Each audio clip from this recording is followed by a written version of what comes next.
Underarm, boys. You're throwing overarm. In, boys, in. Go.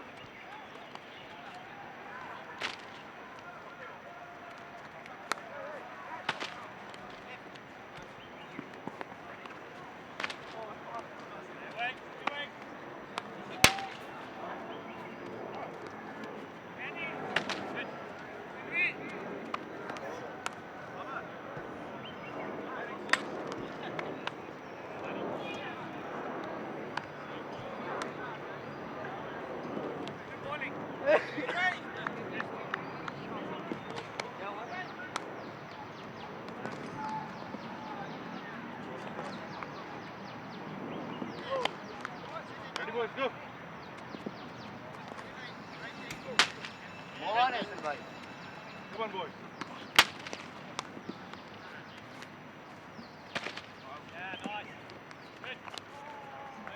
Oh! Oh, good one. Sorry, Tally.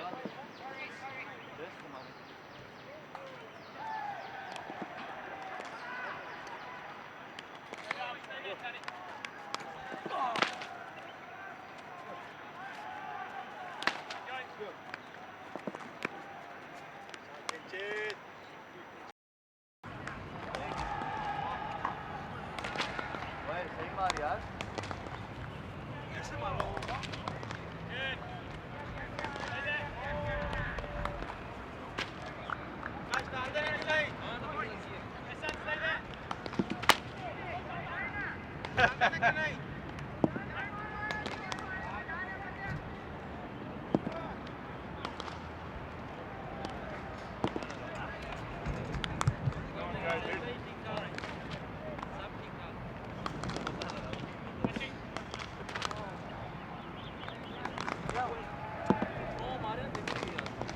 Come on, boys. Up on, guys, up. Oh, Yes, well Danny done. boy. Good. Hadi, Baba.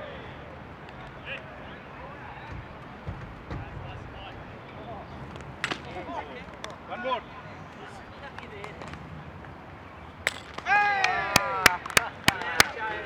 Lovely stuff.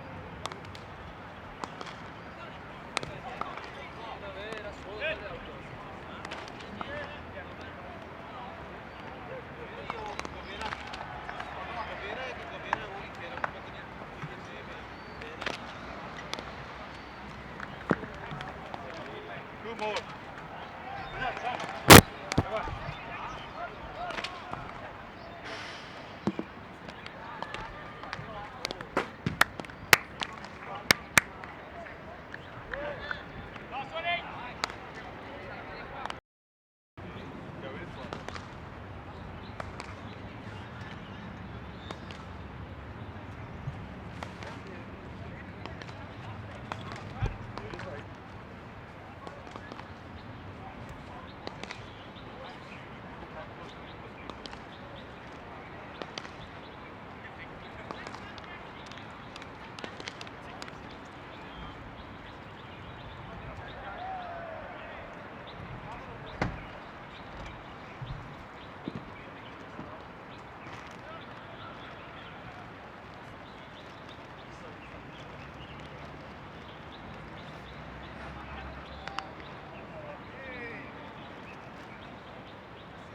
Hello everyone and welcome to Kwong Road Recreation Ground for the second ODI between Hong Kong and Papua New Guinea. Max Abbott here in commentary, and once again we have absolutely perfect conditions here, as you can see in the background there, Lion Rock in the background there behind that graphic. And the news from here is that Papua New Guinea won the toss and have elected to bat first, and we saw that was played an important part in the match played on Friday, which Hong Kong won by 106 runs. On that occasion, the wicket did take some turn, and we saw that the wicket also deteriorate somewhat. There's Jamie Atkinson in the side today for Chris Carter.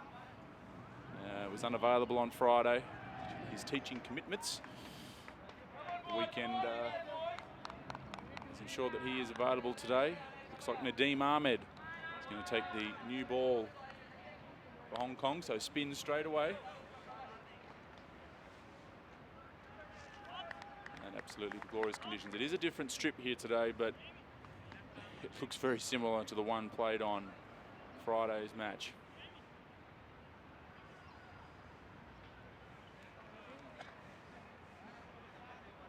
Bubba Hyatt past fit to play this morning. Had a little bit of a groin complaint in the first match. That is being past fit this morning. So the first ball about to be bowled here.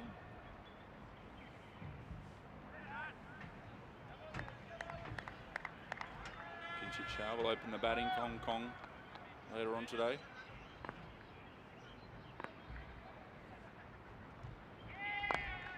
Straight on the money from Nadeem Ahmed.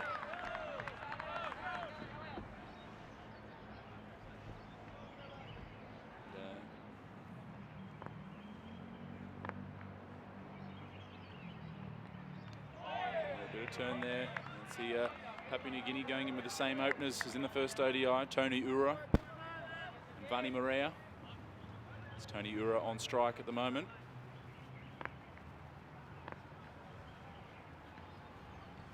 Oh, that's a big appeal. That looked very close.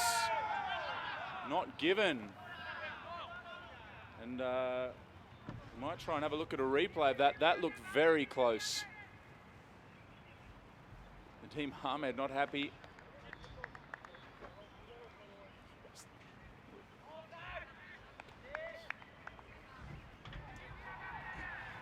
And sorry about that, the replay there. Try and bring it up later if we can, but that looked a very close shout.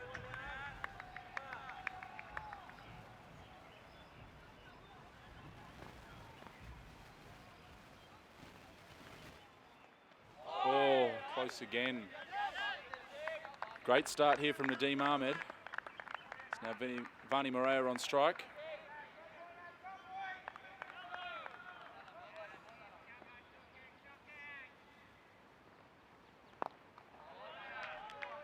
Played out into the offside. So already a little bit of turn in the very first over here.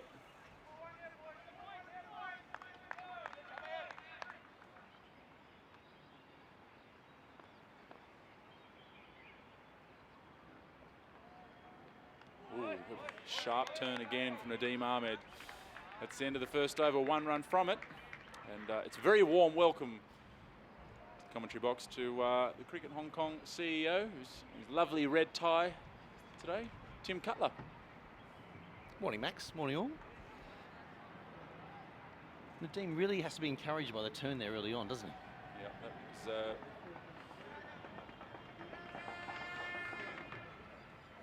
We're going to try and bring up a replay of that LBW from the first over. We'll see if we can get this. Oh, is it hit him outside the line? Or it's the first time I've seen that, and I think it just enough doubt, I think. Maybe just hit him outside Maybe the line. we'll get another chance to see it, but just that bending knee, maybe there's just enough doubt in the umpire's mind that saw that as not out, but very, very close. Beautiful conditions here at Kwong Recreation Ground as Tanvir Afzal to bowl the second over here. See if there's any movement here.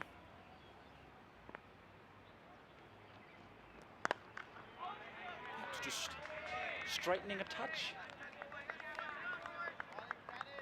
If at all, a touch. Hong Kong Dragons, of course, in action at the moment. The Chinese representative side for Hong Kong playing against China. Currently 119 for 4 with 7 balls remaining in the innings of their T20 match.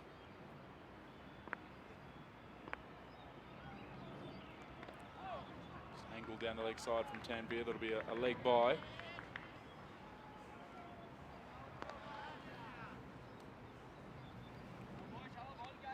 Seems to be a little bit more of a sheen on this wicket, doesn't it? Yeah, I did walk out there this morning and it still looks very dry. And you can see in that first over from Nadeem Ahmed, some sharp turn. And therefore it's not all that surprising that Hong Kong have gone in with still got the 3 spin options. I saw Kinshit Shah as well limbering up this morning. There are a couple of team changes for Hong Kong as well.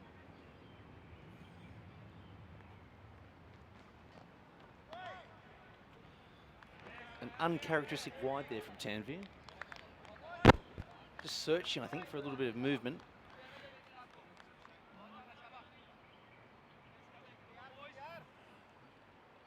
So the changes of Hong Kong today. Kyle Christie making his debut. Hong Kong born, returning to Hong Kong to represent the country of birth. A proud moment for him and his father, who's in the ground today. See Vani Moreira looking to try and get out of his crease there. And also in Jamie Atkinson, who touched on earlier in the side today for Chris Carter. That's a big inclusion for Hong Kong to have Jamie in there, and Bubba Hyatt past fit to play. I think cricket fans around the world are happy to see Jamie back. The number of inquiries on Twitter and Facebook and even emails about Jamie's availability. Of course, a full-time teacher, head of sport for French International School, but I think it's great to see such a great servant for Hong Kong cricket back in the red and black. Far away there for Tanvir Afzal, almost just getting perhaps a little bit of bat before pad. That could have been a close shout. Doesn't appear as though the wicket's playing any differently really to the one the other day. Absolutely not. As much as an ODI could be a war of attrition, and I think that's Tanvir's advantage here, and just to probe away that sort of off-bail length and line, just waiting for them to make a mistake. Stop pad there, no run. Not a lot of movement out there though, is there, Max? No, not at all. Is that left in this over?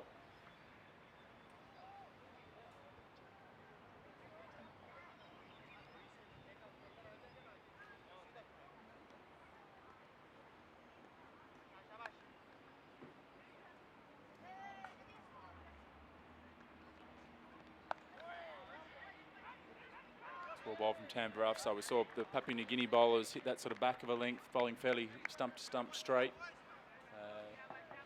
as the tactic on this surface, and it's definitely the way to go. You don't want to overpitch, and you also don't want to drop too short. It's just that back of a length, try and make the batsman force the pace. Definitely. I think even though there doesn't seem to be so much pace in the wicket, when you pitch up, it seems very easy to score out here at Ting Kwong Road. So if you just, exactly as you said, Max, just back of a length, make the batsman force the pace. And from Tanvir's point of view, I think he's looking for another wicket like he did 2 days ago, just where they try and force it just a little bit too much and go across the line. And Nadeem Ahmed for his second over. I think Nadeem will mind seeing the cutting off that sort of fuller length. Absolutely not, especially with not very much foot movement there. Nadeem's been working on a couple of balls that go a little bit straighter, so I think he's thinking about that right now.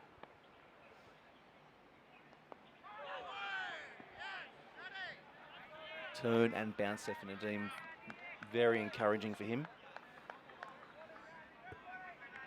I think Bubba's going to be thinking about perhaps a second catcher there on the offside. Yep. Ball turning as it is, you want to encourage the drive. Just a touch short from Nadeem, and hammered from Tony Ura out to the cover boundary for 4. And we did see Tony Ura take a pretty aggressive approach in the first ODI. He's been a little more circumspect in the first couple of overs today, but latching onto that one was just a touch too short. I think with the ball turning the way it is, that's all you can probably do is just sit back and wait. Well, and hope, really, there's going to be a bad ball. There's no point trying to force it with the ball turning square like it is. Oh, it's in the air, just over the top. And that's a boundary. Back-to-back 4s there. Yeah, that's more like the Tony Ura we saw, I guess, after Nadeem dropped short, predicting that he would overpitch, and predicted correctly. And that just puts the pressure back on Nadeem after he looked pretty dangerous in his first over. So it gives him something to think about now.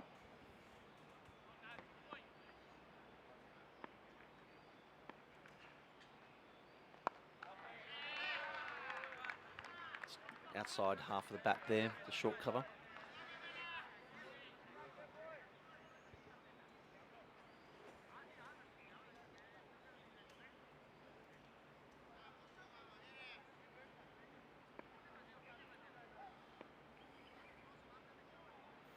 I think that's a good move there, bringing long one up. The ball turning like this, you really want to give the batsman, I think, the opportunity to hit over mid-on, go against that turn. Oh, that's a big appeal. He's gone. Down. Stumped. Jamie Atkinson straight into the action. And just as you touched on Tim, wanting to encourage him to go over the onside, that's exactly what he did. And unfortunately for Tony Ura, he wasn't able to connect and just lifted that foot out of the crease. And the first wicket down, Nadeem Ahmed strikes.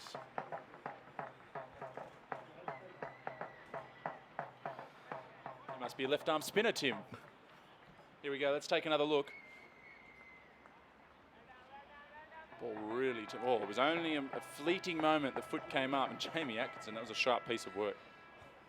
For a guy who was in class all day yesterday and the day before and the day before that, it's just great to have a player of Jamie Atkinson's class back on the field for everyone to see. But as we were talking about, slight field change, the eyes lit up, the ball thrown up, but when it's turning like that, I think you've just got to wait, Max.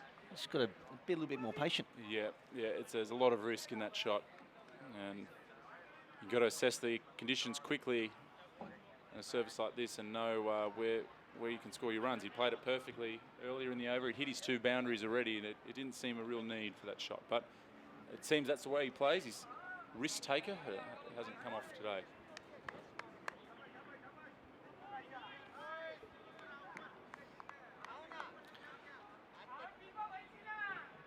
So 3 overs, PNG 11 for 1. Tanvir Avsal in for his second over now. Ooh. It's a leave that wasn't a leave there.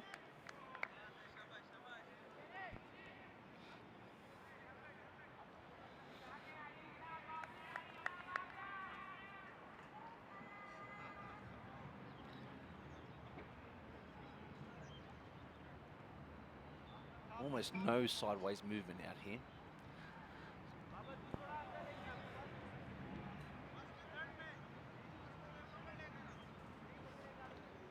I think Tanvir just has to, well, you see Jamie Atkinson now coming up to the stumps. I think that speaks volumes for the wicket out here.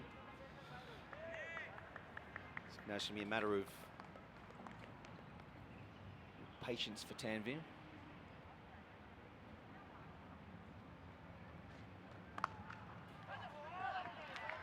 Sharp piece of fielding there from Anshuman Rath. Diving low to his left, saving a run down there.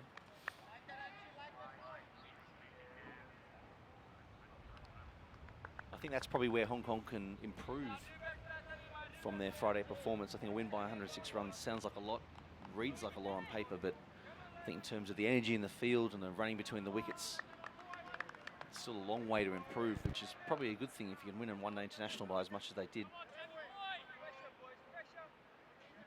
Hopefully pieces of fielding like that will get the energy going around the field, and we can see what Hong Kong potential they have. Edge, and that'll run away for 4. It's one of the real typical things that you see early in Hong Kong cricket, domestic cricket, those edges that fly down to short boundaries straight, and even with a third man in place, that one couldn't be cut off. So as an opening batsman, you always like to think you can put yourself down for 1 or 2 nicks for 4. Absolutely. Despite the fact this is the number 3, Legasiaka, who batted very impressively in the first ODI, put on a great partnership with the skipper Asad Vala that looked like it was taking PNG towards a position of strength.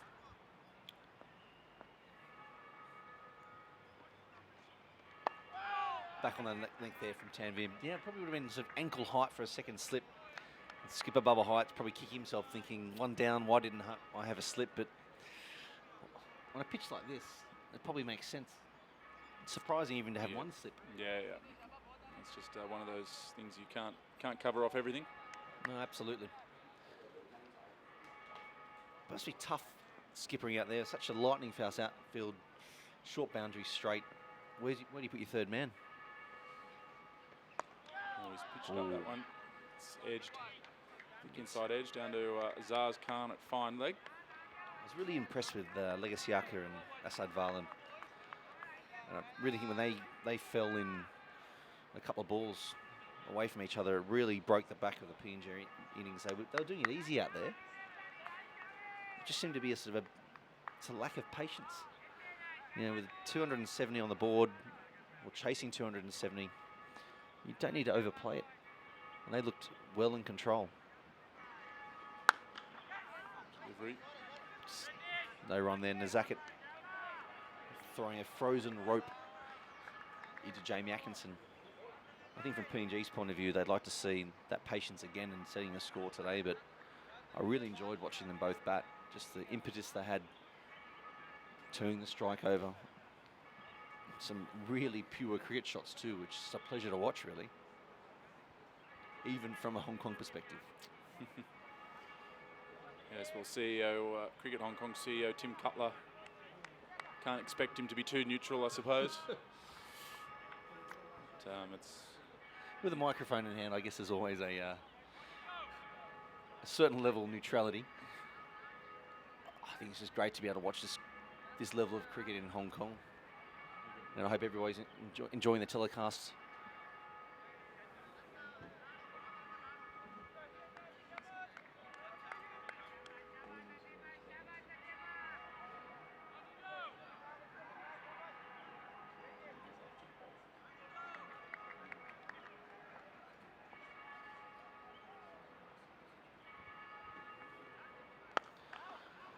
Flighted ball there for a single down to long off. Great hands. Came through nice and quick there, covering the spin.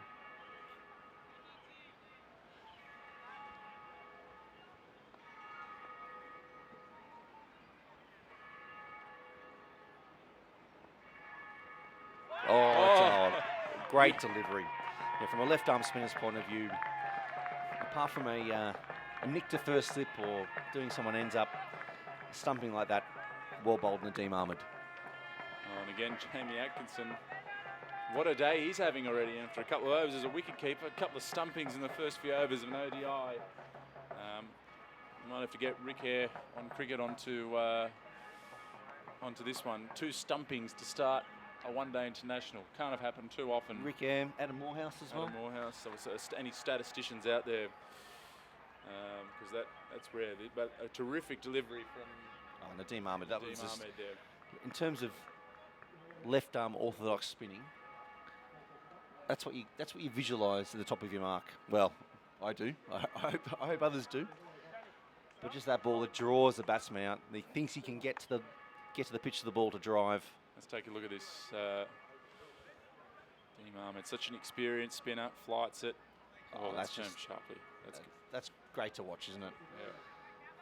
Yeah. And it wasn't even annoyance. I think it was just disappointment from the batsman. He's just been done by an excellent delivery. Well done, Nadeem.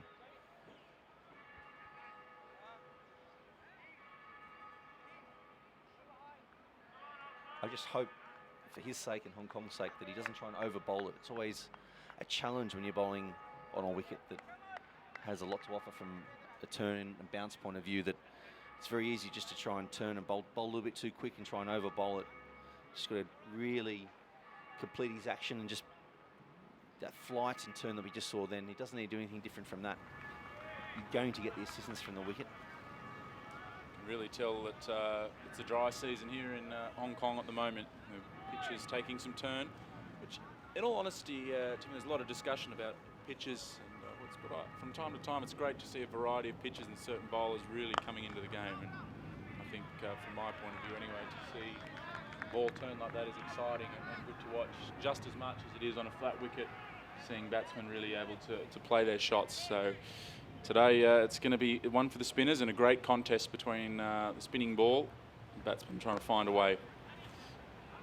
And Asad Vala, he showed the way in the first ODI with shots just like that, clipping away onto the onside, finding the ones and keeping a good strike rate without taking any risk. Oh, absolutely. I think he was 18 off 16 at one stage. He hit one boundary and hadn't even broken a sweat. So I think from PNG's point of view, they hope that Dollar is going to do exactly the same today for a big one. Oh, that's very, very close. I think just a bit of height there, a bit of bounce. Maybe if we can get a replay and we can get that up to see. Definitely straightened enough, I think.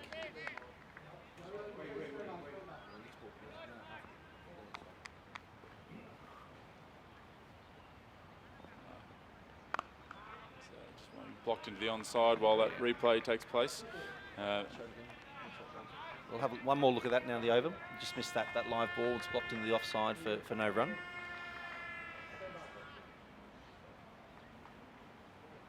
So It was a little leg side-ish. So we'll just try and slow it right down here to have a look. Oh, that's... The wicket's turning a lot. It's going to be hard to give. Tough for an umpire as well. Conditions like this. New hard ball, or new balls on both ends. Decent step forward there as well, but you're definitely going up for that.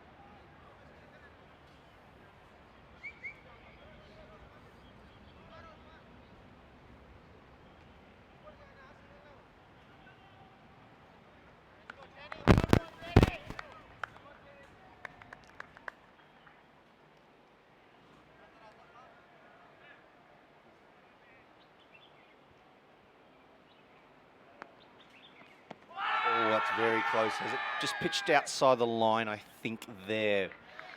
Very enthusiastic shouting. You can see Tanvir, hands on the face. This is the wicket that Hong Kong wants. Asavala, the skipper, the backbone of the PNG batting lineup.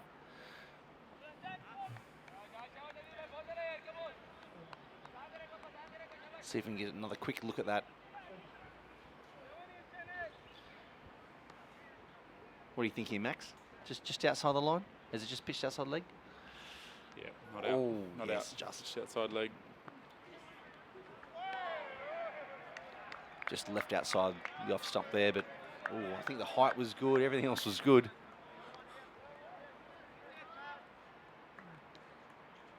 Good decision there, though.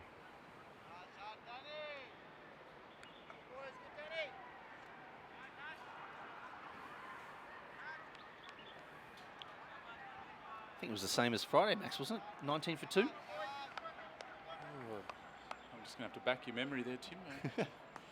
17 for 2, which possibly was about when the wicket fell for PNG the other day. Driven in the air there. The debutant Kyle Christie just can't make it in 4 runs to Asad Vala. PNG move on to 23 for 2. Encouraging though there for Tanvir, uppish. Asad Vala doesn't hit the ball in the air a lot unless it's a full-blooded shot, so Bubba Hyatt's mind must be running with options here, thinking, can I get another catcher in somewhere? Do I need to do something different? Yeah, it could be time for Hong Kong to just try and attack a little bit here. There's a few chances coming. It's when you're in the infield and thinking it's coming to me next ball. Their hands are up, their hands are already. Would almost be thinking about a second slip here. Even with the ball not moving, I just get the feeling the chance is going to come. There's going to be a flash. Tanvir's line just going away from the left-hander.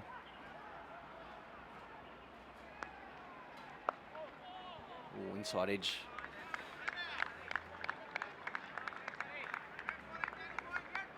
For a moment, he didn't know where that ball was. I think there was a little bit of panic there. But luckily for PNG, that just fell onto the onside of the pitch.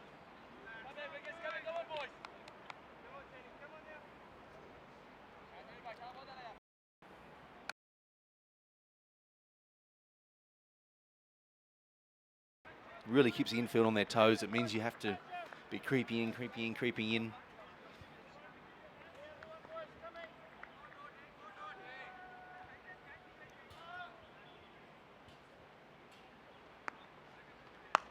Bowled again from Tanvir offside, just building the pressure, and that's what, as a seamer, you need to do. And Nadeem making the ball talk. At the as our sun shield just comes down in the commentary box here. We're supposed to pretend that never happened, Max. It's going to be the no, Richie but Benno, we like to the Richie give Benno viewers professionalism, where the backdrop falls down on you and you never know. That's We right. can't let the viewers know that. I love realism, and I like the viewers to know exactly what's going on the field, off the field. So we've just had the black sunshade that's protecting us from possibly being burnt to a crisp fall down on us. So if we were trying to be Richie Benno, I think we failed there. Oh, there's that line again. That's a brave shot against the spin. And whilst it's 4 runs to PNG, I don't think Nadeem's going to be too upset. And I hope from Hong Kong's point of view that Hong Kong keep the field in there, because if a batsman's going to go against a sharp turning ball like that, very encouraging indeed.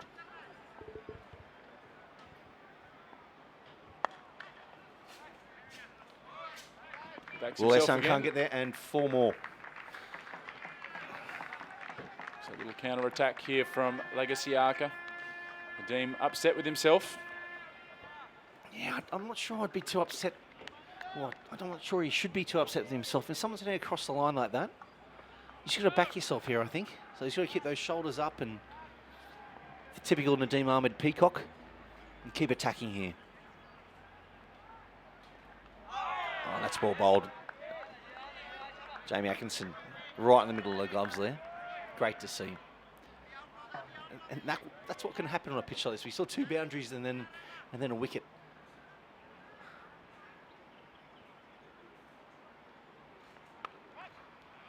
Oh, not as much turn there, and that could be another boundary. I think that will make it. Yep. Oh. Nadeem will be disappointed. I think it's been good batting from Legasiaka. He shouldn't be too upset, but he felt right on top last over. Ball turning and now going for the 3 boundaries. Yeah, as I said, it's just so easy to try and over bowl it.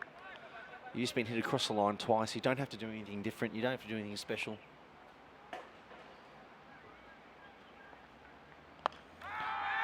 Is that a catch? Oh, just in front of Ehsan Khan, who's misfielded on the inside hip there, and another boundary.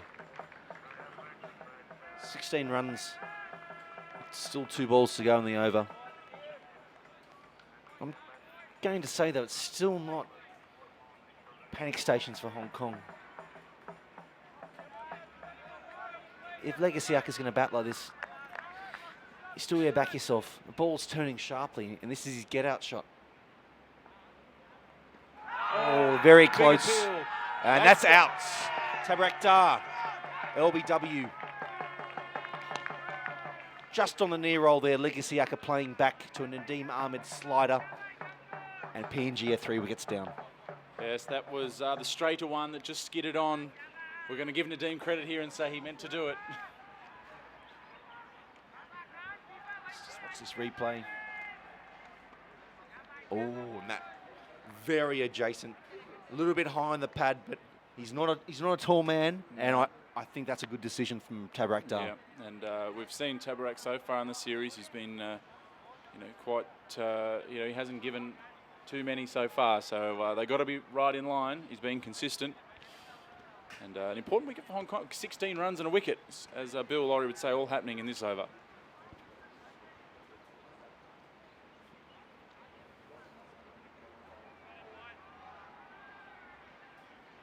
And 3 wickets down for Hong Kong, right on top here. And that's when you can't drop your head. A couple of shots go for 4.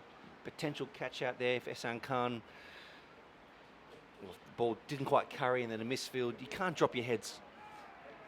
On a wicket like this, you're going to be in with a chance. And that's a huge wicket for Hong Kong. Nadeem Ahmed, 3 wickets already.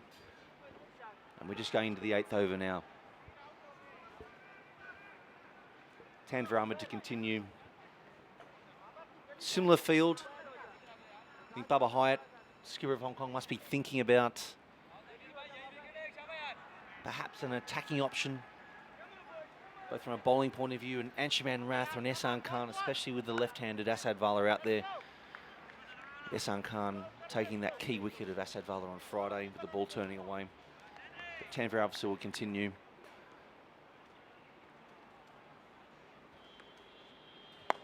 Just that probing line and length.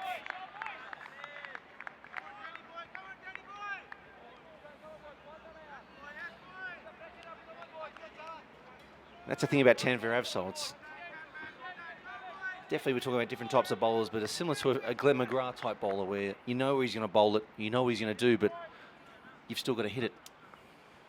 You've still got to get it out. You've still got to try and score runs, Max. Well, we've seen Tanvir Afzal on so many occasions get through the overs up front with little damage, and he's one of those bowlers who can suddenly slip through a few overs.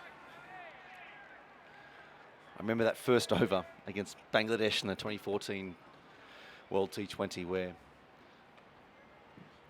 we've got the replay straight up on Twitter. That's I'm successfully worked the technology. Yeah, Max had it multitasking here, so if you get to Twitter, you'll see what Max has just posted. Single down there to third man from Asad Vala. Well, Asad Vala's wicket, very important now for Papua New Guinea.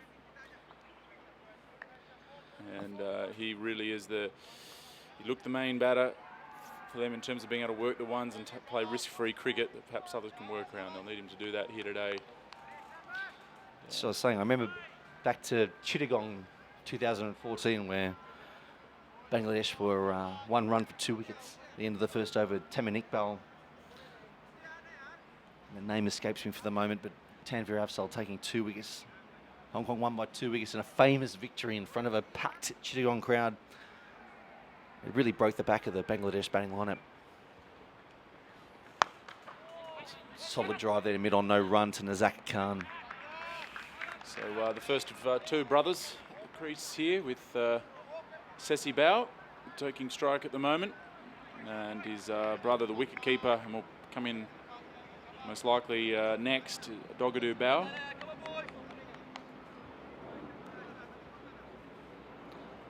I'll let you try and pronounce that, Max. I'm going to trip over, I think.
So PNG 44 for 3. Nadeem to come on for his 5th over here. Nadeem 4 overs, 1 maiden, 3 for 26. And Tanvir from the other end. The boundary off that last ball. None for 16 off his 4 overs with no maidens. Asad Vala 6 off 11 balls. And Sessi Bal 4 off 3 with a single boundary.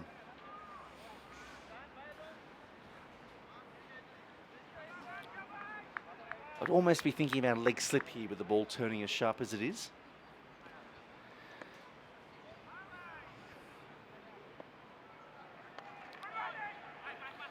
Apologies, Ehsan Khan has come on for his first over and wide of the mark, and Asad Vala dispatches that down the fine leg. Ehsan Khan gone too early here by Bubba Hyatt, much earlier than Friday's one-day international.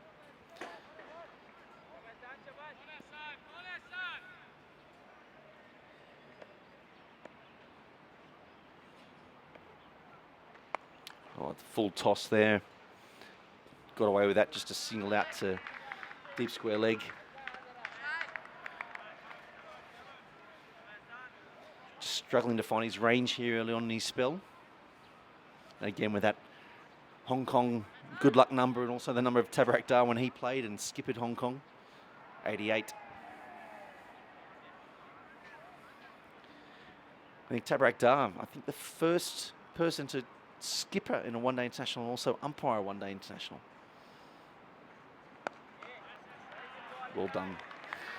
Searching out there, Ehsan. That turn out there. Bubba Hyatt, hands are ready at first slip. Oh. And we've seen it again. Ball pitch on middle and leg. Trying to play down the line there, and Jamie Atkinson in the game again. Ball hitting middle of the gloves. Is that full pitch? That'll be another boundary. Oh, no, good fielding down there.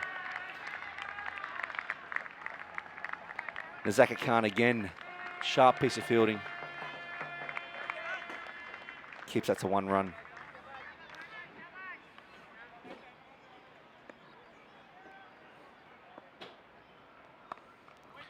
Just short of a good length there.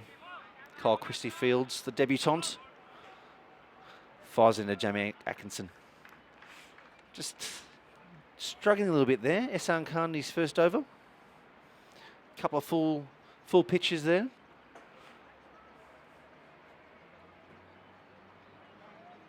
Challenge there, knowing with a turning ball, just has to not over bowl it. Tanvir Afzal here to continue.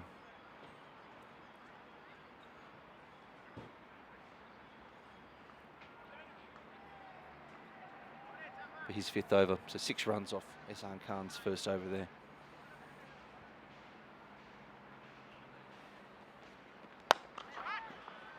Oh, in the air there, but firmly struck down to long on. That's 4 more runs.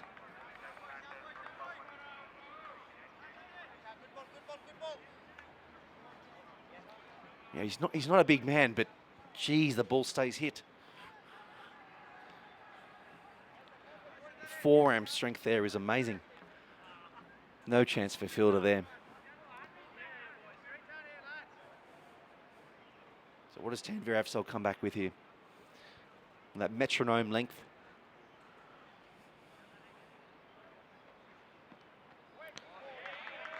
Well left there. Pretty safe to leave the ball there. Not a lot of movement. Pretty consistent bounce.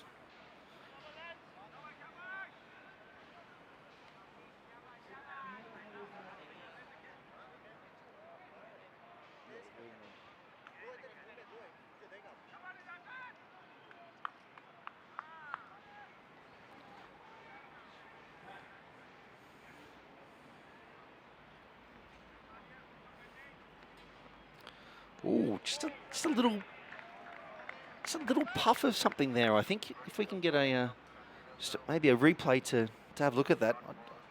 It might have been my eyes, but just a little puff of dust.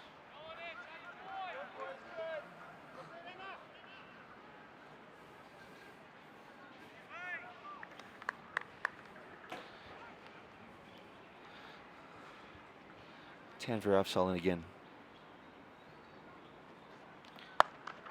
Ooh. Inside edge of the bat there, no run. Could hear a lot of noise here. We've got the horns, we've got the crowd coming in already.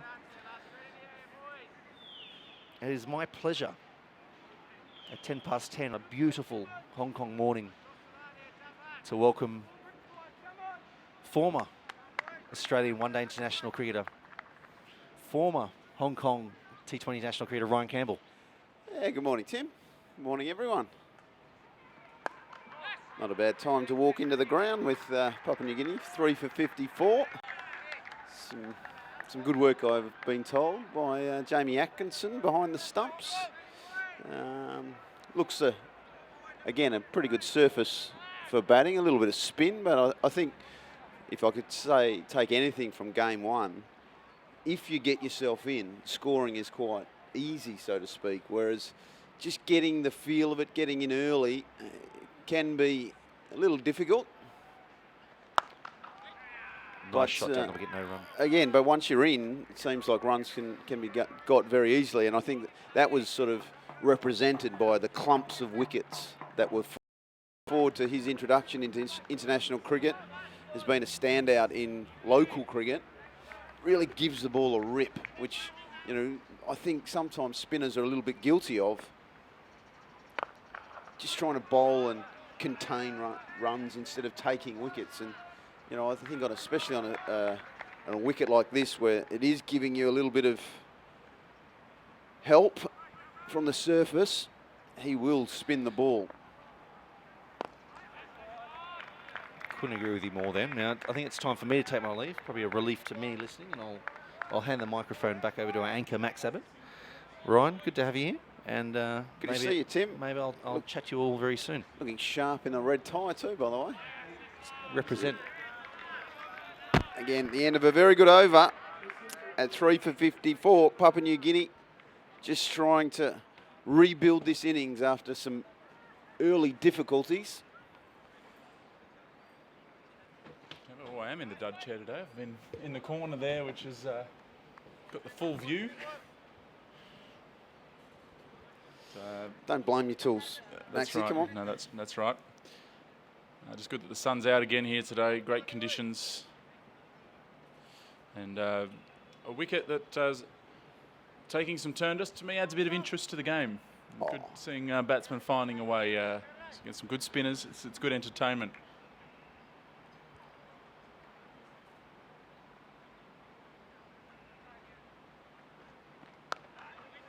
Look, Max, if I was to be a little critical of world cricket, so to speak, I think in one-day cricket in particular, I just think we're just making the surface just too flat. You know, I know people come to the cricket and they love seeing big scores and stuff, but I just think you've got to give bowlers half a chance, either if it's spin or a little bit of movement. But it just seems we're just serving up roads and, you know, not giving bowlers, and let's be honest, we all know that I'm not a great bowling fan, but got to give him some chance. Yeah, absolutely. And sometimes the low-scoring games can be the more entertaining as well. Really exciting, you know. It's good bowling, but what we're after is a contest. If you bat well, you can make runs. But if you're bowling well and you're just given half an opportunity, you know, like I say, the big bats and all that nowadays, blokes who can just swing their hands through the line. I just think it takes a little bit away from our great game.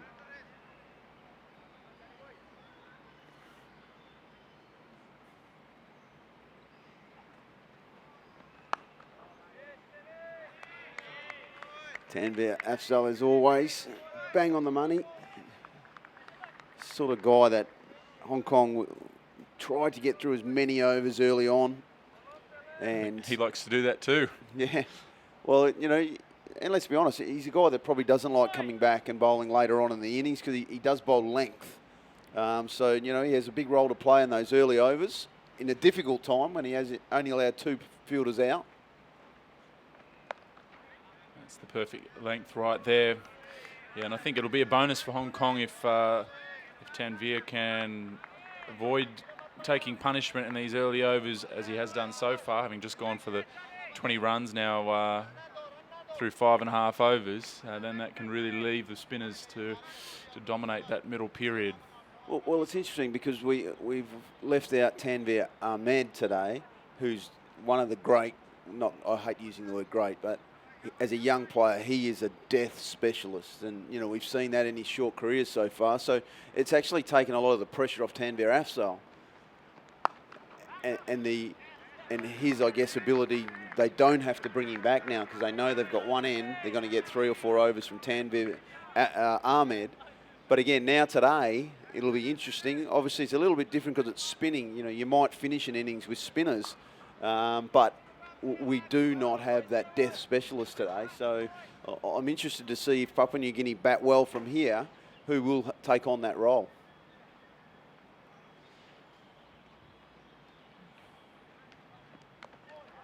We will see what Kyle Christie's got to offer, and who's got a bit of extra pace. Not that that's necessarily what you're looking for on this surface, but if has got the cutters and balls on the back of the length. Yeah, well, and let's be honest, first one-day international, he'll be nervous. So, you know, I'm sure as we speak, I think he's just starting to limber up a little bit now. So he might be called on very shortly, but perhaps to take over from Tanvir. But, you know, just has to take a breath, breathe out the bad, bring in the good, you know, give himself a chance. And I guess it's really important from a fielding specialist, but you know, he loves fielding and he cranks it up when he gets to town. And when he's not here, obviously, you know, the coaching staff really work hard on fielding. And it's getting to that point. If you can't field, you won't get picked. You know, and that's going through. I know in my side in Kowloon now in the Premier League, if there's a poor fielder, when it comes to selection, I'm the first to say, well, sorry, champ, you're not good enough today. And the batting as well, if you're a bowler, it gets factored. We saw Rod Marsh, whether you agree with it or not, saw down in Australia make a call that the batting played a role in leaving a bowler out. And whether you agree with that or not, it's something that is being considered. So, well, yeah, and that's the chairman of selectors. I'm not convinced that your number 11 needs to be being left out of a game because he's not batting that well. But, you know, that's the way they went. I just wonder if it was one of those decisions that there were other reasons, and then that just sort of blurted out, so to speak. And that was obviously the thing everyone seized on. Yeah, well, as two people that have worked in the media, Ryan, we know seizing on a quote or two can happen. I'm sure that's something that you were. Beauty about media nowadays. You don't even have to go to the press conference. Just pick up your Twitter. That's right. Grab someone, write an article on Twitter. Retweet a couple in the cricket Hong Kong tent there as the ground starts to fill up. Should have a reasonable crowd in here today. And I think it's actually the couple of the family members of Anchman Rath, I think, in that tent there. Yeah, spoke to his father the other day. He was obviously a bit disappointed with his batting, but he thought he sun bowled very, very well. That's the beauty of all-rounders. They're always in the game. So still Tanvir Afzal to continue here. Ooh, inside edge. Squirts down to fine leg. Throw from Nadeem Ahmed. Well, obviously there was probably only one there all the time, but the striker was very keen, ran the first one very hard, whereas Vala at the other end is the wiser and steadier of the two, just experienced skipper. Eased his way down for one. Well, it was Asad Vala that batted. That was really the pick of the batters for PNG in the first game, and as you can see there, even that shot that he played, he's always looking for the singles, just trying to drop the hands, look for those ones, which is something that certainly Hong Kong didn't do well in the first game, and where PNG outplayed them was in the running between wickets. So Hong Kong perhaps more alert to that today, trying to cut off those singles. Yeah, absolutely. it was actually, watching Vala bat the other day, like you say, he appears to be a player that seems to be in full control at all times. It was actually a bit of a shock when he got out. Yeah, it was. So, yeah, I'm sure Deepak Patel and the coaching staff of Papua New Guinea will have focused on that period where when two batsmen are set, you really need one of them to go on, hoping for two, but at least one of them to go on and make a big score. And they would have been very disappointed that the two set batsmen really threw it away, and then all of a sudden new players came in and literally got knocked over pretty quickly.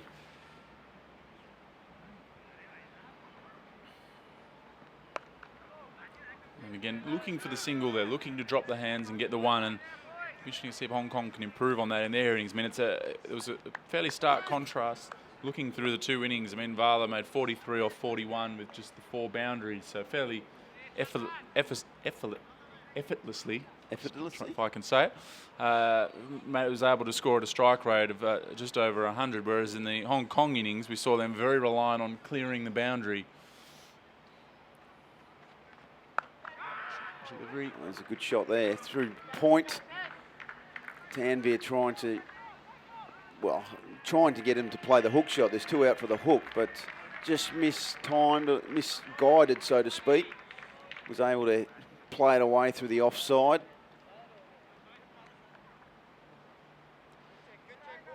Yeah, Hong Kong hit 11 sixes in their innings. Yeah, as the old batting coach, Maxie, there's been something we've tried to work on over and over again, but it appears that once that some players, as soon as they cross that white line, the old, whatever the batting coach has said, is sort of left, so to speak, in the locker. Just those, I thought that might have been wide. Those short boundaries just get too tempting for the Well, Hong Kong boys. what I will say in a more positive note is that, obviously we hit lots of sixes, but the guys were playing very straight. And that is the one thing that we have really worked on, is that, if you're going to take a risk that the percentages are in your favour, and that's trying to hit over the sight screen or hit the sight screen. And that means you're playing straight. It's another short ball there from Afzal. He's put away for a single. Yeah, it's, I would have been very interested to see the wagon wheels after the Hong Kong innings, that it's not just, yes, we hit a lot of sixes, but where we were hitting sixes, I think, was the more pleasing part for me. In the past, we've always tried to, hit to probably that cow corner area, which has always caused a few issues. But, at least if you're going to play a big shot, play the percentages in your favour. And that's hitting down the ground. Yeah, we saw Tambur Afzal do that quite well, hitting the ball very straight, and Azaz Khan coming in down the order until Tanvir did elect to try and pick one over mid-wicket, and one went through the gate. And here's a big moment for Kyle Christie on debut. Sure, his parents will be a bit nervous. They're come up from Australia to watch.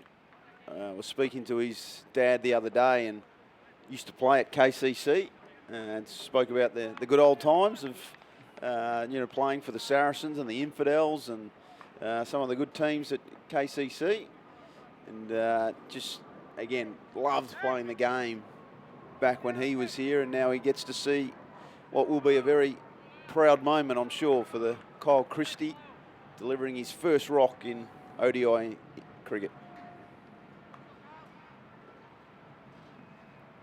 I think we got to get him to unbutton that top shirt, though, Maxie. We got to. Yeah, would concur.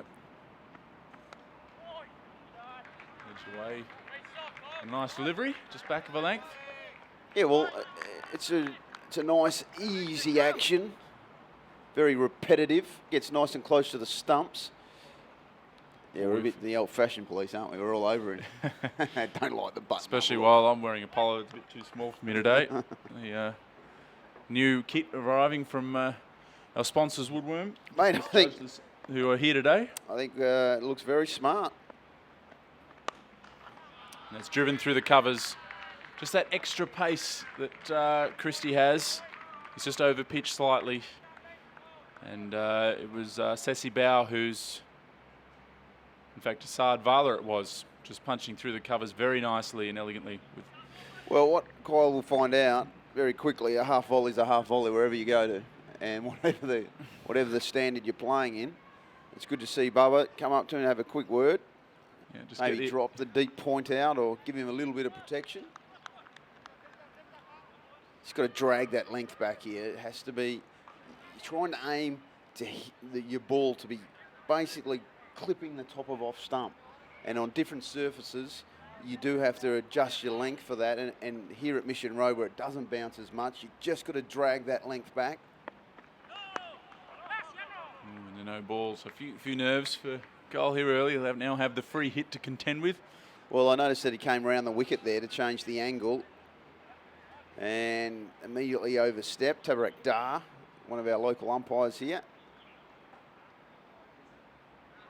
jumping all over that. So it's a free hit. Something I really don't like. My bowler's delivering Maxi. The old free hits. Yeah. Well, it often happens either when you're just trying a little bit too hard, the no ball. So you can imagine in his first over, I'm sure, with new teammates, Kyle Christie will be wanting to impress and show what he can do. So he's just got to try and relax a little bit. Another no ball and smack down the ground for 4. So the pressure's on Kyle Christie early here. Yeah, it's not ideal. Overstepping the mark. And again, that does come from a bit of nerves, trying too hard, trying to steam in instead of just relaxing and keeping calm. Keep your composure. Bowl it like you bowled it a million times before. He's going to try and take his time here.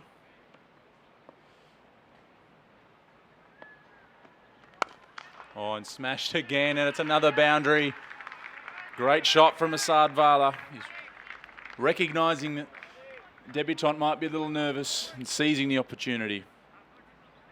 Yeah, I think the young man is a little bit overawed here. He just needs to take a step back, take a breath, because I think he's running in there without a plan. Yeah, he's just turning around and bowling. He just needs to try and slow himself down a fraction here. Oh dear.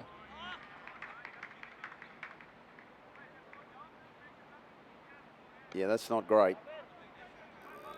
The only good thing about this is that change of batsman, you can change the field at least. But obviously, like you say, Max, he just seems to be steaming in, just turning around. Slow down. Game doesn't start until the bowler is ready.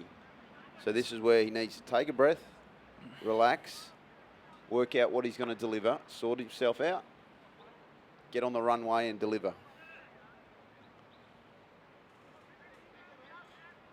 Yeah, the captain's got an important role to play here as well, to try and get Kyle feeling comfortable, keep his spirits up, because I mean, I'm sure he'll be feeling a little embarrassed with the start here. It's hard to collect your thoughts. You would be wanting to impress. Yeah, no doubt. Got the delivery there. He'll be pleased just to have got through a dot ball there.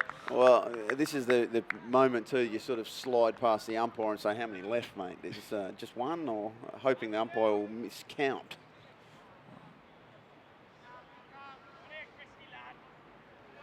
So it's back over the wicket. Just try and get yourself in a bit of rhythm. Try and block it out of your mind. It's better. He's still got one to get through here. 16 off the over. So this 16 hit off an Adeem Ahmed over, but he responded with a wicket before the end of it, so perhaps Kyle can do the same here. I think he's found the length.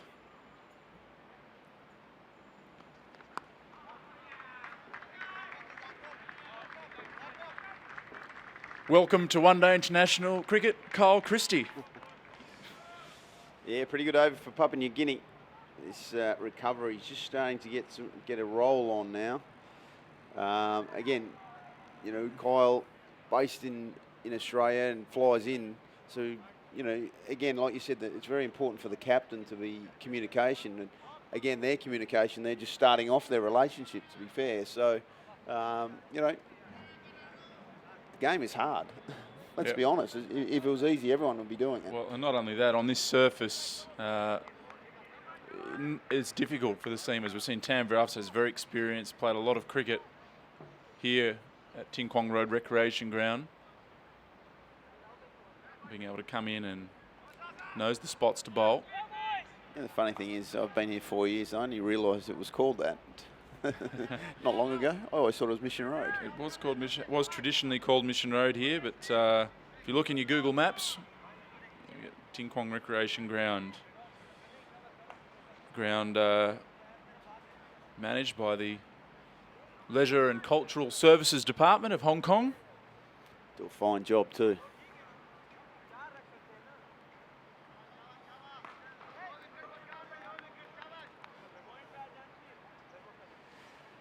Azaz Khan will take up the bowling duties from replacing former skipper Tanvir Afzal. Again, he's going to have to find his line and length very quickly. Just start to get back, get some dot balls. Things just getting a little out of hand. The runs are being picked up, momentum's building for the batting side. So what do you do in the fielding side? What do you do as bowlers? You know what? Let's make it simple. Let's try and get 4 or 5 dots. Put the field back for the last couple of balls. Get through a few overs, only going for 1, 2, maybe 3. Slow everything down. I think they'll be looking forward to the drinks break. So then they can have a quick recap and say, okay, let's start again. A cutter straight away from Azaz Khan there. I think just rolling his fingers down the side of the ball. Yeah, well, it's important that you change your pace on this sort of surface. So, you know, he'll be getting into his work and hopefully can find his line and length early, put some pressure on these Papua New Guinea batsmen who are going along very, very nicely.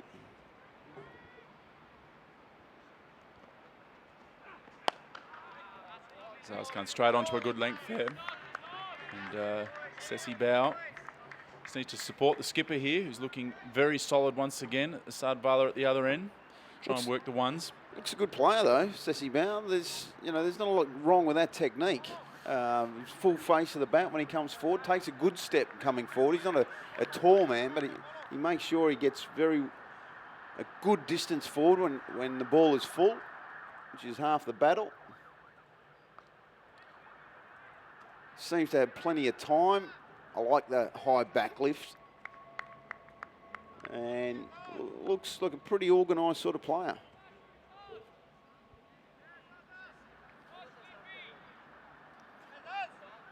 Yeah, he put on a big partnership with his brother, Dogadu Bao, who's due to come in next against Namibia. A partnership of 140, 150 odd to win them the game and chase 270 in the recent ICC World Cricket League fixture. Yeah, I just wonder, I know we've got a lot of spin options. I know that's with 2 left-handers in, you obviously prefer the right arm off spinner, but just think on this surface, I just feel that there should be a spinner bowling at every moment, basically. If you operate the medium paces from one end, but there should always be a spinner bowling from one end at least, just to cause a few issues, because we have seen the ball turn quite sharply, just so it doesn't become a bit same the bowling. I've just been informed Sean Hutton, who I've seen, is a very strong supporter of the Barramundis, telling us that they're cousins, not brothers. I've been misinformed. Thanks for picking us up on that one, but I knew that, mate. I listened to the commentary the other day. Weren't you running that commentary the other day? I thought it was from Richard Doan, but maybe I'm just dobbing him and throwing him under the bus. They're good old commentators. You said, not my fault, it was his fault. I have to take responsibility, okay. Ryan. I accept responsibility, and thanks to Sean for picking us up on that. Says the dads are from brothers from the same clan. It's good batting. these two very well organised, picking up the singles, boundaries, and like I say, it's a very important period of time for the Hong Kong players. They need to be trying to contain those singles, put away the bad balls, literally just working hard. And as we speak, I think you're going to see the spinners being reintroduced, which, you know, like I say, I just think on a surface like this, there has to be a spinner operating from one end at least for the whole 50 overs. Yeah, I agree. I was a little surprised to see. I was a little surprised to see that seamers were operating in tandem there, but now back to Ehsan Khan. Cole Christie just the one over, so he'll have to stew on that for a little while and come back later on.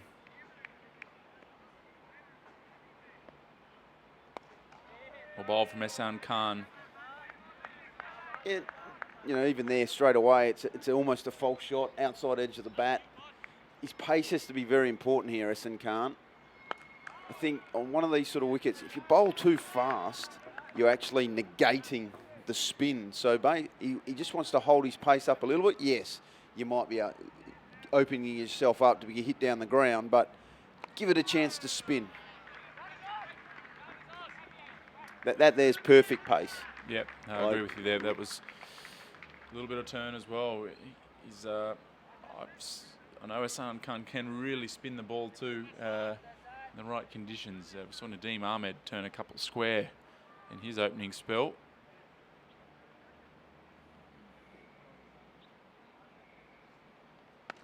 Slightly short and comfortably. See again, there's that bowling too fast. Slow down, let it spin. This partnership now is really starting to come together nicely.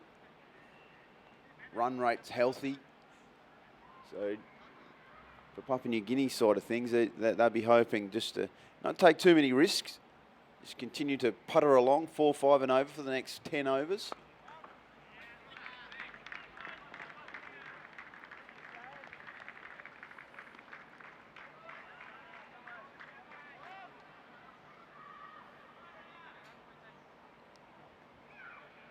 Yeah, this was the period they did very well in the first ODI. Once the field started to go out, they were happy to pick up the ones.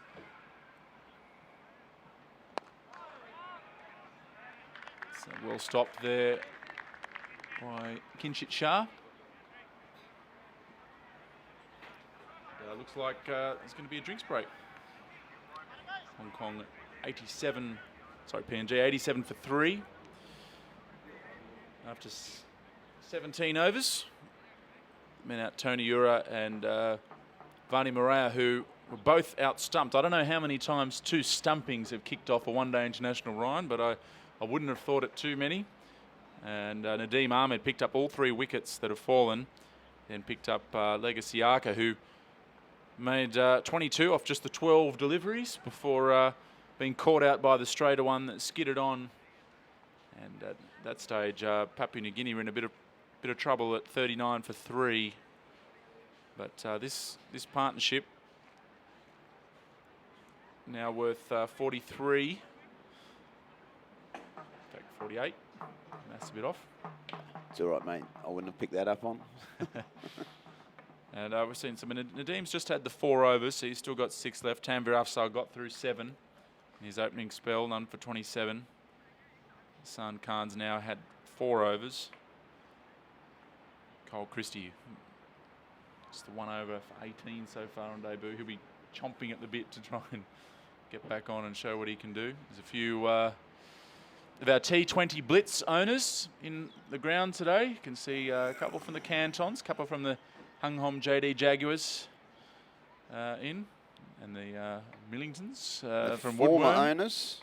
Former owners who are probably just pointing out to where the refreshments are. I would like to see this camera angle at around 4 o'clock this afternoon. Ashley Caddy with the sunglasses on there in the Hong Kong A squad. Hong Kong A squad was going along quite nicely, to be honest. Left arm quick bowler until a horrendous training injury up at the national lads were having a hit in the indoor facility, and his teammate at Kowloon, Kinchit Shah, whacked one straight back at him.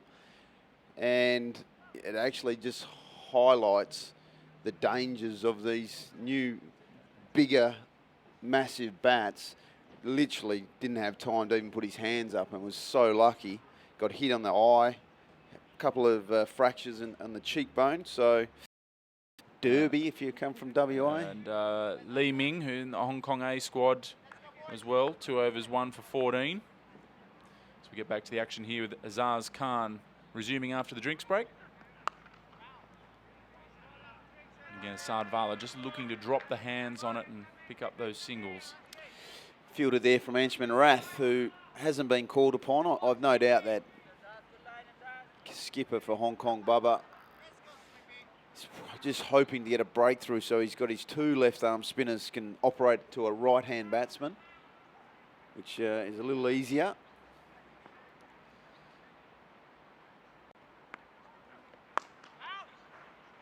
And there again, Sardvala picking up that one. Yeah, well, Anshman Rath, 10 overs, 3 for 22 in the first ODI. I dare say that means he's got a role to play here, and given we're almost 20 overs in, I would expect to see him sooner rather than later. Yeah, I think all the spinners would be lining up to bowl on this surface.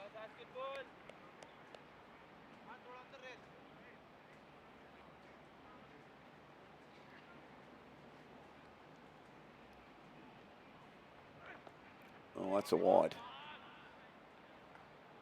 Very short from Azaz Khan, perhaps realising the wicket's pretty slow and he might need to really bang it in, but just slightly too short and the ball passing through above head height there. It's good intent, though. I just think, you know, like we've seen, this surface for the fast bowlers has been pretty tough to operate on. So, you know, you've got 2 out for the hook. You love a plan. I do love a plan. So at least it's, you know, they're operating to something. Again, chance.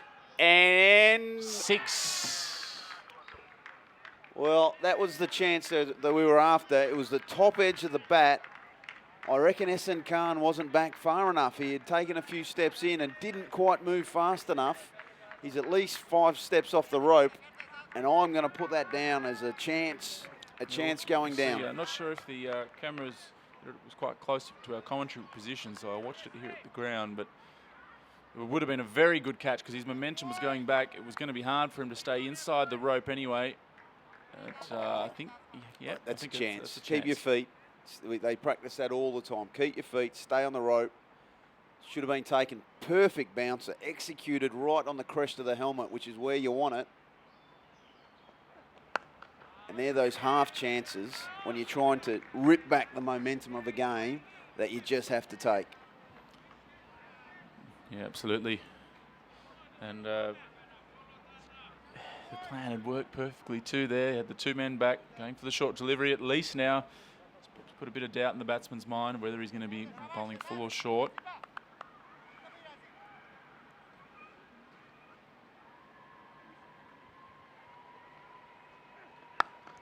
Things with that short pitch plan, it can be an expensive tactic.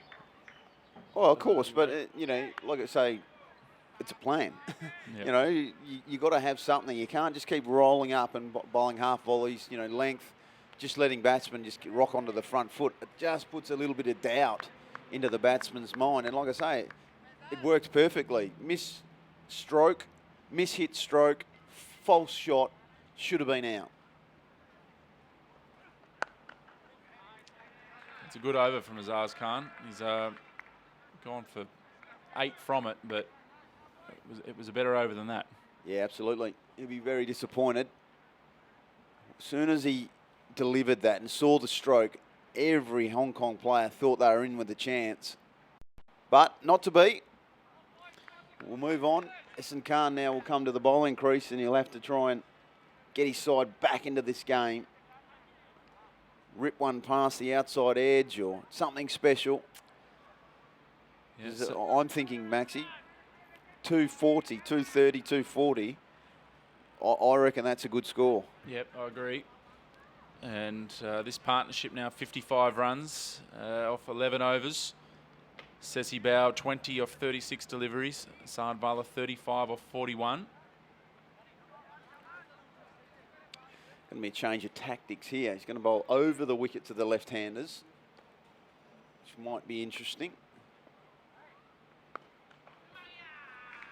I don't think Asad Vala minded.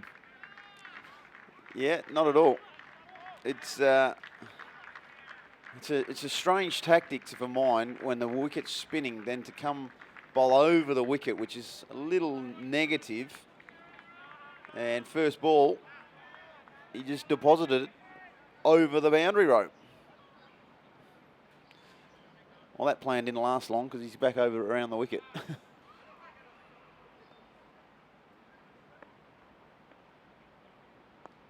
That's the spot right there. Yeah, we talk about plans, Maxie, but I think sometimes keep it simple, stupid, is a very, very good plan. Just keep bowling, same. It was a well-executed shot, though, from Asad Vala. Oh, fantastic. Because he was playing against the angle, against the spin, but he absolutely creamed it. Yeah, fantastic shot. And, you know, when the SN Khan came over the wicket, immediately that man who's well in front of square leg at the moment has to come behind square for the sweep shot. So as soon as that player moved, obviously Vala went, okay, I'm going to hit it for where you were. And this is Sessi Bao on strike.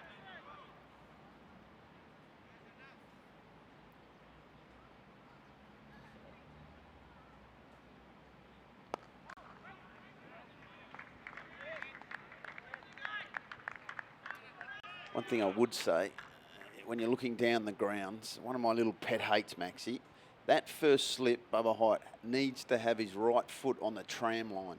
He's too wide. When you look down there, he's way too wide. He needs to be... He's in his second slip position. Pretty much. Misfield and a poor throw as well. So expect better than that from Nazakat Khan. It's getting a little untidy, isn't it? Just sensed probably these last 3 or 4 overs, and without putting pressure on Kyle Christie, probably going back to that point, that 1 over, when the partnership was being formed, they're going quite well. It's a critical stage of the match. 1 over goes the wrong way. Momentum suddenly goes right behind Papua New Guinea, and just since we've seen since then, suddenly half chance drops, a little bit shoddy in the field, a change of tactics, getting a little bit, I guess, a lack of patience, trying to get the breakthrough, and now Papua New Guinea are flying along. At this point, you just need to build some dots. Yeah. Like you say, keep it simple. Go back to the original stuff. Back of a length for the medium paces. In the ring, put pressure on, cut off the singles. Stop the big shots. Or just bowl outside off an offside field. But on this wicket, I do think stump to stump is the back of a length is the best way to go. When you sort of in normal circumstances, you're thinking for the fast bowlers, get it through the wicket. Aim at the wicket and just try and get it through over and over again. Whereas on a surface like this, you probably do want to be attacking the stumps, trying to make them play across the line a little bit. See Kinshit Shah doing a few stretches, and he bowls the off breaks. Offies, yeah.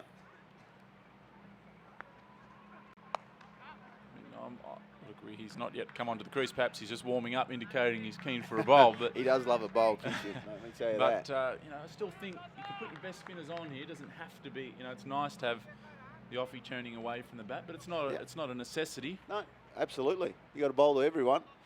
Just notice there that Zaz Khan, as we sitting right bang on this front foot line, he was getting very close, and I noticed the umpire just had a quick word to him. We've seen plenty of no balls today, which is something that won't make Simon Cook very happy. That's better. That's half, which is what you're hoping for from your fast bowlers. But again, it's a great line. Yeah. Like, he's actually bowled very well. Like we said, that last over should have had a wicket. Since he's come on, he's bowled at 2.5 overs basically for 10, whereas 1-6 should have been out. So take that away. Yep. I think he's bowled very, very nicely.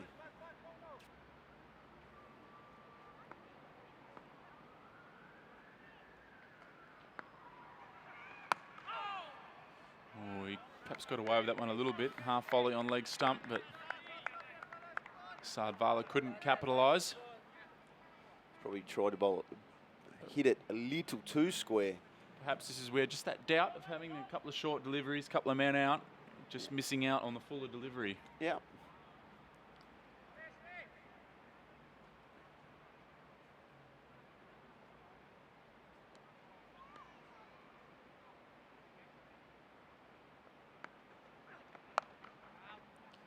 Again, well bowled. This is good pressure here from Azaz Khan. The time where Hong Kong just need to try and pull the rate back a little bit is now almost heading towards a potential maiden here. Well, I know that, you know, when you talk bowling side of things, the first and the last balls are the most important. Obviously, in between is very important too, but you want to start your over well. But then this last ball, he's bowled such a good over. He must concentrate. Give us a dot. Well, that's well bowled. Excellent over. Excellent over. Maiden from Azaz Khan. That just lifts the energy among the fielders as well. 20 overs bowled now. Papua New Guinea 104 for 3.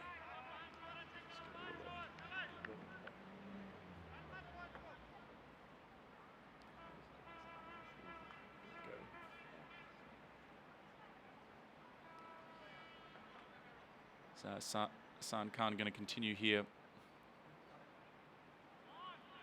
So we've got Sessi Bao on strike on 28 of 43 deliveries. Captain at the non-strikers then on your screen there, Asad Vala on 37 of 46 balls.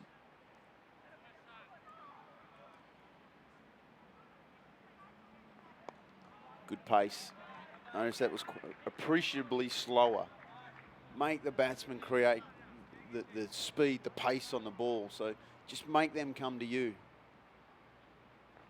Again, good bowling. Look, they get a single, that's fine. But just that pace, suddenly the batsman's trying to work it away with no pace on the ball. It becomes difficult. I think if you start to, as a spinner, start to bowl too fast, it becomes very same. So slow it down. You've got a surface that's helping. Yes, like I said before, you may get hit for 6, but it's going to be a good cricket shot. Drag them out of the crease. Let them come to you. Oh, got away with that one. Just down the leg side would have been a wide, but just clipping the pad. See if Hong Kong can keep building this pressure. Just 1 run in the last 9 balls. Just as PNG were really gaining momentum. Full toss on leg stump, but Vala can't capitalise. Well, it may be a coincidence, but sometimes that happens. If you bowled a string of dot balls and suddenly you bowl a bad one, the batsman then, because he's wanting to score, just doesn't quite hit it properly, whereas before everything was finding the middle of the bat. So it's, you know, that's momentum. That's the game within the game, so to speak. So, you know, I think this over, his pace has been a lot better. I noticed that he bowls a little bit quicker to Vala, obviously thinking he's the one that will play the big shot, whereas when bowling to Bao, he really slows down Essen Khan, and I think that's probably the pace he should be looking at to bowl both batsmen. Again, important last ball of the over here. Too fast. Again, I hate to harp about it, but that's just too fast. The surface it comes onto easy, gets on the front foot, half volley, puts it away for a single. Still pretty decent over. San Khan, just the 3 off it. And Zaz will, I'm sure, continue here. He's been impressive.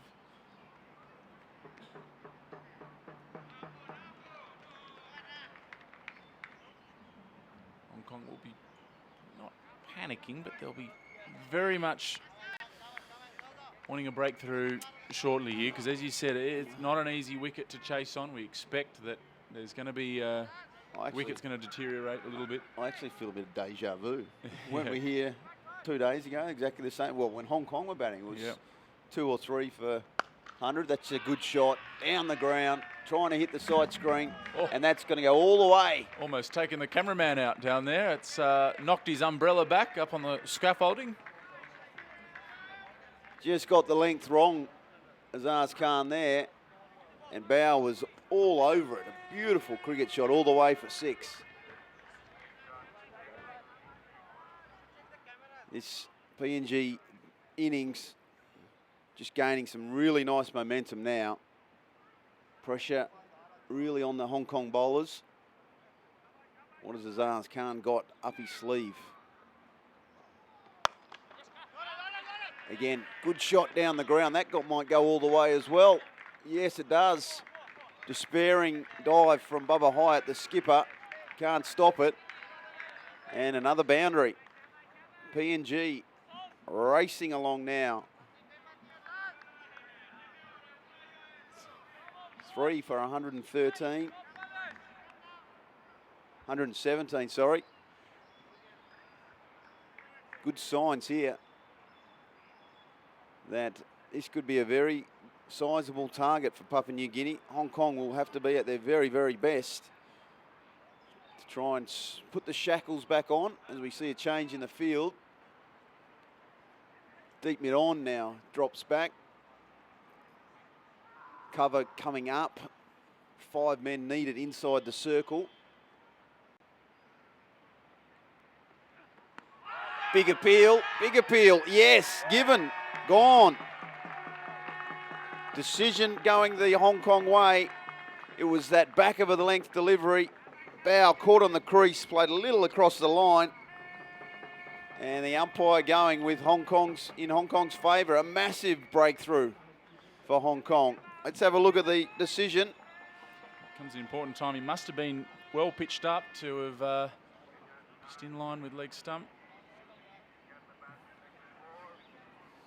No hesitation from the umpire. Looked like a pretty good decision. Yep. May have thought it was pitching outside leg stump, but that's, I think, what you'll find is a pretty good decision and the end of a very, very good innings.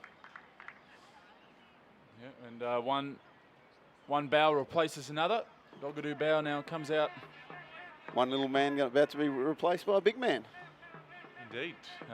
Thanks to Ryan Campbell for his stint of commentary as he enthusiastically departs. I'll say hello to Simon Millington,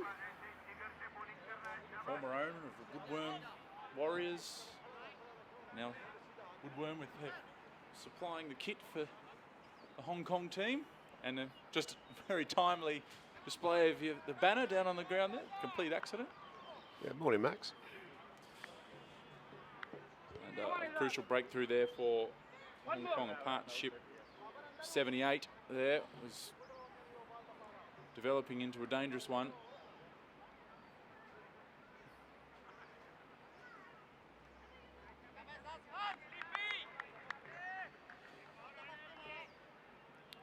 And the wicket's been taking a bit of turn, but Azaz Khan so far has been bowling very tight line and length indeed. Yeah, he has. He's been the pick of the seamers so far from what I've seen this morning, for sure.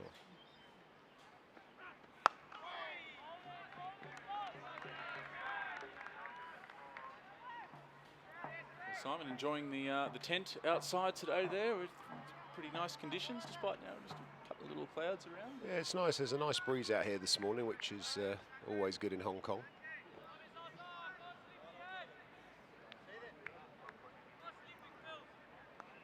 There should be a decent crowd in here by this afternoon.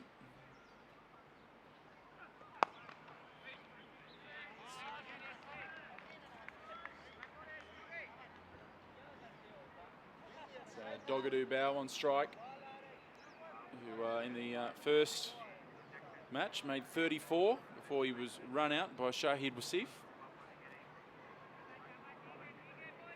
That sort of triggered a pretty stunning collapse. So the last 4 wickets fell for just 7 runs.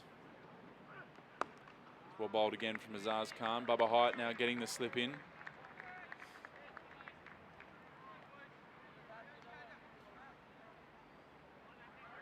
Simon, you've been a long time Hong Kong cricket follower, the team as it is at the moment? You satisfied with the progress from a fan's point of view? Yeah, I think, you know, with the players becoming full-time professionals, you can see the improvement in them. It's obviously good when Jamie Atkinson comes back into the team. You know, I think, you know, obviously he's a great player, but he brings some experience into that team as well, and certainly will be a big help for Bubba. Anchman Rath into the attack now, so soon as right-hander comes to the crease, the left arm spinner is introduced. As Chris Carter just walks past our commentary box here, missing out today. Jamie Atkinson placing him in the side with the gloves. Yeah, we're certainly blessed with keepers in Hong Kong, that's for sure. And with Scott McKechnie just around the corner as well, it's some exciting times to be some good competition for that place. Oh, edge straight away from Anchman Rath. That'll run away down to the boundary for 4. Slightly fortunate for Asad Vala there. No slip in place.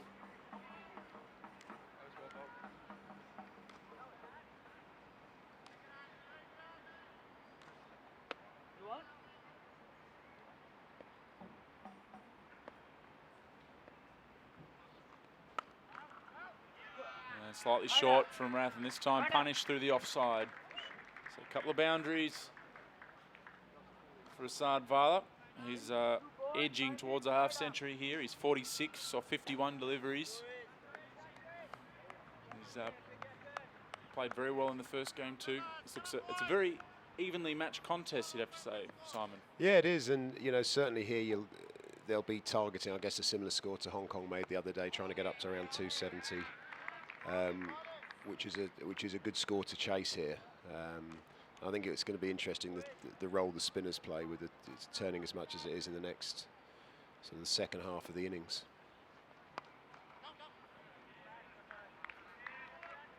Rath coming around the wicket to the left-hander, looking to straighten one into the pads.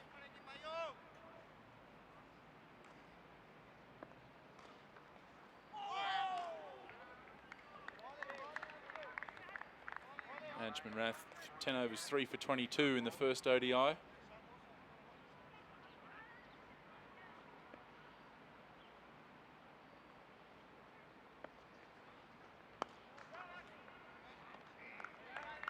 It's great to see these young guys doing so well. You know, Anchman and working through his way into the Middlesex seconds now. Players like Mark Chapman missing today, who's playing for Auckland. It's you know, great for Hong Kong cricket. The success of Hong Kong cricket is how these guys are developing around the world. So into the over there, 125 for 4. Simon Millington saying 270 is the score that we're looking for. Well, I think PNG will be looking for 270. I think 230 for Hong Kong. Yeah, Hong Kong would certainly be. I think, you know, if they can break this partnership now pretty quickly, I think they'd be pretty confident at skittling them under at less than 200, I would think.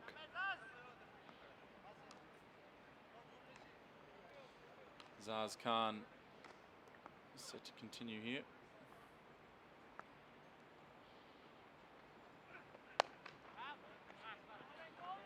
Four overs, none for 20, 1 for 20 so far, and out of that 20, 6 of them were through the hands of a fielder on the boundary, which went for 6. Bubba Hyatt, good to see him pass his fitness test this morning. A bit of a groin issue while batting in the first ODI.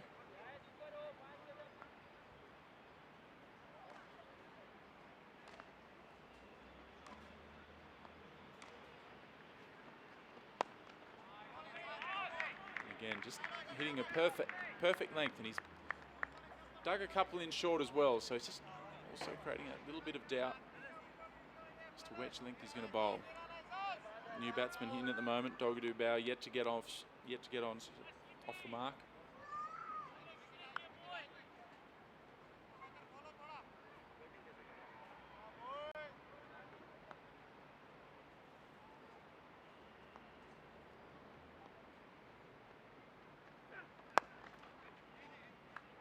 Another the dot ball.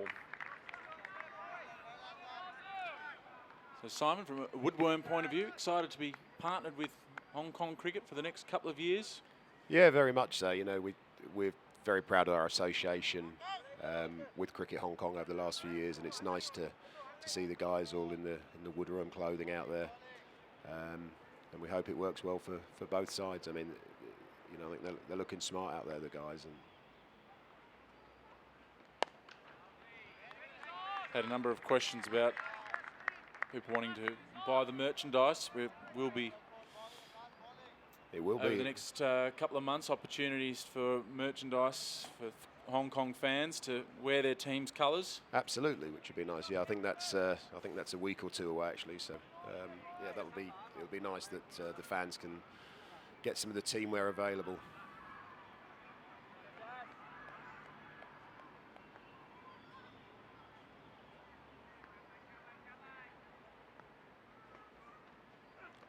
Short and hooked away.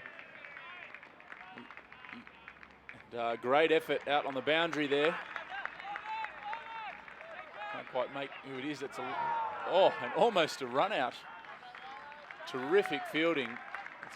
Nizika, I think. That was Shahid Wasif out there, the young man. Terrific diving effort on the boundary. Unfortunately, the cameras didn't pick it up for you, but the throw was also excellent. It would have been a very tight call on a run out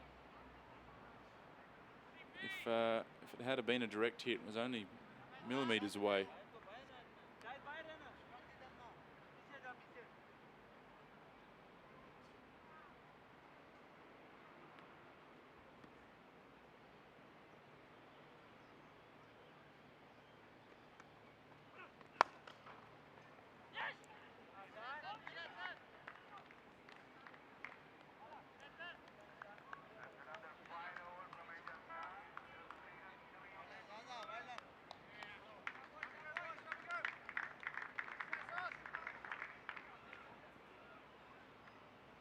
End of the over and PNG 128 for 4.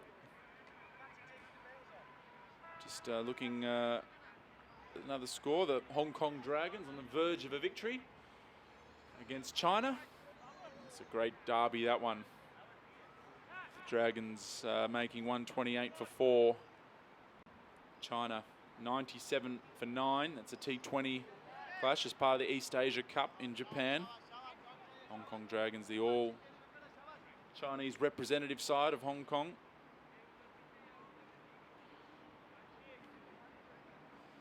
Good to see Jason Louis making 48 off 33 balls for the Dragons.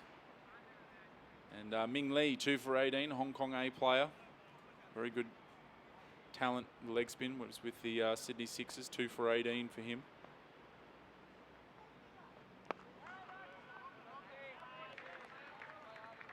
Good to see the Hong Kong Dragons get a victory after losing their opening couple of games to Korea and Japan.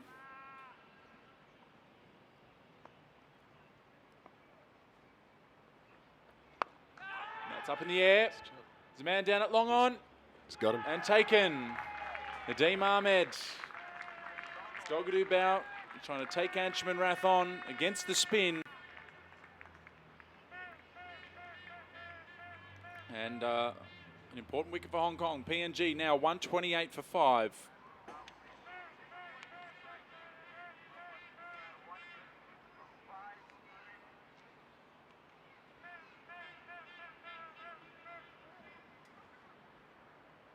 I'm certain the Hong Kong guys, particularly after Friday now, will be fairly confident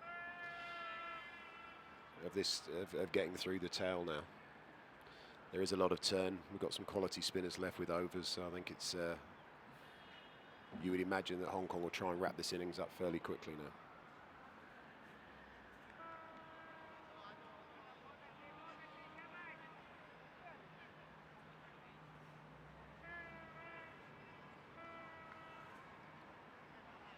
Saad Vala now becomes a really important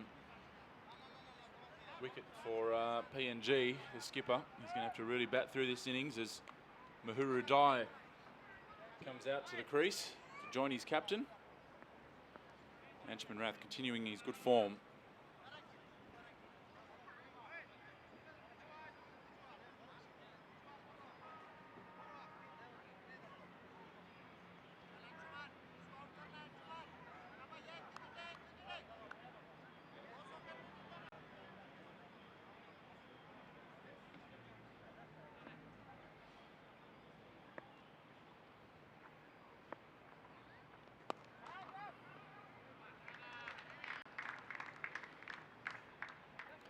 Just pushing the single down there.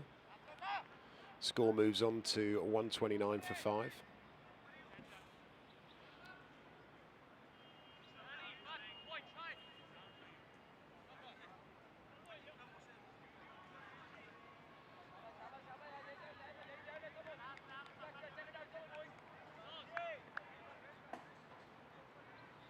New batsman on strike here.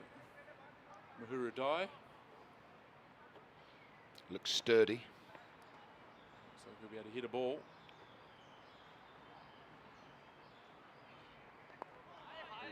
Anshman Rath almost turning around for the appeal there, despite the ball hitting the bat, but he knew that if it could have beaten the inside edge, it was going to be very adjacent. Nicely flighted, Anshman Rath. I think that's the pace to bowl on this surface. Yeah, absolutely. I think some of the bowlers earlier bowled a little bit flat and quick. You just see a bit of flight and a bit of to get that pace right.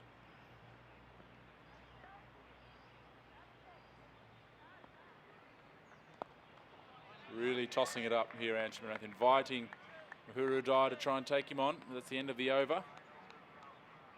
It's been a good few overs for Hong Kong. Anshman Rath, a successful one there for him. It's the 1 run off that over.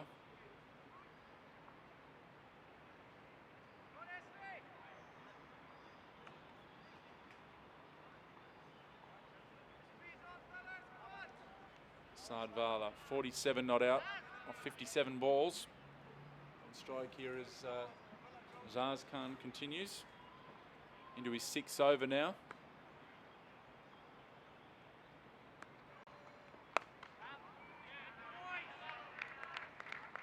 Spot with very good control.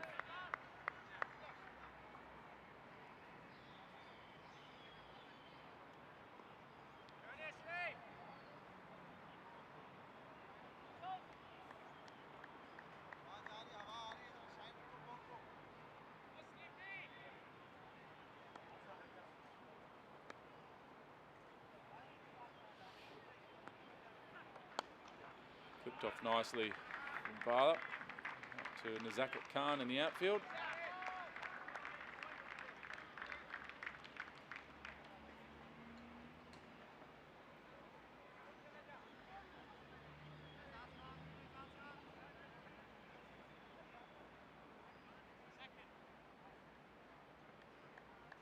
See the CEO of Cricket PNG, Greg Campbell, has just wandered into the ground as well. Get him on for some commentary later on in the afternoon.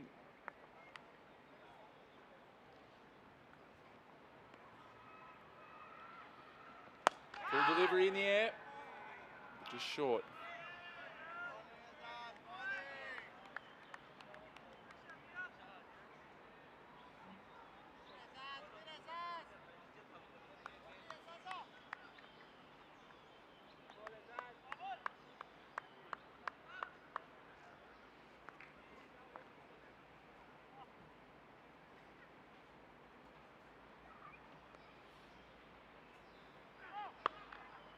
Oh, no ball. He had been creeping close a couple of times, Azaz Khan. A free hit here. So a chance for Mahuru Dai to get off the mark on a free hit. That's what you like on Nort. Well, yeah, it's a bit of pressure on him as well there, you know. If he was a lot of teams in Hong Kong, if you don't score off a free hit, there's some fines involved. So I don't know whether they have that in the PNG 11. But, got a thick bat here, Mahuru. I don't know if we get the angle on it when he taps it down. Yes, It looks a chunky bat he's got there. Chunky batter. Bounce Well, up, he's the up in the air. Well, he will score a run. He's off the mark. He'll take that. Sazkan, always a brave move, but not a bad one to go upstairs on the free hit.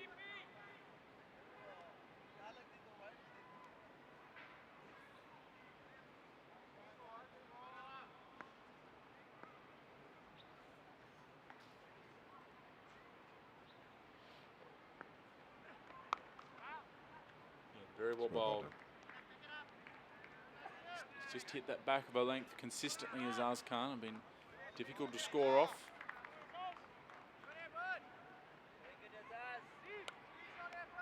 He's come back well after injury. He's had a layout with a broken ankle, I believe. Yep. And, good to see him coming back to full fitness.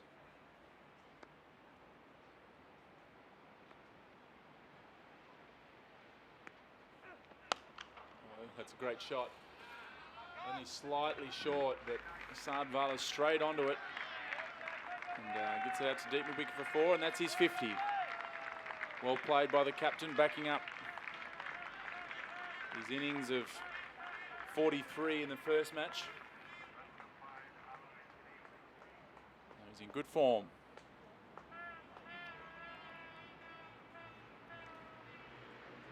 And wicket's still important for Hong Kong here because the PNG run rate's very good, 5.23 runs per over at the moment.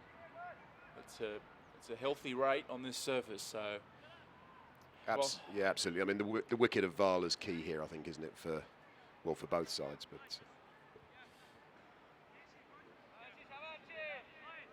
Just to everyone tuning in here to our live stream of the second ODI between Hong Kong and Papua New Guinea. Do share the link, get people watching. Love showing off associate cricket here in Hong Kong. Anshuman Rath continues.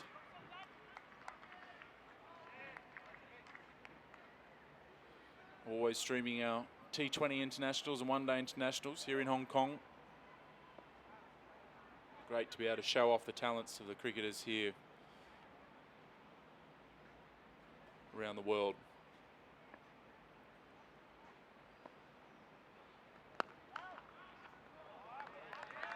Very athletic off his own bowling, Anshuman Rath.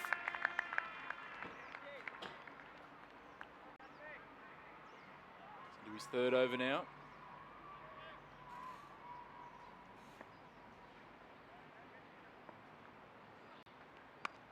Slightly short, but Guy misses out.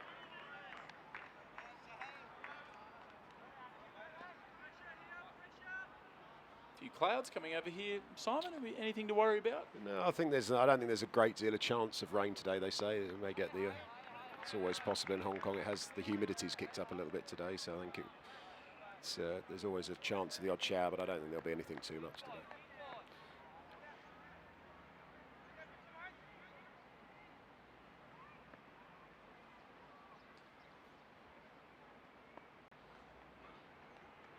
Oh, plan miss there, not far away. Yeah, very comfortable 27 degrees out there at the moment. 28, mostly sunny forecast for Tuesday for the third ODI. Really lights up Hong Kong when the sun's out.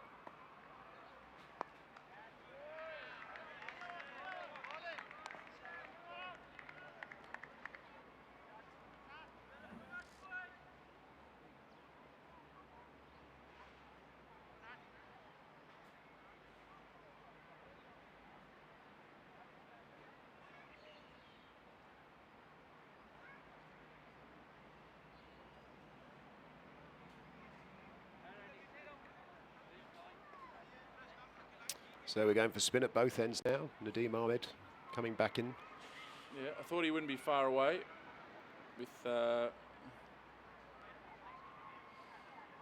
only bowling 4 overs and taking 3 wickets in his first spell. Nadeem Ahmed, I think he'll be looking to get through his next 6 here.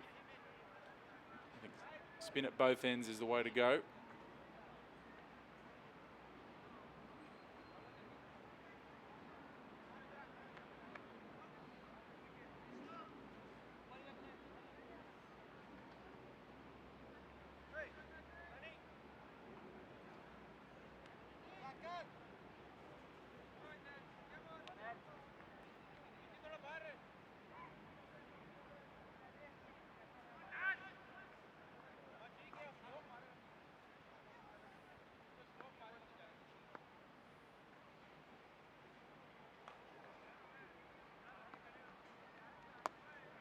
straight on the money for Nadeem Ahmed. I guess I'm a little bit surprised that he's changed hands. It shouldn't make too much difference, but he really ripped the ball in his first spell and took 3 wickets from the opposite end to which he's at now. He's now at the softball court's end. Oh, it has turned sharply. Don't think it makes too much difference, Son.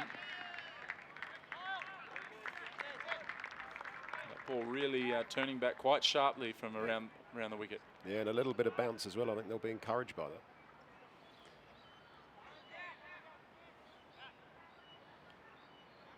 Spin's all been from the other end, so it's interesting to see what's going to give them from this. But certainly that's the good indication for Hong Kong with their spinners.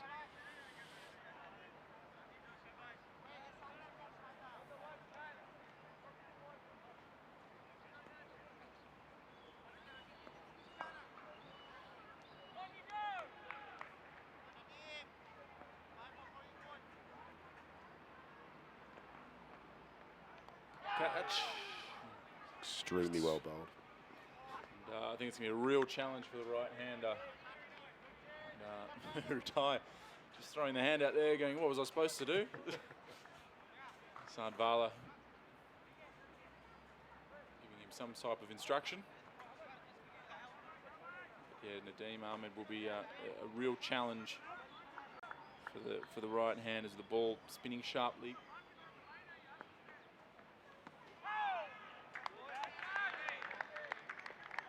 Quality bowler, Nadeem Ahmed. He is. He's been, you know, involved in the Hong Kong national team for a long time now. He's very, very skillful. Very skillful. 23 wickets in ODI cricket. Off the pad, and oh, that's going to go for 4. Was it off? Yeah, a bit of commentator's curse there, I Yeah, think. just off the edge, and that really flew away down to fine leg. Again, just perhaps bowling a touch too quick there. We've seen him really spin the ball sharply, just fired that one in and just slightly ill-directed, and Sardvala continuing to just pick off anything that's a bit loose.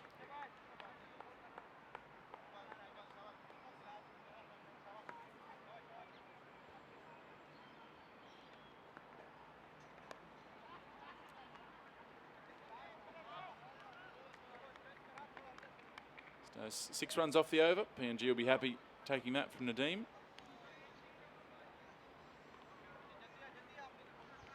.142 for 5.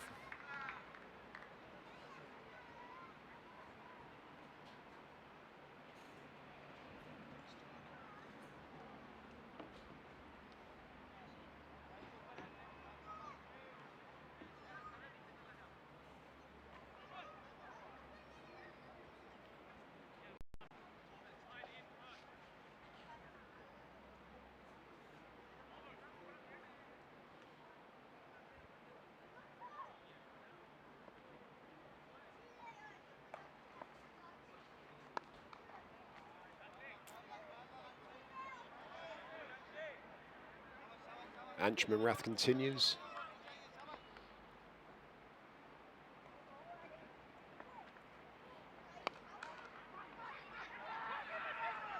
It's a shot.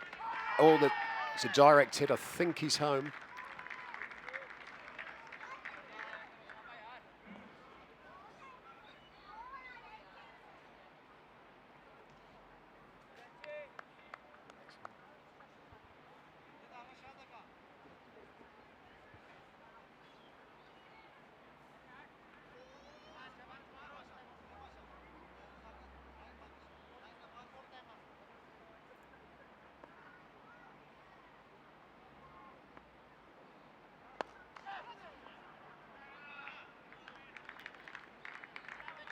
Down the ground for a single. He's certainly got the pace right of all the spinners today, Anchman. He seems to have read the wicket the best of all of them. There has been occasionally just from Ehsan and from Nadeem just pushing the ball through a little bit quickly, but he seems to just have this pace right, Anchman.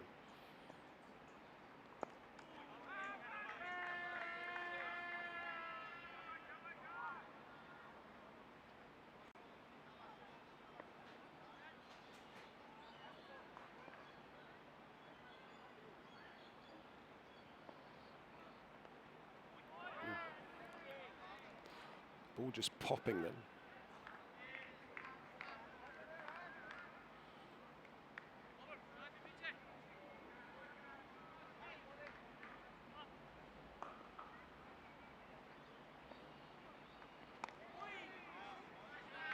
Beautifully bowled again.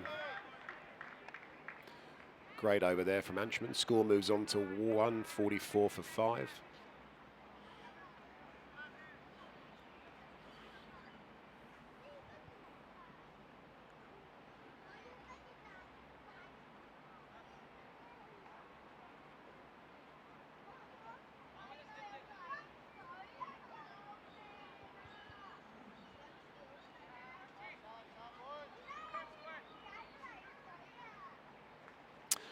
Jamie Atkinson there sporting his number 73 shirt for his beloved Sunderland.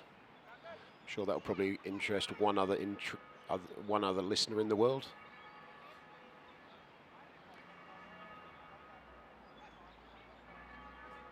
Fine player for Hong Kong over the years, both as a keeper, batter and as a captain, and he certainly adds a lot being back in the team today for the Hong Kong team. So.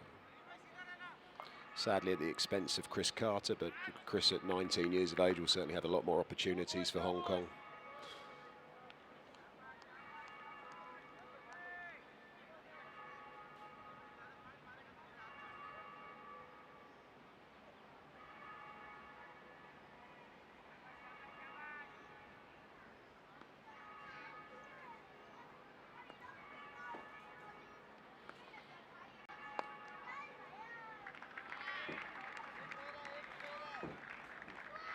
Push through for 1 to Nizikat. Score moves on to 145 for 5. Thank you, Simon. We'll a little change in commentary here. It's a very warm welcome to Rarua Dukana, the high performance manager for Cricket PNG. Welcome, Rarua. Thank you, Max.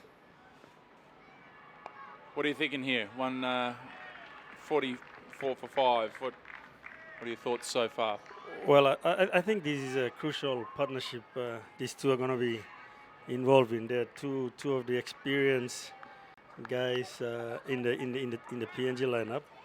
So I think if they tie in a good partnership, we're only on the 30th over, I think, and if these two put on a good partnership, we'll be looking at around 260, or well over 250, because Asad can actually launch towards the end if he's still around at the end. Well, yeah, I've been very impressed with Asad Vala. The Dean Army continues here. Yeah, he's been really good at picking up the ones and not taking too many risks in terms of picking up his runs. Seems a very accomplished batsman all around the wicket. Yeah, correct. Asad carries a lot of the weight in the PNG team, and I think he knows that, he understands that, and that's how he applies it into his game, and he's been very successful carrying that role with as the PNG's main batsman. So he's been going well. Oh, smash that. Well stopped out there by Nazakat Khan. Just an example of the quality of Vala right there. Yeah. What about the other man, Mahura Dai? Mauru as well. Like I said, with us, they're two of the senior members of the team. Mauru can also, he's a nervous starter, but once he gets going, Mauru can actually hit the ball a long way, and also he can actually play around and nudge around for ones and twos. And if he's in there by the end of the innings, I think he's going to be a good target for PNG. What about in the lower order with what's to come for Papua New Guinea today? Is there still plenty of hitting to come in the next 4 to come in? Yeah, John, I think we have...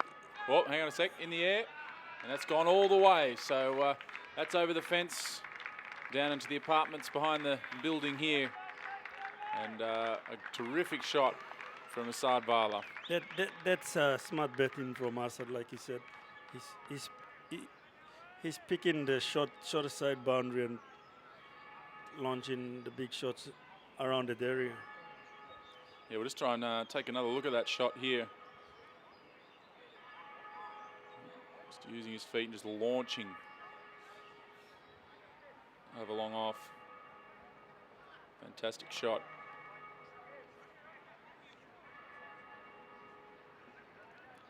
So he's just giving something Hong Kong to think about here. So yeah, the next four. So who will come in next? Yeah, out of these batsmen to come. John Bogereva and Norman Vanua.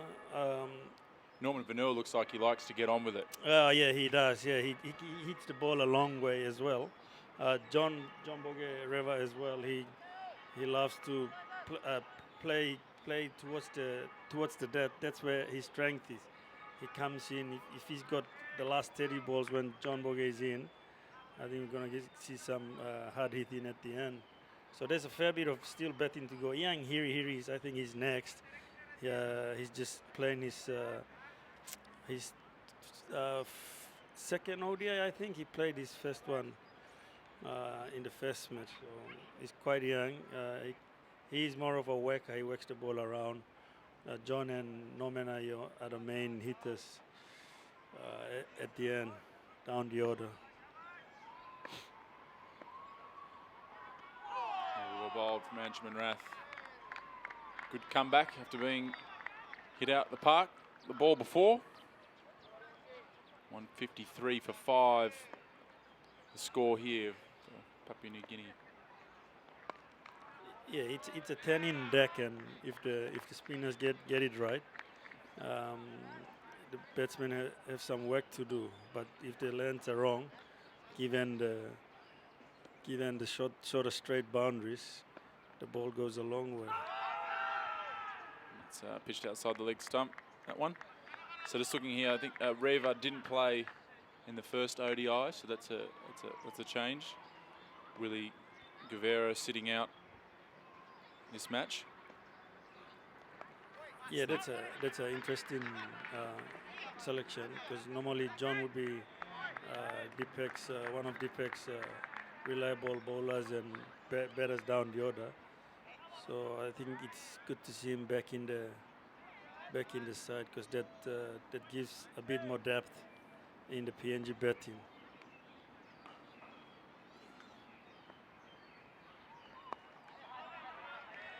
Especially when PNG are 5 for 154 runs.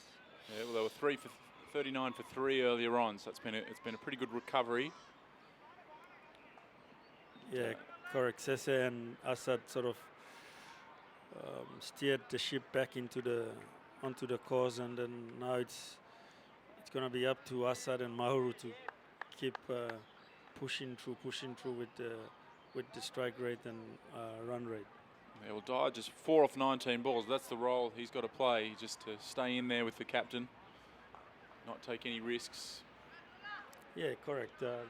That's a good indication of an experienced player. When you have a set batsman on the other side, all you have to do is just to play the supporting role and let him play, take on the bowlers.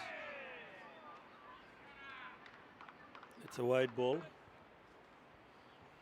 Yeah, Nadeem Ahmed, 6 overs, 3 for 35, 3 for 36. The one over that went for 16.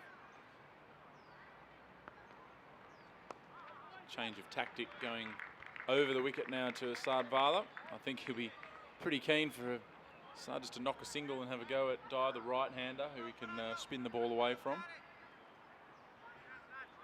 Correct, and it's again Dyer to keep doing what he's been doing. Play that supporting role. Him as well has to keep rotating the strike over to Assad, because he's the set batsman.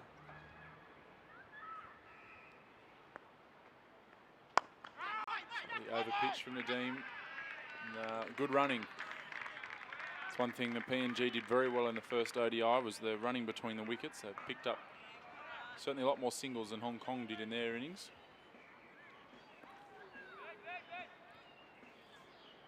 The PNG didn't quite get a lot of runs in the chase in the first game, but that was good indication on rotating Sharp strike. turn. Sharp turn there from the team. Sadvala, it is brave leaving the ball on this surface with the ball turning in, but that really did bite sharply. It's really well bought and very well played from Sadvala. It's a good delivery, just turn the hands, find it an easy single. That's 32 overs. Still going. There's one more ball in his over. As Vala takes the strike, Dai takes the strike. It's building up to be a crucial partnership now. Well bowled from the team, and again, Dai finds a way to pick up a single. Wide might have thrown you, still one to come. The partnership's what, 30 runs now after the single they just got. So it's building up to be a crucial partnership. If they build a bit more on this partnership, they'll be looking to launch it towards the end. In the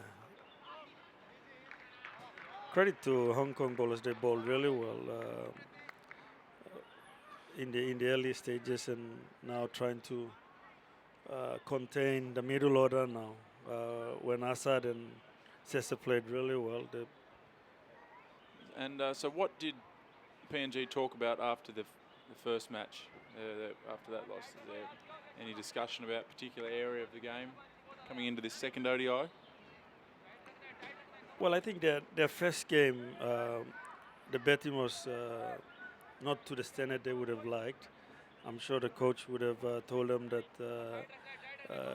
we needed someone to stand up and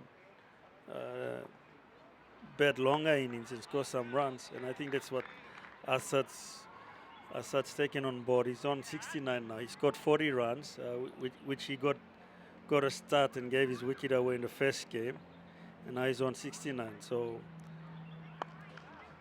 the key would be for him to be there at the end if PNG has to score anything over 250 runs.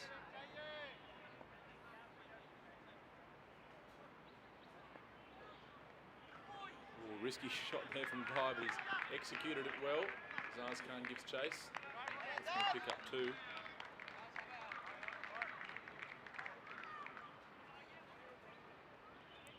Yeah, Dai loves his ram shots, so that's a trademark of Dai. He's not afraid to play some risky shots.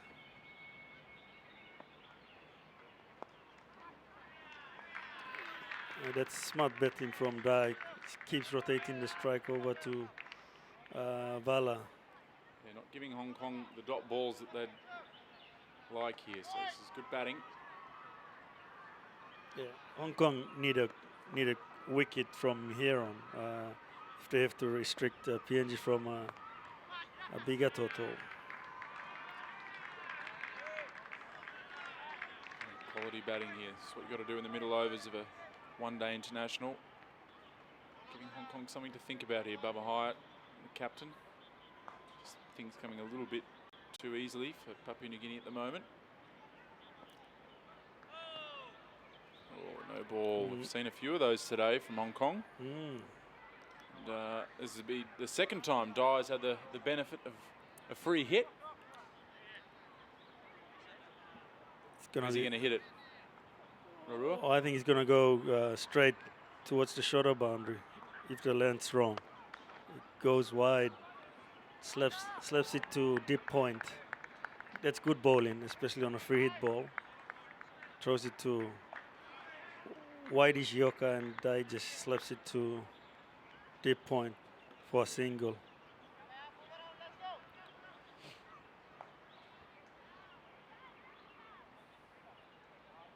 Partnership just continuing to grow. Now 37 runs.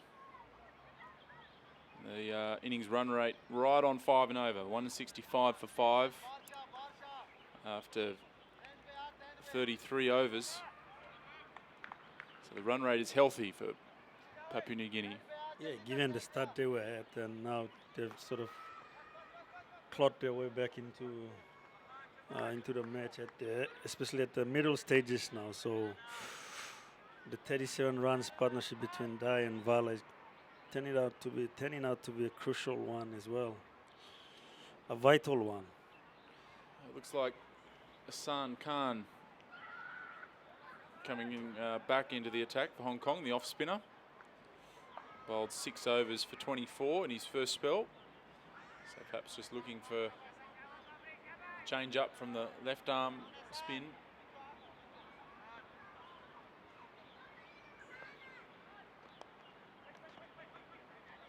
Yeah, well played from Dai. He's got the right idea here. He's not taking any risks, just looking to nudge the ball into gaps. Didn't pick up the single on that occasion, but it's the right way for the number 7 to play. Oh, reverse sweep. Not that one. No, you're not. I just might have put the mocker on him there. And a very ambitious appeal from Hassan Khan with Dai's pad well and truly outside the line of off stump. Yeah, like I said, Dai, he doesn't mind taking the high risk shots, especially in the last one. Like I said, he needs to just play sensibly from here on.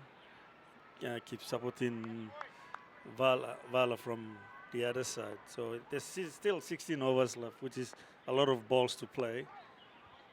This time he picks up that one as he tried to do on the first ball of the over.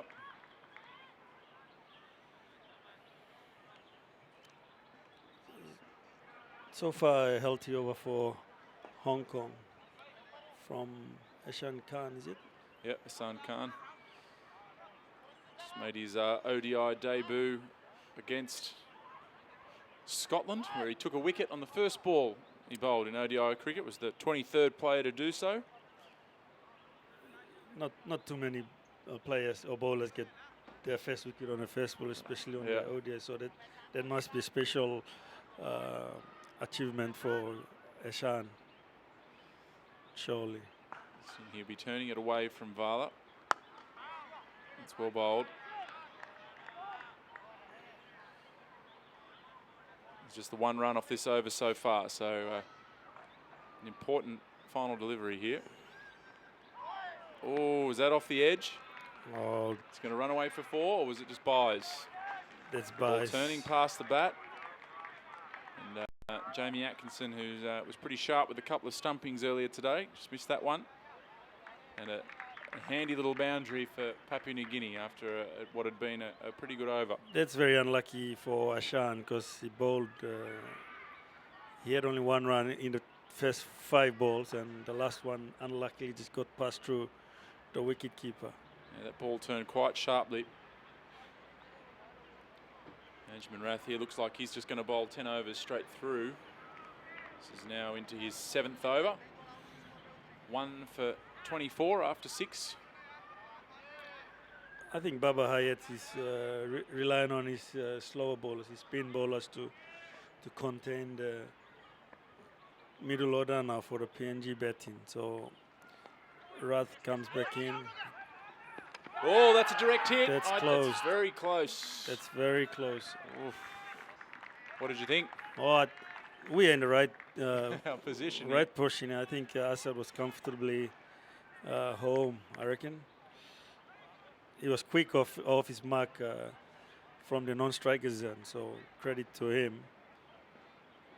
He just took off when Dai called for the run.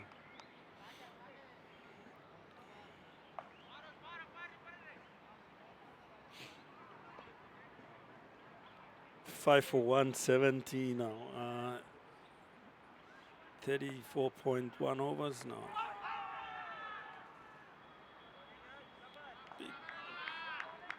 Vala tries to punch the ball down the onside, but hit his pad.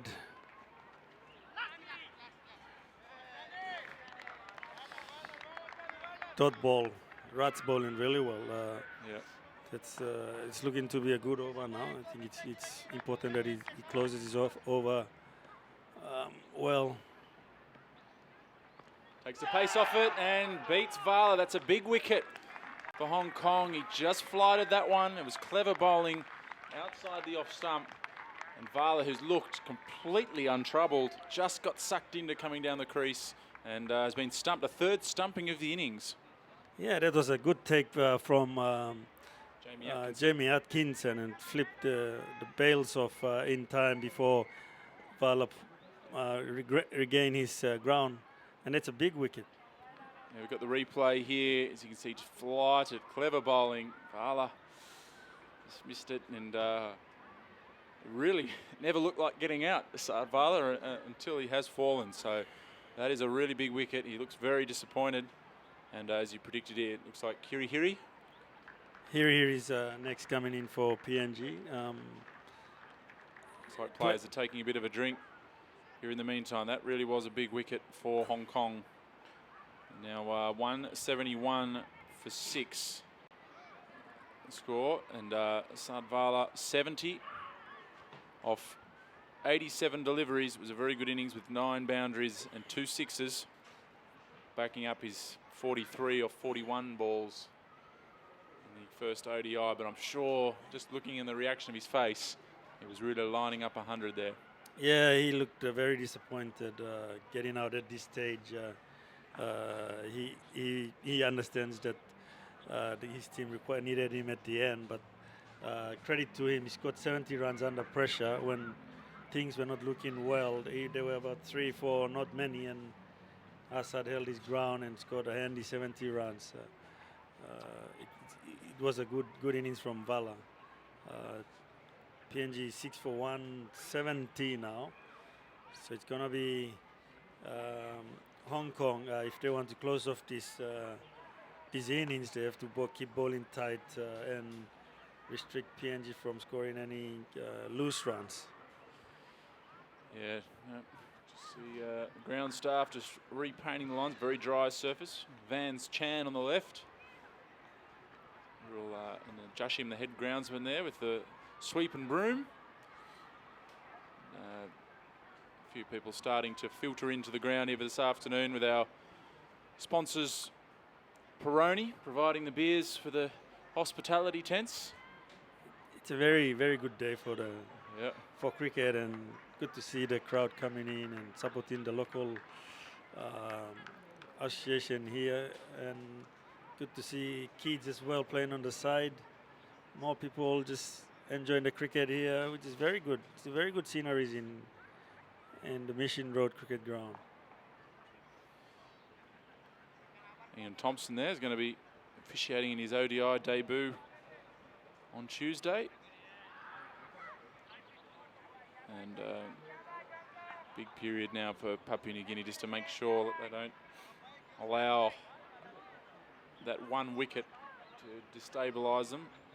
Saw Hong Kong recover from 111 for 6 in the first game, so and got up to 269. So there's still 15 overs left. There's plenty of time for them to get a big score here if they can apply themselves. Correct. There's a bit of betting from PNG to come as well. So as I said, it's up to Hong Kong to close the innings well.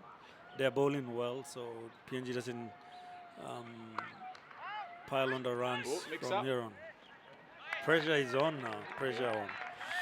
6 down. Yang here playing his second ODI, so he'll be a bit nervous, and the senior man Mahurudai on the other side to guide him through.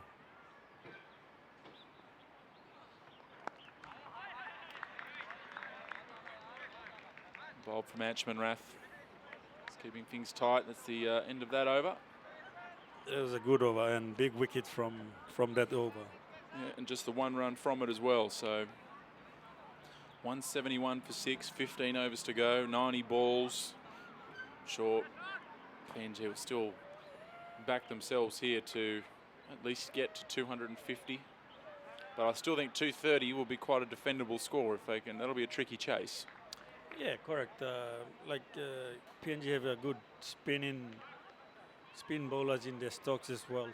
So around 230, 250 is still a good handy target to put for Hong Kong.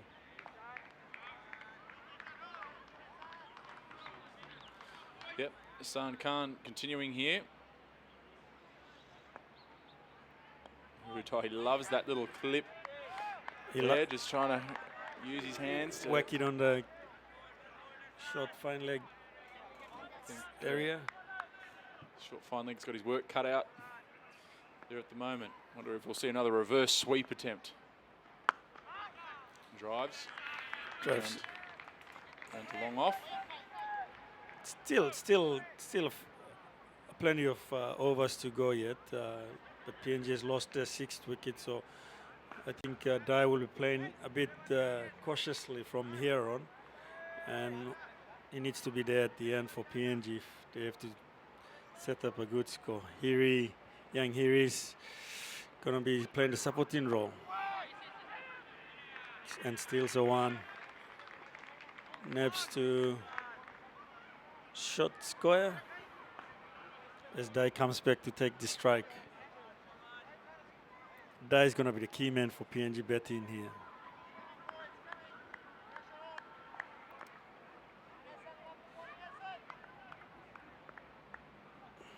Ashan Khan continues. Dai defends. Khan appeals for a wicket. LBW appeal, but umpire doesn't seem to be interested. I think Ashan's bowled really well. The last 3 overs leading up to Asad Valla's wicket was mainly of some tight bowling that created the pressure, and Valla tried to force a shot. Dai rotates the strike to maintain the strike as the end of the over. And one thing about Ahsan Khan, he doesn't muck around with his overs. He gets through them pretty quickly. And he bowls them flat straight and gets through his balls pretty quickly. And so 174 for 6. Papua New Guinea with Dai on 14 off 38 balls. So he's recognised the situation and not taking too many risks. Oh, big appeal and given. Oh, that's gone. Looked like a good shot. He got a decent stride in. He's not a tall man, Dai. He's just looking back at the umpire. The question was whether he got outside the line of off stump. The ball hit the back leg, the back foot, and that's a very interesting just take a look at the replay here. It did look fairly straight. It was whether it was outside the line of off stump. That was the only, he's right, either right in line with off stump or just outside. Definitely going on to hit the stumps, but in any event, Dai is on his way. PNG now 7 for 174 and losing one of the senior batsmen. Looking in some sort of trouble now, a lot of trouble actually. At 7 for 174. Very similar to Friday's game when they looked completely untroubled. Some of the PNG batsmen, and all of a sudden find themselves getting out. A couple of the kids look pretty comfortable there. Can in the shoe. Ah, good. That's cute, eh? Good to see kids around cricket grounds, especially in Hong Kong. Very good. Full credit to Cricket Hong Kong Cricket Association for promoting the game really well locally in Hong Kong.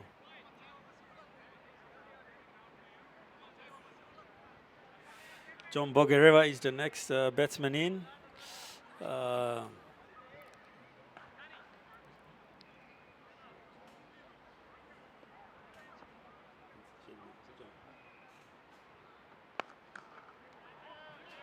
And puts bat on ball straight away.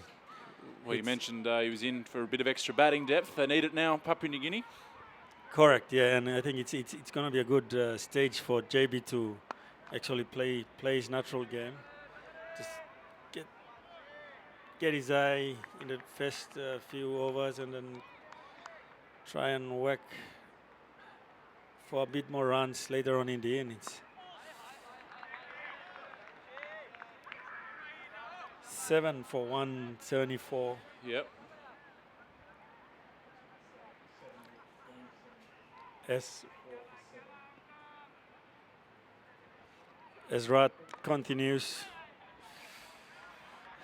Dot ball. Pressure's on the PNG batting, especially the tail. tailenders. Like we said, they can actually bat, but this is a different ball game especially when they're 7 down now. Well flighted. Management Rath, it's Hong Kong will realise that the Papua New Guinea run rate is still quite healthy, so they'll be very keen to take these last 3 wickets and leave Papua New Guinea short of playing out their overs. Yes, correct, Max. And there's another change. Yeah, Nadeem On the Ahmed, other- I think 2 right-handers in, getting the left-arm spinner back on to spin the ball away. So good move from Bubba Hyatt. Hassan Khan was bowling well, but now that the key wicket, Vasad Val, has been taken, getting the left-arm spin on to these 2 right-handers. And it's good captaincy from Baba Hyatt as well, trusting his spin bowlers to do the job for him. And now he's got two slip fielders in. Yeah, this attacking field. Oh, well bowler. Just wonder, maybe it was natural variation, as they call it, for the left-arm spinners, but that one, the straighter one, I wonder if he'll try and dart a couple in and then spin one away here, Nadeem. But we'll just take a look at these next couple of deliveries and see what plan he's working towards. Not as much turn there. That one again angled in. John's gonna try and bet some overshot, which is not his bread and butter, because he's normally a big hitter. But I think the situation. There it is, catch and gone. Nadeem Ahmed caught by Bubba Hyatt at slip. He's just angled the 2 in at middle and legged the ball before. That one he slowed up, had spin away. And unfortunately for Papua New Guinea, Riva was lured into the drive and edged to those waiting slip fielders. That's good captaincy from Baba Hyatt, attacking the last few wickets. As we said, it's up to them to knock off the innings straight away, as they're on the driving seat now. That's good captaincy, attacking field, and good bowling as well from Nadim bowling according to what his captain is asking him to do and get results. Yeah, it was a good delivery. It's 4 wickets now for Nadeem Ahmed. Took the first 3. It's Chad Soper. Comes out to the crease. Actually played against Chad a couple of times in Sydney. Oh, yeah? Yeah, he's a Sydney boy, yeah. Yeah. Correct, he plays great cricket in Sydney. Yeah, for Gordon. Gordon, yeah. His dad is an Aussie and his mother is a Papua New Guinean. So he's Papua New Guinean through and through. Played all his cricket in Sydney. Oh, beautiful delivery from Nadeem Ahmed. Spinning away sharply. Can bat a bit, Chad Soper. Yeah, he loves, he works hard in the nets, especially in training with his batting. So hopefully gets adds on a few more for his team. As PNG are now 8 for 175, the 39th over mark, and things are not looking good for PNG innings at this stage now. That's a pretty good over from Nadeem Ahmed. You know, PNG's point of view, whilst they'll be disappointed because perhaps it looked as though they would be in a better position only a short while ago, but there is turn for the spinners. It's a wicket where we have seen that it's a hard wicket to start on. Guys who have got in have scored reasonably freely, but we have seen whilst this is a different strip, it's a very, very similar surface to the first ODI, and we have seen wickets fall in clumps at times. Yeah, correct. I think the middle stages is where you have to work hard for your runs, especially when the captain is using all his spin, attack, and getting results. It's up to the PNG batsmen to work hard and get the last few overs, bet the overs out. They're still in a healthy run rate situation currently, but they're losing too many wickets at the same time. So if the tail enders keep betting and bet the overs out. They still look at a handy target of around 230. Yeah, very important. They try and even just get up over 200, just the psychological mark. The wicket deteriorated in the first ODI. It looks like there's a few scuff marks out there now. Ooh, it's not far away. It's a lot of pressure on the young man, Hiri here. Yeah, it's going to be a good challenge for young Hiri. Good opportunity for him to step up to the occasion now.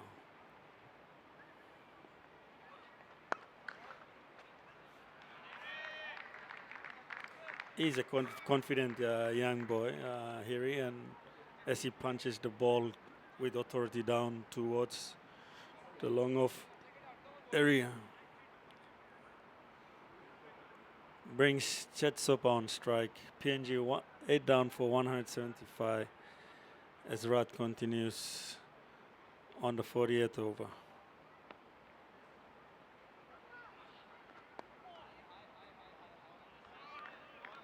That's great bowling from Rat as he completes the 40th over. PNG 8 for 176. Yep. Just going to have to try and scramble together what they can here. So, just seeing a score in the test match between South Africa and Australia. South Africa 468 for 7. So, it's been an interesting game, that one. Repeating as well, the Hong Kong Dragons over on tour in Japan got a victory as well over China in the derby. Catch. But, well, earlier in commentary we had Ryan Campbell fuming that Bubba Hyatt was standing wide at slip, saying his foot needed to be on the tram line. And I've no doubt in the tent outside his arms will be up in the air because that one was to his left and between the wicketkeeper. So a little chance there for Hong Kong missed. Just wait.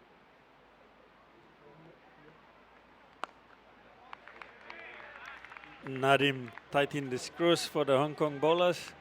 Yeah, let's try and take a look at this one from before. Turned, and he's very wide in that first slip position. That went past through him pretty quick as well. That's a good shot. That's a good shot from young Hiri, playing his debut for PNG. Slaps the ball through cover area and gets his first boundary of his innings.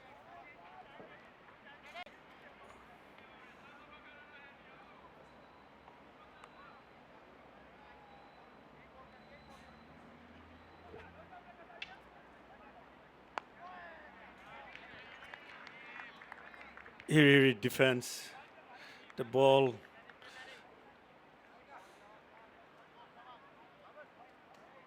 As Nadim continues. Again, another dot ball. That's tight bowling from Nadim and putting a lot of pressure on the batsman as well. I think the tail enders for PNG are now looking to just bat as many of us as they can because they still have a lot of overs to play. This is only the 41st over as Nadim closes off his over with the dot ball. That's pretty good bowling from the Hong Kong spin bowlers. Yep. So 40 overs bowled now, 10 to go. Only the 2 wickets in hand for Papua New Guinea, which is below, I'm sure, what they wanted. But now with Nadim and Anshuman Rath with 1 over each to bowl. 3 for 27 for Anshuman Rath after he took 3 for 22 in the first ODI, and Nadim Ahmed 4 for 28. So between these two, they've really done the bulk of the damage in this innings. Gadesan Khan with 2 overs to go, and then I guess the seamers will actually have to bowl some overs just to finish out the innings. Yes, correct. The spin has done the trick for them, so I think the the captain will look to his spin bowlers to close off these innings. This is the third power play now in the 41st over, and Hong Kong are now allowed an extra field outside the circle.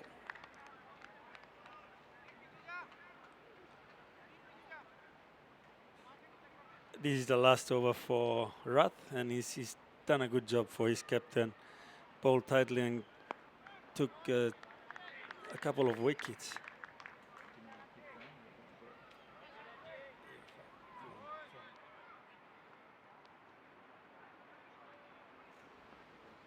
Yes, and short delivery just bunted into the onside for one there. I'm going to take a short break, and Rarua, you'll be joined by Cricket Hong Kong CEO Tim Cutler. He's going to just step into the booth for a moment here. See out the innings. Welcome, Tim. Good to be back. Good. PNG 8 for 185, and they're now looking in some sort of, a lot of trouble, considering the middle state. They look to be scoring 250 runs, plus runs, but a few wickets have slowed their momentum down, and now the tail have to do the job in the remaining overs. So I've just been sitting over behind your teammates. A lot of enthusiasm. Every run, even blocks, I've seen them clapping and supporting. What's going through their minds at the moment? 185 for 8. Would have hoped to be scoring 250 plus. You know, give me a little insight into the PNG team at the moment. What's going through their minds? Well, the tail have our tail enders have pulled the team out of some trouble in previous matches as well. Chet Soper currently batting. He can actually bat.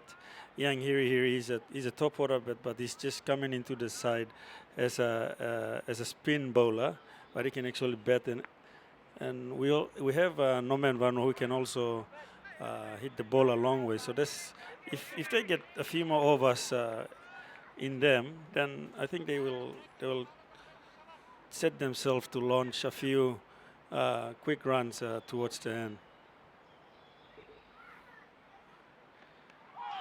The pitch is already wearing out there, isn't it? As we look on the vision there, those foot marks are already that sandy dark grey. You know, not sort of foot marks as normal, but very abrasive. And you can imagine the PNG spinners at the moment, they must be licking their lips at the chance to get out there against Hong Kong soon. I think the Hong Kong bowlers used up the opportunities really well, bowling tightly, not giving too many scoring balls for Papua New Guineans, and as the wicket gets weary and weary, it makes it hard for the batsmen to get into some momentum. How does this wicket compare to Amini Park in Moresby? Well, we get reports that we have a slow wicket, especially the teams that have come to visit Amini Park, but it's a lot quicker than what we're seeing now. I think it's slow, turning wicket in the Mission Road pitch, whereas Amini Park would be a lot more quicker and bouncier than this one.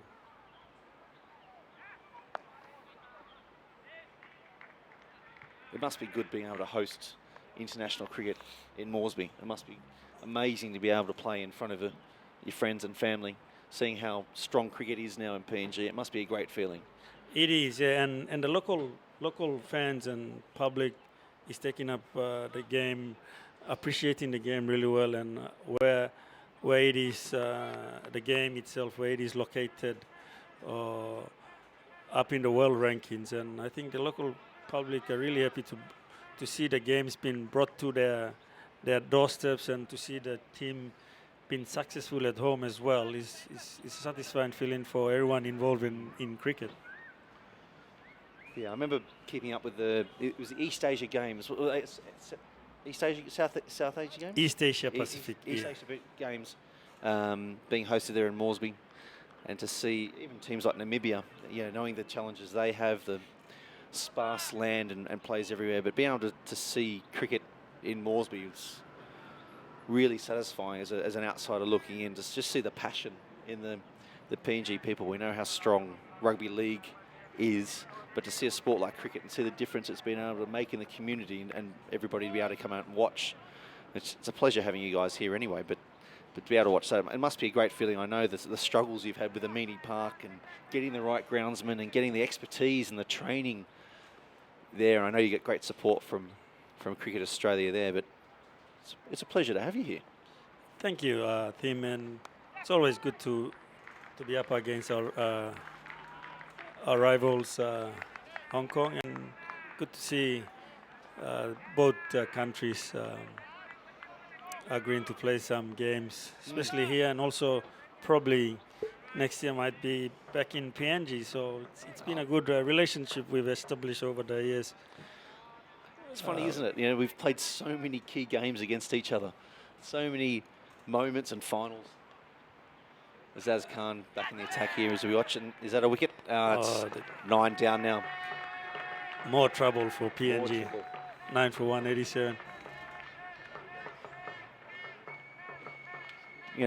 Division 3, 2011, World T20 qualifier, 2013 going to 2014.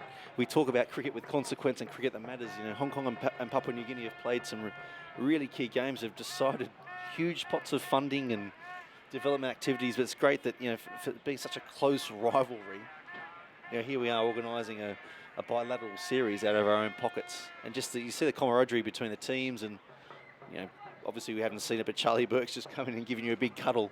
It's that kind of relationship. That's what cricket's all about, isn't it? Yeah, it's very good to see the rivalry between the two countries, and for the two countries to come up with an agreement to host additional games out of their pocket. It's a good commitment between towards the relationship between the two countries. And I played in the Division 3 tournament, which Hong Kong beat us in the finals, and since then our rivalry hasn't gone downwards. It has been maintained, and I think it's always a pleasure to play up against a quality side in Hong Kong and been successful as well. No. I wasn't here in 2011, but just played down to long on there for a single with that throw coming in from Kingchit Sham. Wasn't here in 2011, but I wish I was. What changes have you seen in Hong Kong? I guess you're a good person to ask. You played here 5 years ago, and here you are, 2016. What can you see that's different in Hong Kong? Well, I think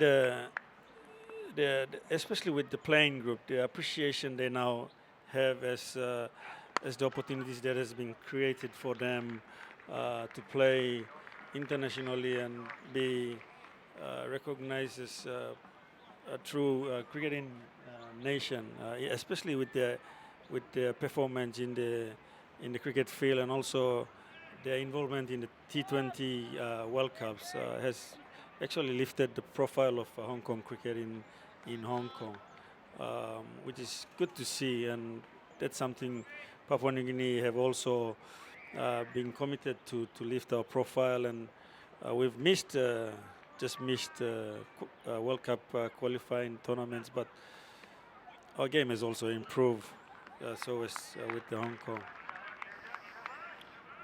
As a proud Papua New Guinean, tell me why has cricket been successful in Papua New Guinea? Well, I think, like I said, the players are now appreciating that the game itself has come a long way compared to 10, 15, 20 years ago. There's more opportunities available if there's more opportunities available.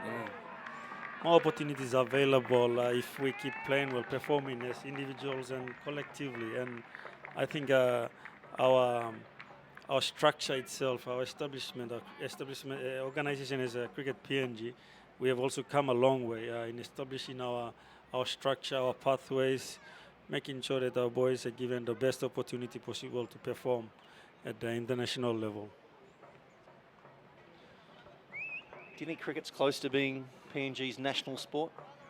Well, rugby league is a massive. It's massive in PNG. There's no doubt about that. But cricket has been always a strong sport traditionally.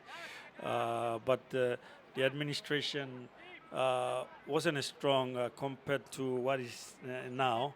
That's the changes we now are trying to get every stakeholders in PNG that the sport itself has come a long way, and it's now has to be embraced as a true professional sport with the players and also the administration. 9 for 190 at the 44th over mark. Nadeem Ahmed in his last over, and again a crucial spell. 4 for 48 in the 10th over, in his 10th over. You just see how much purchase he's getting out there.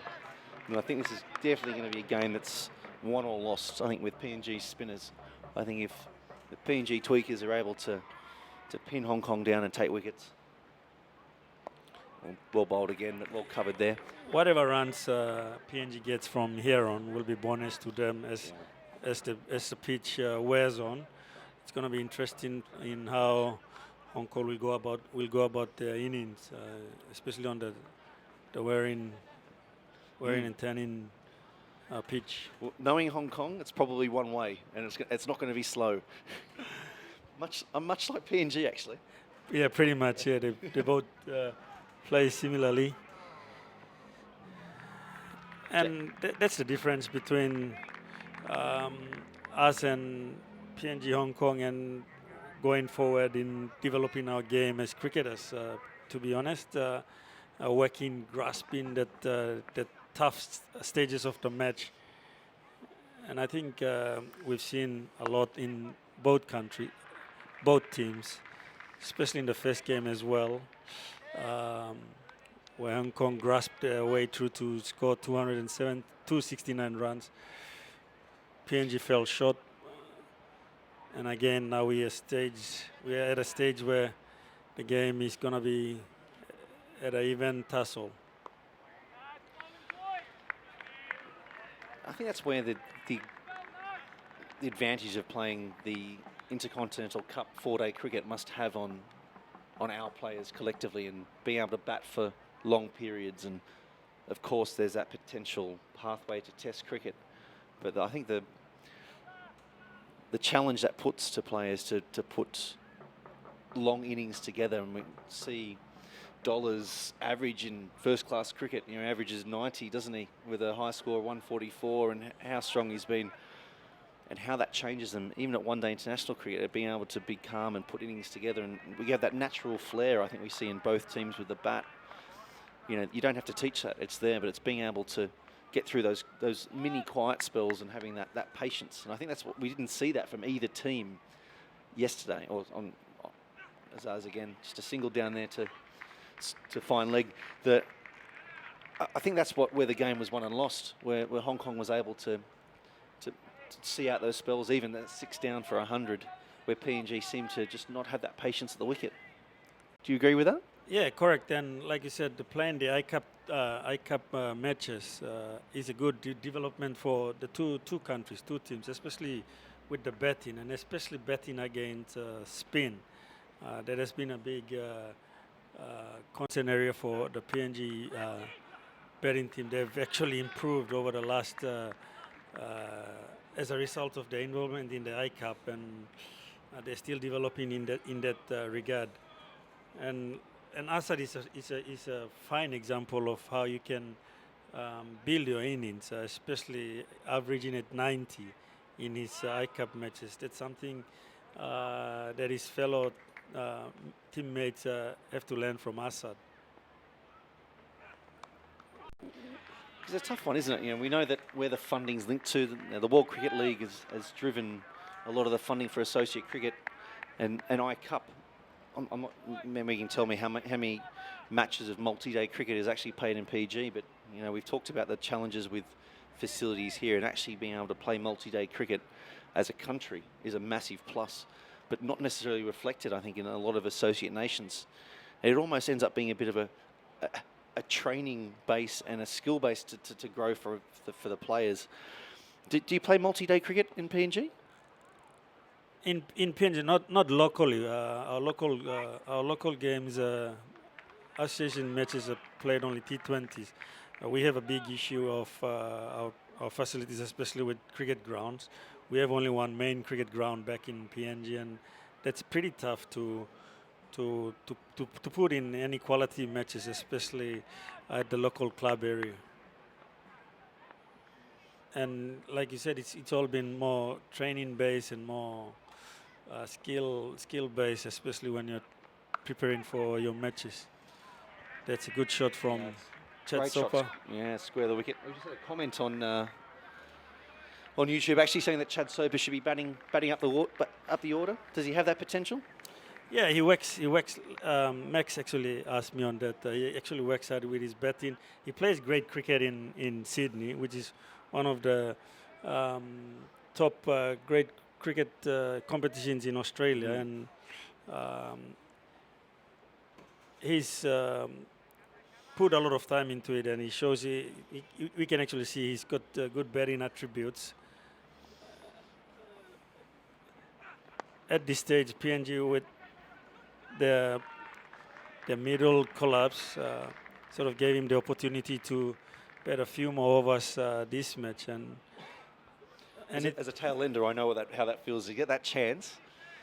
If there was ever a chance of putting my hand up to be a night watchman, or a chance like this, like, well, no, it's our turn to show everyone else how to do it. Good, yeah. It's a good proving point for Chad Soper as well, that his captain and coaches is having a look at him, and because he works hard in his batting, especially training, and I think he's putting his hand up to waving a flag to his captain and coach. Yeah, I know how that feels. And then if the wicket falls at the other end, walk off disparate and shaking head. See, I've been robbed of another 50. Robbed of another 50. I'm wasted down here. That's very true. So Azaz Khan just finished his 8th over there. He's got 2 for 40. 9 for 198, 47th over. This is. Yeah, Ehsan Khan now to finish off. He's got none for 29. Not quite as destructive as he was on Friday, but still probing. The only off spinner is bowled for Hong Kong. Hong Kong will be happy if they bowled PNG out for less than 230 runs. They'll be bit disappointed the work they've put in, and if the last two batsmen put on a few more runs, they'll be very disappointed. But what do you think they're thinking now? 225 probably. You think that they think you can nudge around 5 and over here? But again, runs on the board, associate cricket as well. Yeah, 200. It's a mental. It's going to be a mental approach, especially when you score anything over 200. Especially at the associate cricket level, that's very handy. But in saying that, what's shot expansive slog sweep there just for the one. In saying that, there was at least one good chase against Namibia, wasn't there? Chased down well at home. Boys chased really well in the two innings, one-day matches they played.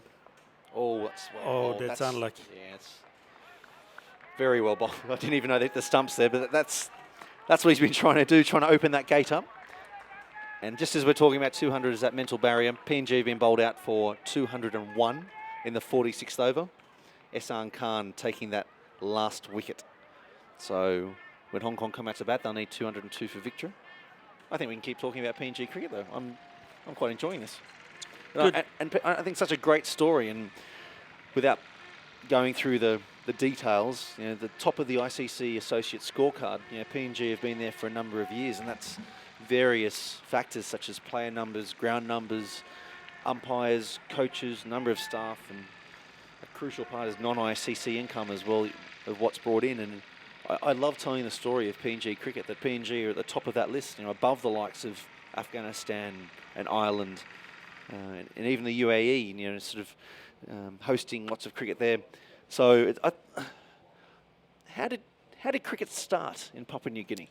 Oh, cricket has a long tradition, long history in Papua New Guinea, and the recent success has been an indication of a team effort, a good team effort. We've sort of established in all our organizations, or in all the different operations we have in PNG.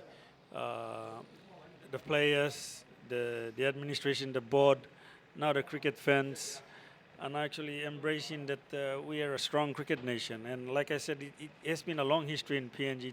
It's about 100 years we've been playing cricket in Papua New Guinea. Cricket was introduced by missionaries in the late 1800s, and it was just played locally, and we got ICC affiliate associate status in 1979. So we've been in the ICC membership for a fair bit now, and the recent changes in the structures and in the development works we do, especially the revamping of a board, active board as well, to make sure that the game is taken forward with a lot of team effort required, and we've come a long way, and currently we're seeing some good fruits of the hard work we've put in the last 10, 15 years.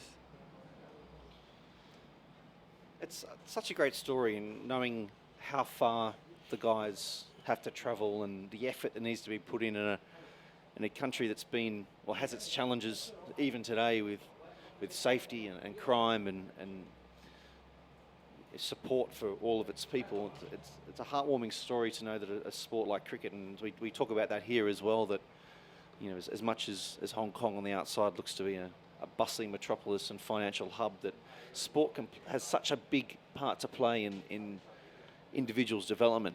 I can only imagine, how looking at the team and looking at the energy and how much you and your team love cricket and what a difference it's had on their lives. So how, I know that a lot of the guys come from a single community. Are you looking, is that growing? Is that developing? Are you finding other communities that could be the hearts of cricket PNG tomorrow?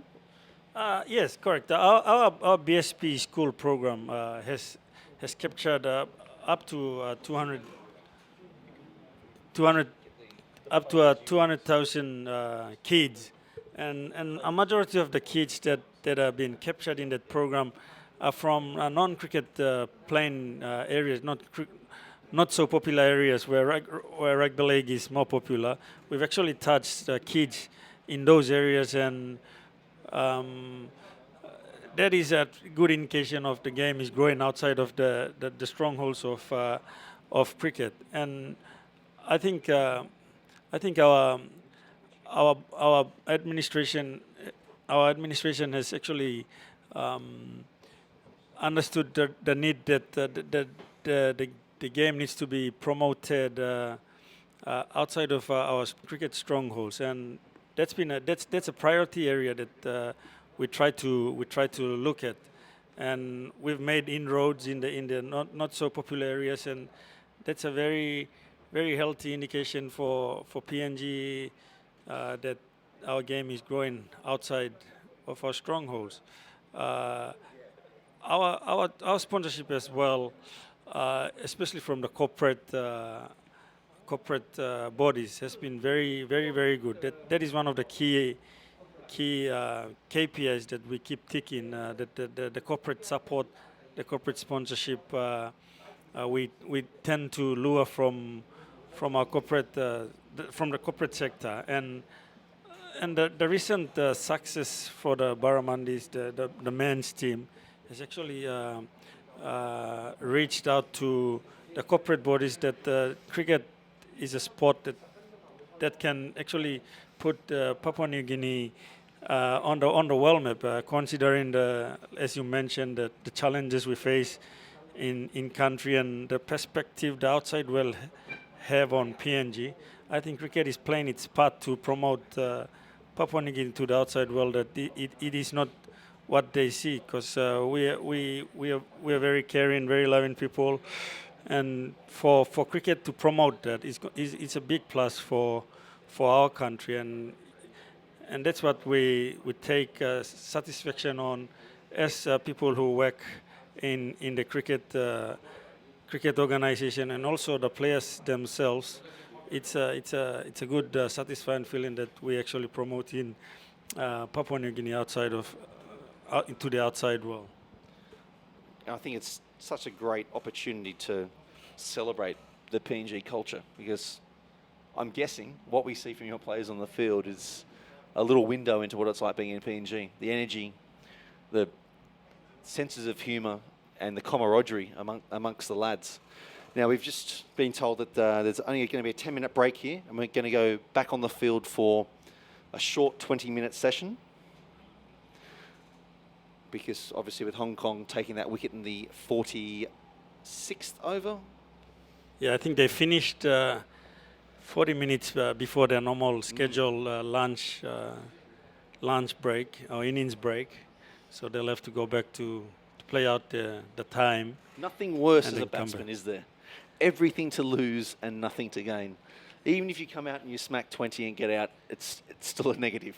Oh yeah, correct. It's a very challenging period for especially the top order batsmen, because you want to get through that period and come back and play again. But it's a tricky period, and it's going to be a good opportunity for PNG to get a couple of wickets if they bowl well, and then put Hong Kong on the back foot earlier on. So it's going to be a good, interesting short period for both teams, especially with the batsmen, because Hong Kong will be looking to have a good start. They'll come in and smash. If they smash a handy 40 runs, they'll be happy with it.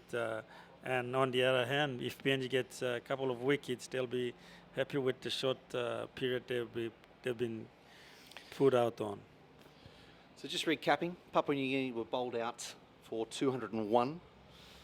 Top scored Dolavala. Great innings actually, and I thought probably threw it away to some degree to run down the wicket and get stumped by the left arm orthodox spinner Vanshinaman Rath. Stumped by Atkinson, who actually got 4 dismissals, including 3 stumpings. He got 70 off 87 balls. That was a crucial innings. Under pressure, he sort of changed the tide of the match. But like you said, he probably felt that he threw his wicket away. And as we saw, straight after his departure, there was nothing much from the rest of the middle and also the tail. So that was... See on screen there, Simon Millington, owner of Woodworm Cricket and many other brands, just as we keep talking. Great supporter of Hong Kong cricket. Yeah, cricket goes a long way when we have good support from the corporate sector, and there's the Woodworm. And you can see his logo. wife Suzanne there pointing to their grandchild, their first grandchild. Oh, good. I think that's our brand. Good. That's Granddad and Nanny's brand. Yeah, behind him, I think Lea Siaka again showed promise and threatened there. You can see 22 off 12 balls. He went fairly quickly, and Sissy Bao with 40 off 49. They put on, almost 80 odd runs there. And again, they looked very, very comfortable the entire time without ever looking like they were going to lose their wicket. But then after that wicket fell 4 for 117. They never really were able to put another partnership together, were they? Not really, and that was the downturn in their innings, especially when the middle period where Vala and Bao were going. PNG looked like they were going to reach 300 easily, but then, as you know, it's a cricket game, and the game shifts in two balls, so that's what happened. Yeah, definitely. There was a partnership of almost 50 between Asavala and Marua Dai, but after that, the wickets fell quite quickly. Dai was out for 14. Hiri was out for 10. Riva for 1, and Chad Soper was bowled by Ehsan for 9, with Vanuatu the not-out batsman on 8. Nadeem Ahmed again in the wickets, 4 for 50 off his 10 overs after taking a quick 3 up front. Tanvir Afzal, 7 overs, no wickets for 27. Ehsan Khan closed out, 9.5 overs, 1 for 32. Kyle Christie, the debutant, probably had a first over he'd like to forget fairly quickly, bowling 3 no balls, going 1 over, no wickets for 18, but I'm sure we'll see a lot more of Kyle in the future. Azaz Khan, the VC, 2 for 40 off 8s, and Anshuman Rath, the destroyer, 3 for 28. And here we go, see the first ball of Hong Kong's reply. And Jamie Atkinson back in the red and black of Hong Kong, straight off the mark, 2 out to square leg. PNG's opening bowler is Chet Soper, and Who's going to open from the other end? We're going to open with spin? that'd be interesting. I reckon captain will go with his normal opening pair, Chet Soper and Norman Vano, but there were some lessons learned from the Hong Kong bowling that it's already a wearing of wicket, so it will be a good idea to start off with a spin, especially when Mahurudai, they have in the team, bowls some good offies. Yeah, I'm looking forward to seeing bowling. And Chad Soper into Jamie Atkinson. Atkinson just on the back foot defending there. It's good to see Jamie back, but I can imagine PNG are probably not that excited to see Jamie back in the middle. He's been a destructive player, hasn't he? But it's good to see him back. Yeah, correct. Jamie has been very successful against PNG over the years they've played. So I think the PNG camp will be cautious about that, not to give too many opportunities for Jamie to keep dominating. Atkinson trying to force that cut there, no run, backward of point. I was lucky enough to be in Nagpur for the World T20, and he played that lone hand against Zimbabwe, and then also in the World T20 qualifiers. Of course, PNG were there and unlucky to miss out, losing to Afghanistan. But played some great innings, and that innings against Afghanistan for me will go down well, I'll remember that forever, the way he was able to hold up that end. Been a great player for Hong Kong. Soper again into Atkinson, just no run on the onside. I think, and he's almost epitomises Hong Kong cricket for me. Born in Hong Kong, lived his entire life here, learnt all his cricket here and played a little bit overseas, tried his hand at county cricket, and I think sometimes he doesn't get as much credit as he deserves in that in his early 20s, at 23, he gave up the captaincy. Atkinson again just defending. It feels like, talking to people, it's like he's been around forever. I guess from your point of view as well, you must be sick of the sight of him. Yeah, I think I was going to say that his age is not an indication to what he's done for the Hong Kong team. I think it seems like he's been around for a longer time than what we would sort of see, or what we've seen from Jamie. Oh, close there. That's Umpire close. Tabrak Dar not out. I think he hit that. Okay. We'll just get that replay up to see that. Jamie can step in front of his stumps, but I wasn't watching.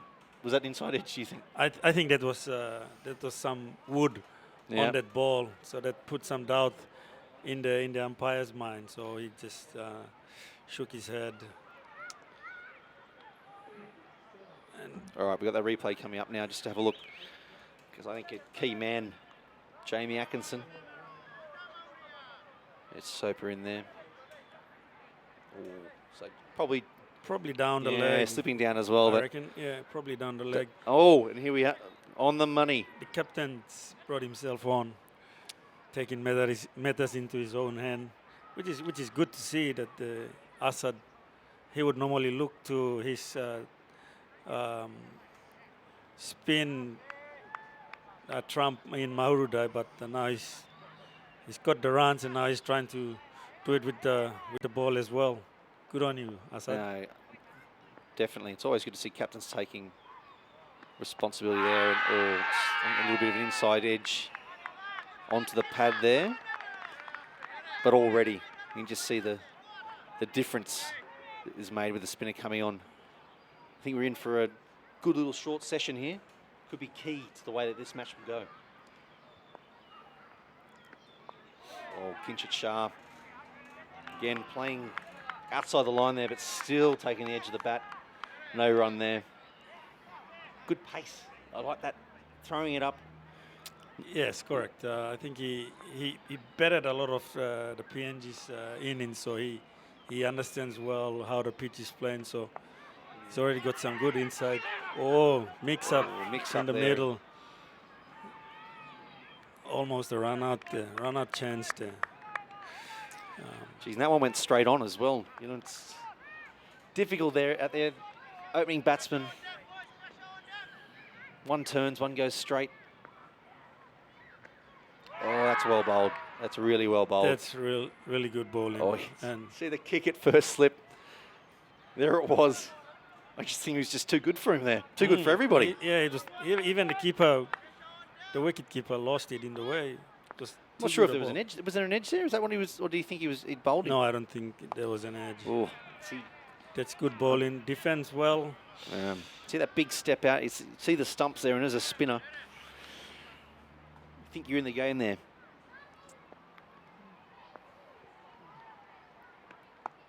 Kinchit Shah there, just defending the inside edge of the bat.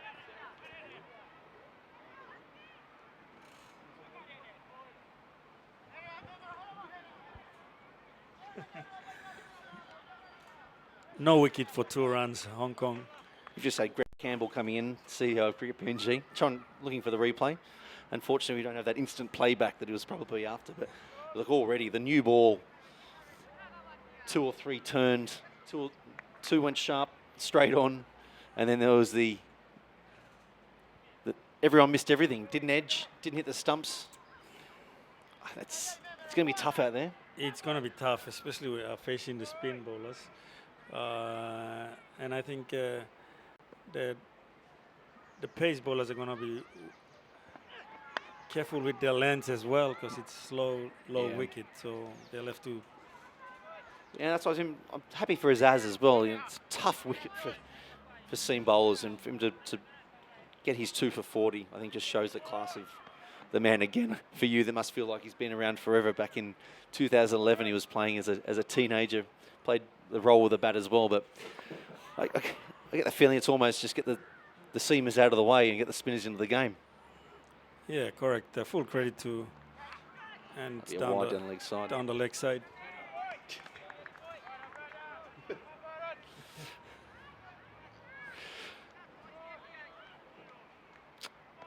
So what's Chad's story? Chad is a hard-working young lad. He's only about 24.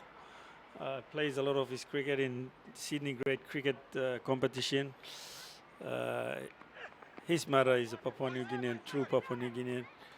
Oh, that's close. Oh, I think that would have been out if that hit.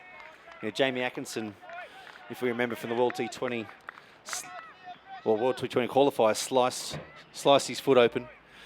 Well, Big C, he's got that fitness back, but geez, if that was a direct hit, I think Hong Kong would have been 1 down there. It's going to be a crucial period for especially for the match as well. If the Hong Kong batsman sees this small period over, they'll be happy with the effort they put in with the ball, and also the small period in the batting as well.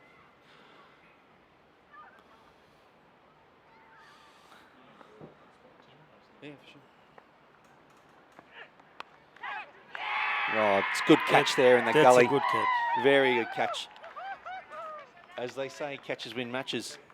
And I love seeing a gully in there early as well. That's a key moment. Full credit to Chad as well. He has a plan, just to bowl straight, full, make the batsman play, and he's got results out of it. And that was a very good catch. And see that replay coming up, just playing away, Kinchit Shah away from the body and low to his left. Mauru Dai takes a good catch. Probably thinking he should be bowling from the other end. He's taken a great catch.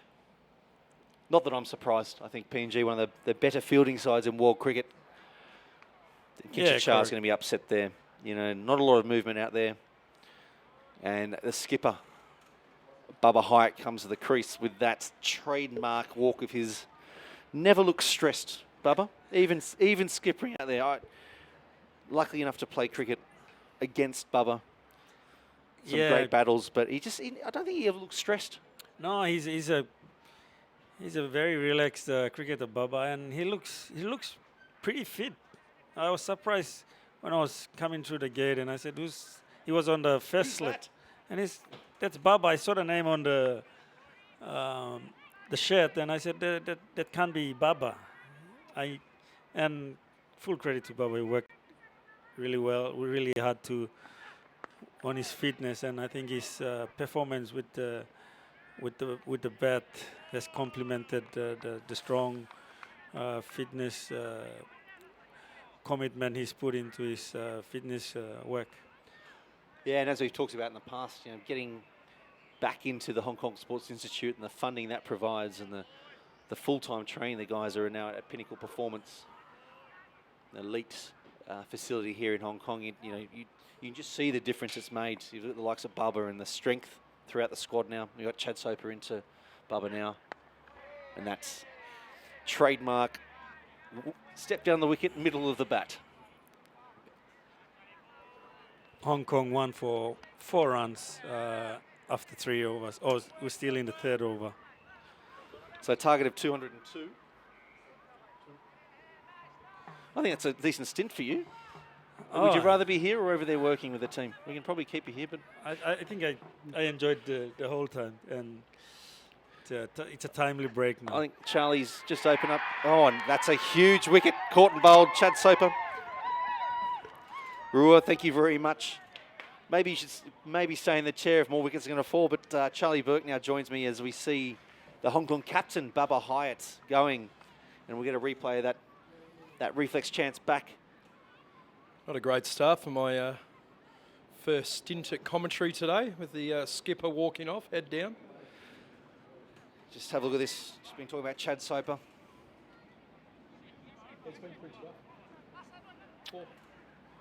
Yeah, Kwong bowls are never easy. Charlie Burke's just nipping out, so he's stuck with me for a bit. But, geez, as we were talking about that short session of 20 minutes, sees Nazakat Khan coming into the crease at number 4 at Hong Kong 4 for 2 in the 3rd over.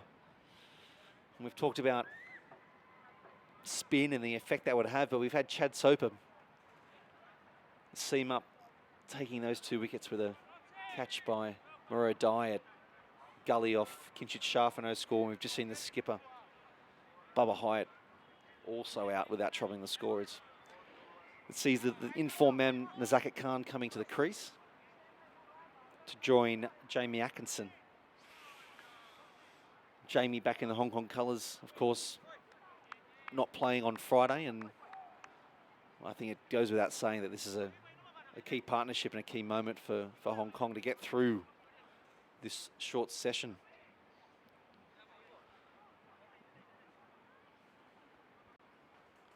It seems that even after Asad Vala buying 1 over, in which I thought he actually looked quite threatening, but he's come off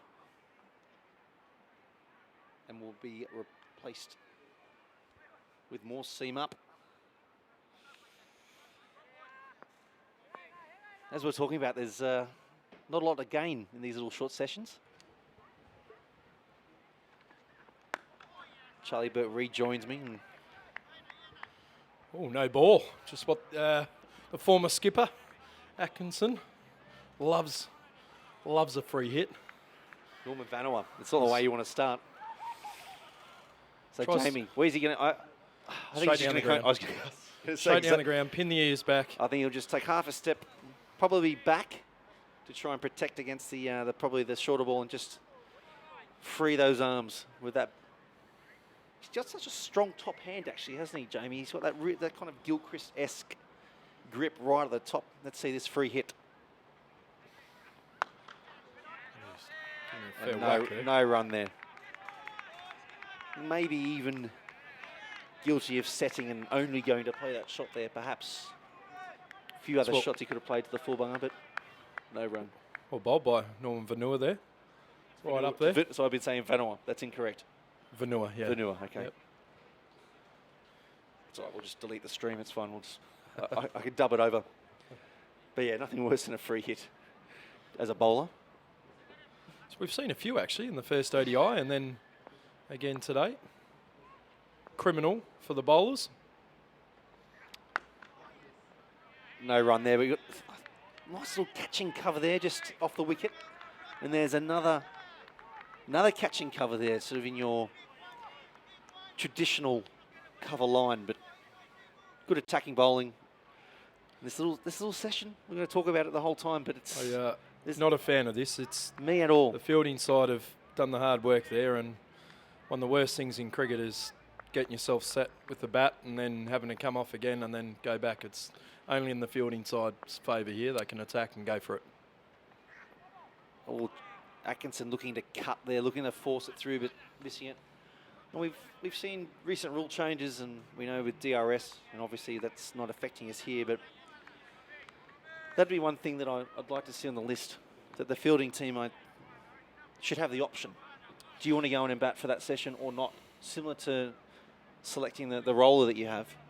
Because really, it's your advantage. You've bowled a team out. Yeah, it's that rule, and the can't be out LBW when it's pitches outside leg. They're my two pet hates for anyone that Would cares. you allow that? Absolutely. Oh, Jamie Atkinson has absolutely creamed that square.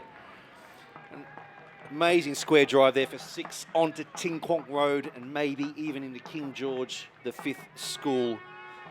Of course, the school that had Dermot Reeve as one of its most famous sons. How far back did he lean then? He's hit that harder than Cameron White used to try and hit a ball. If we can get that replay up again, he may be using Ian Bell's Here we bat. go. Here we go. Have a look at this.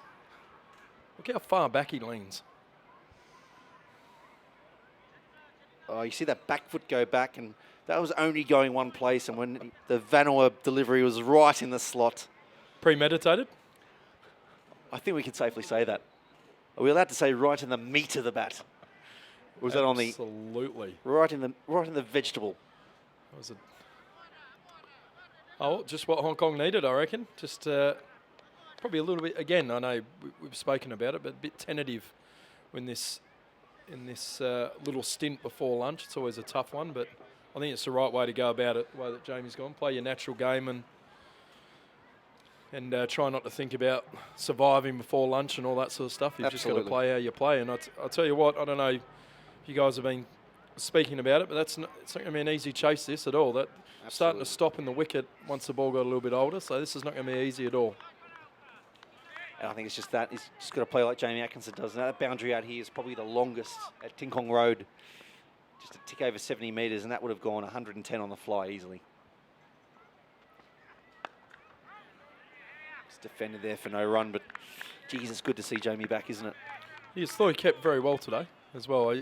Just his leadership, the way that he marshals the guys around, gets through the overs quick, has a quick chat to the bowlers. I saw every wicket that fell today, or every drinks break, every opportunity, he was often over to the guy that was bowling at the time and sharing his thoughts and experience. And those first couple of wickets today, he took those bowlers off pretty quick.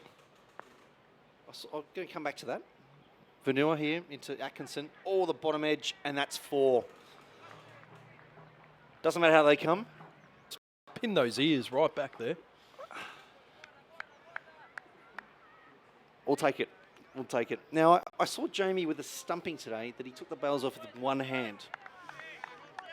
As a highly experienced coach and knowing Jamie's a leader, did that send shivers down your spine? Didn't actually see it, to be honest. Put me on the spot there. We might be able to find it.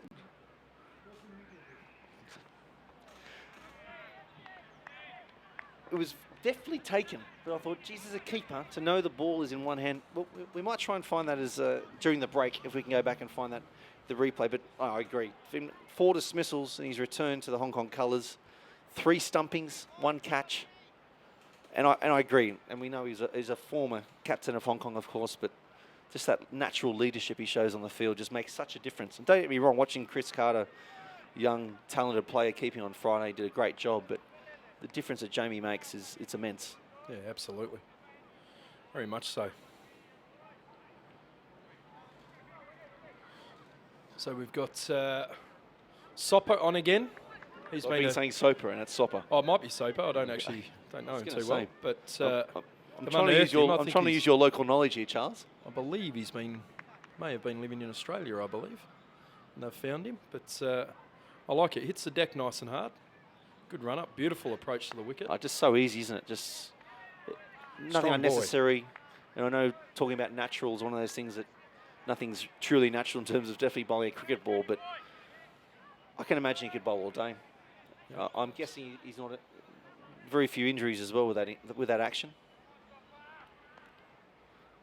So is he PNG born or? Yes, PNG born. Yeah, but grew up in Australia. I believe so. Yeah, I may be wrong there, but I believe so. Just off the thigh pad there. I'm not sure if there's an inside edge.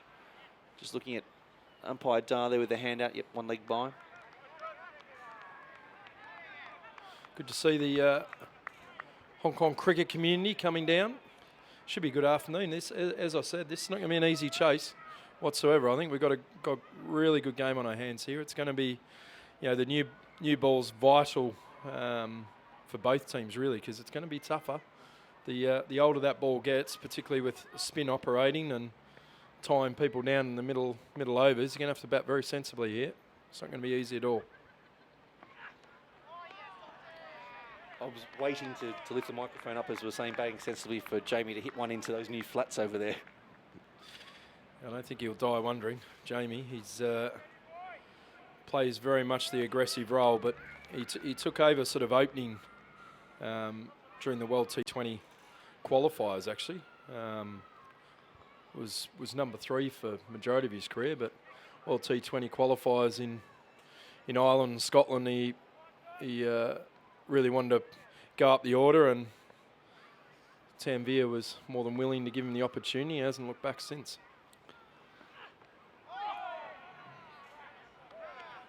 There's I was going to play, but now I'm going to leave it. That was a good decision. Was that yours for him to open the innings? Actually, to be honest, it was more from Jamie. Because I love him opening the innings. Yeah, set the tone, especially T20 cricket, but ODIs as well. Yeah, I think obviously there was a spot there for an aggressive opener at the top of the order, and we tried a few people, and whenever you've got someone that's really keen to put their hand up and do it, I think you've got to give them that opportunity. I hear there's a left-arm spinner who's very keen. He comes available in a couple of months. Have you heard about him? Yeah, there's a few good juniors around the park at the moment. A few good left-arm juniors that are bowling quite well. But I know he's a little bit older. Apparently he's not a good fielder, as we saw on Friday. He was trying to carry the water bottle to look after the VIP guests, but obviously nobody took notice of that. May have broken his finger fielding it, but Soper in again to Atkinson. Oh, a little bit of movement there back in. A little bit in the air and also off the deck. I think that's going to be the exception rather than the rule today, though. That's lunch, I think. I think PNG will be very happy with that start. Not too dissimilar to the start that they had in their batting innings, but to have got rid of Bubba and obviously Kinchit is a big start for PNG. And Jamie and Nazaket will get to put their feet up for 45 minutes and have some lunch, and then have to start again. So just recapping, Hong Kong are 17 for 2 after 5 overs, going into bat for the devil of a short session after bowling out Papua New Guinea for 201, which came the 46th over. And look, I think we can talk about it all day long, but how does that benefit a team to bowl a team out in 45 overs to have to face? Can I just say how good are their hats first? Fantastic. Well, caps. it's just give a little insight into working in cricket Hong Kong, and we've sat around and talked about the hats design. How good are those hats? Nice you have no doubt whatsoever. And they're obviously the same hats that they wear for the I Cup as well. Yeah. I think they're the only international cricket team I know of that have the same design throughout all cricket. Yeah. No, but going back to what you're asking, Tim, absolutely, it's a pet hate of mine, that rule. Hong Kong were 2 minutes away from not having to come out and bat, but because they bowled and fielded well and took their chances to have to go out and bat for 25, 30 minutes, I think is a disadvantage. My personal thoughts, and I've said that for for a number of years. Even in domestic cricket in Australia, I was coaching the West Australian under 17s for a while, and twice we had to do that because we had such a good bowling and fielding side, and we lost the toss and had to bowl and field first. So I just think it's really puts you to a disadvantage. Jamie and Nazucket now need to go put their feet up, not have too much to eat, and have to start again on a difficult, I'd say difficult, but it's not easy to score out there, and you need a two-pace wicket is always going to be going to have to start again is not easy. And but anyway, that's my thoughts. It's no excuses. That's the rules, and we all know that. But I was I gonna say that certainly. too. Sometimes it's similar to the change that Steve Waugh brought in the Australian team by not having night watchmen, saying you're there as a batsman, go on bat. And I don't think it's not us saying, well, they shouldn't be put in that situation. But I just don't think was fair, really. And we talk about fair in sport, especially when you're in the advantage. I think you should be able to choose. And yes, you'd say, well, no, your batsman go on bat, whether it's for 4 overs, whether it's for 50. But especially in one-day cricket as well, when you've got your plans over certain overs to be broken up like that, all because you bowl a team up. But anyway, we'll talk about this all day. What else would you change in there? Now, while we're talking about it, and we're probably both hungry here, but what would be your law change in cricket apart from that? The LBW, I'll come back to because I want to agree on that. What would you change? I think we got it. I think we got it pretty right, to be honest, Tim. I think that one-day cricket and the 2020 format and that. I think 2020 with having just a straight-up 6-over power play at the start of the innings and having 2 out and then being able to have 5 out. I think for the development of the game and trying to grow the game, I think it keeps it really simple and easy to follow. I think in the 50-over game, I know why we've done it, having the batting power play and having it's an automatic batting power play if you don't take it. But I don't know. I just think we complicate things. It's 2 fielders, then it's 4 fielders, then it's 5 fielders, and I just think I know why we do it, because there was a while there that maybe the 50-over game was dying away a bit because of 2020, but I still love the 50-over game. I think we can talk about tactics in 2020 cricket and all that sort of stuff. I think there's just so many tactics in 50-over cricket. When the fact that you see the better bowlers bowl more, the batters actually get to have themselves set themselves up for the last 10 overs of an innings with wickets in hand. And I think there's just the tactics of that. Do you interesting to see PNG now? They've only got 20 overs of spin. They open with spin.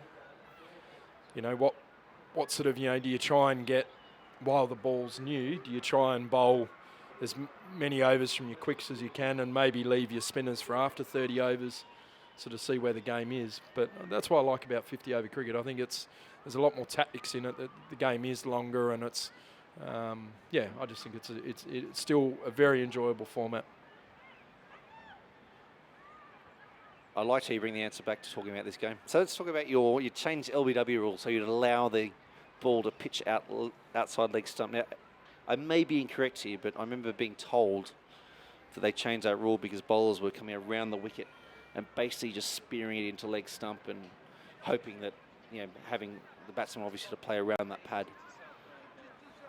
I think also in Test cricket or first class cricket, I think there was times where people were bowling into the footholes and all that sort of stuff. But I think now that the game, there's so many shots now in cricket, and the game's evolved so much, and everyone says it's a batter's game and all this sort of stuff. But I just think we want to see guys that can grip and rip the ball, and if it's pitching outside leg and the batter's not good enough to hit it, and it was going to go on and hit the stumps and all that, I don't see why we don't have it. And I don't really get an answer for it apart from the fact that it cuts out negative bowling and all that sort of stuff. But you could also say that on the offside, and I think batters are so much, got so many more scoring shots now that I don't know. I know a lot of people don't agree with me on that, but that's my genuine feeling. I think that's one thing. Another rule change I'd love to see is actually referring to women's cricket. I think the fielding circle needs to be in closer, so the batters can hit over the top. It is 27 yards, not 30 yards in women's cricket, but I'd like to see that be 22. I think that would really, I think you'd see a lot more over the top. We bring the boundaries in, so why not bring the fielding circle in a bit more? I think 3 yards is probably not I don't think that's enough. I think it needs to be 22. Personally, I think it would be just make the women's game a bit more attractive.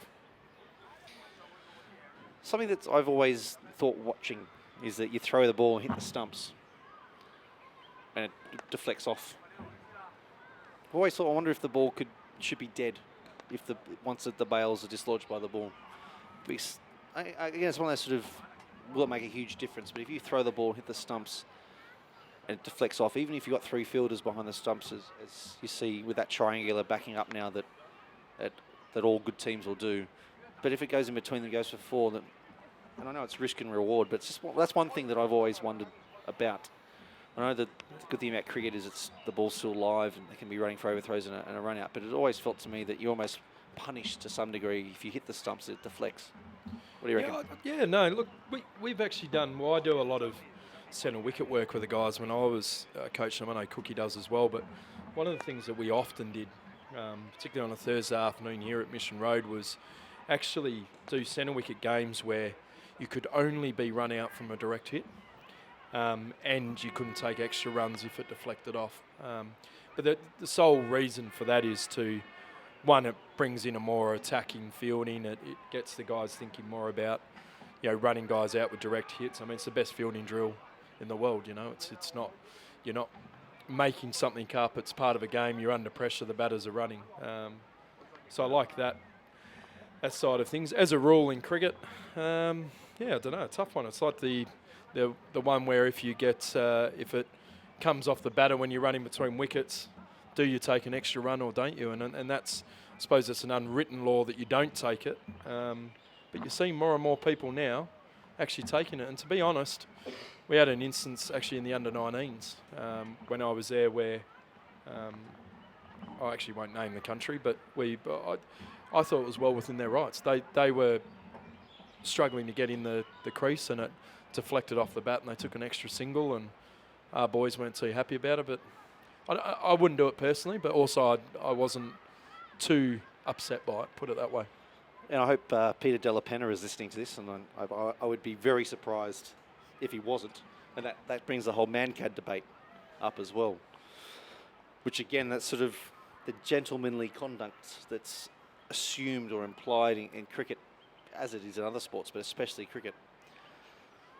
These days, when you're talking literally about sheep stations on one decision, that's where the laws need to catch up. But the man-cad's always a great debate, I think, because it's one of those things that, you and I are both Australian and cricket is bred into us that you never man-cad anyone. You just don't do it. If the guy's running out and you'd say beyond the laws, you stop, you warn him, and he gets to the point where you almost then tell the umpire, you got to tell him that, it's not on, mate. Yeah. But then we saw Mark Chapman being man-cad in the Asia Cup qualifiers, which made headlines. And even Simon Cook was quoted in saying that he wasn't happy with it either. And again, there were comments on both sides of that arguing for and against it. It's an interesting one, isn't it? It is. I think it's more the umpire's interpretation of it. And I think that's the important thing with it. I think the rule itself, I actually have no issues with, personally. Why should a non-striker get the extra advantage when run-outs are so close? They're within millimetres and centimetres, particularly now with more TV cameras and that. My concern is that, and I hope I don't get in trouble for this, but my concern is that I don't feel... These are my views and not the views of Cricket Hong Kong.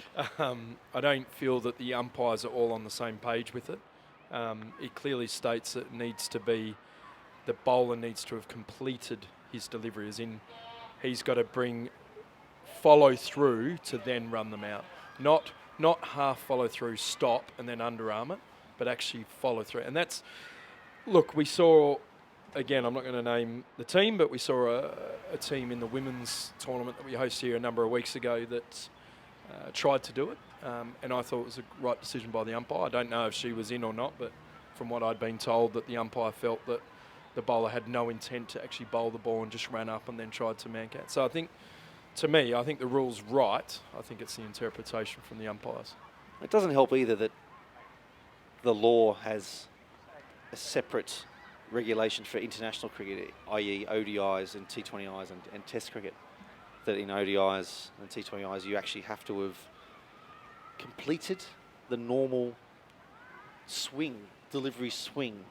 And even to me, if I put my old insurance and insurance law hat on, that's quite subjective, because a delivery swing, have you ever heard that term used in cricket? So it's not a matter of tearing it apart, but it makes it hard if the layman and even the umpires are reading it, the definition of completing your swing. And I thought that Mark Chapman, we can debate whether you should do it or shouldn't do it until the cows come home, but I actually thought that he stopped mid-bowling and went from going to deliver the ball to looking to run out the non-striker, and that's where I think that I think absolutely spot on, Cuts. And I think we have a lot of tournament briefings and series briefings, and where the umpires and the captains and managers get together, and I think although it's one of those things the night before a series and everyone's hungry and you've been on a flight, people don't necessarily want to attend those and want to be pretty quick, but I think what it does do is it does bring clarity on some of these things, and they should be discussed. I was actually in a briefing in the last 12 months where, after the Chapman incident, where they actually, the umpires said that they wouldn't give out a man cat. And my question back was to them, well, it's a rule in the game. So it'd be like a law, sorry. It'd be like saying, we're not going to give LBWs. Do you know what I mean? I think what needs to be discussed and agreed is that everyone is completely on the same page of what you're saying there. There's a full completion of the delivery swing, what that is, and so everyone understands that, from captains to umpires to coaches. So you know what I'd do? So in talking about that, I'd just leave it, I'd open it right up, saying at any point, as soon as the bowler starts his delivery stride, the non-striker can be run out. Whether it's before, during or after he would have delivered the ball, and then there's no confusion. And the non-striker knows that I have to be in my crease until I see the ball delivered. And even if we've been watching here, not all batsmen, even being international cricketers, are watching the ball come out the bowler's hand. And for me, and for you as a coach and me as a cricketer, that's where you're learning and watching what he's bowling anyway. You see people backing out with the bat in the offhand, and so we see Hong Kong Cricket Club women's coach and ex-Lancs captain Jasmine Titmus walk past. We'll get her on the microphone later on, hopefully before she enjoys the hospitality tent too much. But it just takes any uncertainty out, and and it actually gets players being part of the batsman. You're part of the game at the non-striker, and then if you leave it open there, then it's up to the non-strikers to stay in their crease. And really, then the uncertainty goes. If you want to try and dash off for a quick single, then it's at your risk, and there's no debate as to whether he's delivered or not delivered or look like he's going to. A bit like a pitcher in baseball. And obviously we've just seen an amazing World Series, and as much as I don't want to praise another ball sport, especially baseball, and being a pitcher as well, you're watching the lead runner and his left-handers obviously with the advantage looking to first base. You've got to make a choice whether to chuck it, but the base runners know at any point they can be run out. Absolutely, and Ting Kwong Road looking sensational this afternoon. We've got the lunch break at the moment. Got Tim Cutler, the CEO, myself, Charlie Burke. An unscheduled cricket show of sorts. Yeah, it is, isn't it? Two guys talking about cricket. Yeah. Ratings have just gone through the roof. No, we've still got 100. The numbers are going up. 117 live viewers, and I can see a few comments there and a few. That's 1,000, isn't it? Yeah, obviously. A few compliments there for the commentary. Thanks, guys. Glad to bring you international cricket from Hong Kong and from China. Obviously, with Hong Kong being part of it, and it's glorious out there. It's threatening with a few clouds, and they're still hanging around. But I don't know. It doesn't get much better than this, does it? No, absolutely not. And it's good. I must say, though, in 50 over cricket or ODI cricket, it's too long a lunch break. 45 minutes is far too long when you've got people that are paying money in here to watch. I think 30 minutes is about right. I would agree. And considering what we see in T20 cricket now with internationals, how long's the changeover? 15 to 20 minutes, depending. Well, officially 20 minutes, and T20I. So obviously this is, 2 innings of 3 hours and 15 minutes each, so the players deserve a bit of a rest and a decent meal. But you're right, and as you and I were talking about in the car the other day, that T20 probably doesn't provide the opportunity for kids to be on the ground, and if we use some marketing spill activations with crowd engagement and whatnot, getting them on. But yeah, 45 minutes is a long old time, isn't it? Though the old 18-foot skiffs, as they used to be on between the Mercantile Mutual Cup games, it can only keep you entertained for so long. You've also, you look at other sports as well, most of them are only a 20-minute change of innings or breaks or whatever it is. But I think that's something to look at as well. I feel like we're sort of sitting here telling everyone what they're doing wrong, but the game is very healthy at the moment. But I think there's as the game does evolve, I think we've got to evolve with it. Former one-day international cricketer for Hong Kong, stalwart of the game here, Courtney Kruger, watching the stream. So just a shout out to CK. Spent a little bit too much time with him last night, and I hope he's recovering well. He should be at the ground coming down. Good to see people coming in the gates, and why wouldn't you come down? International cricket in Hong Kong, and the gates are open now. So whether you have a ticket or not, come down to general admission. The glorious sunshine, mid-20s, low humidity. The general admission section is now free and open to everybody. So come down and enjoy some cricket this afternoon. All 3 stands are looking pretty full though. You'll need to get down pretty quick. And with that, I think it's time for Charles and I to have a quick meal, and we'll be back with you in 20 minutes as Hong Kong will resume 17 for 2 after 5 overs with Kinshit Shah and Baba Hyatt both back in the hutch without troubling the scorers. Chad Soper, the chief destroyer so far, with 2 for 4 off his 3 overs with 1 maiden. Before that, Papua New Guinea were bowled out for 201. Top scorer, captain Asadvala, Dolavala, 70 off 87 with 9 fours and 2 sixes. Nadine Ahmed, 4 for 50, 2 maidens in his 10 overs. Took 3 wickets up front, which really got Hong Kong on the right foot. Anshuman Rath, again, the all-rounder, 3 for 28 off his 10 overs with his left arm spin. Ehsan Khan, 1 for 32 off his 9 overs, 9.5 overs, taking the last wicket. Vice-captain Azaz Khan, 2 for 40. Tanvir Avsal, none for 27 off 7. And Kyle Christie, just the 1 over for 18. So thanks everybody for watching. The link will stay the same and stay open, but we'll be back on at about 1:35 before we see Jamie Atkinson back in the team come out to bat with Nazakat Khan. So we'll be back in about 15 minutes. See you soon.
We're back live at Kwong Road.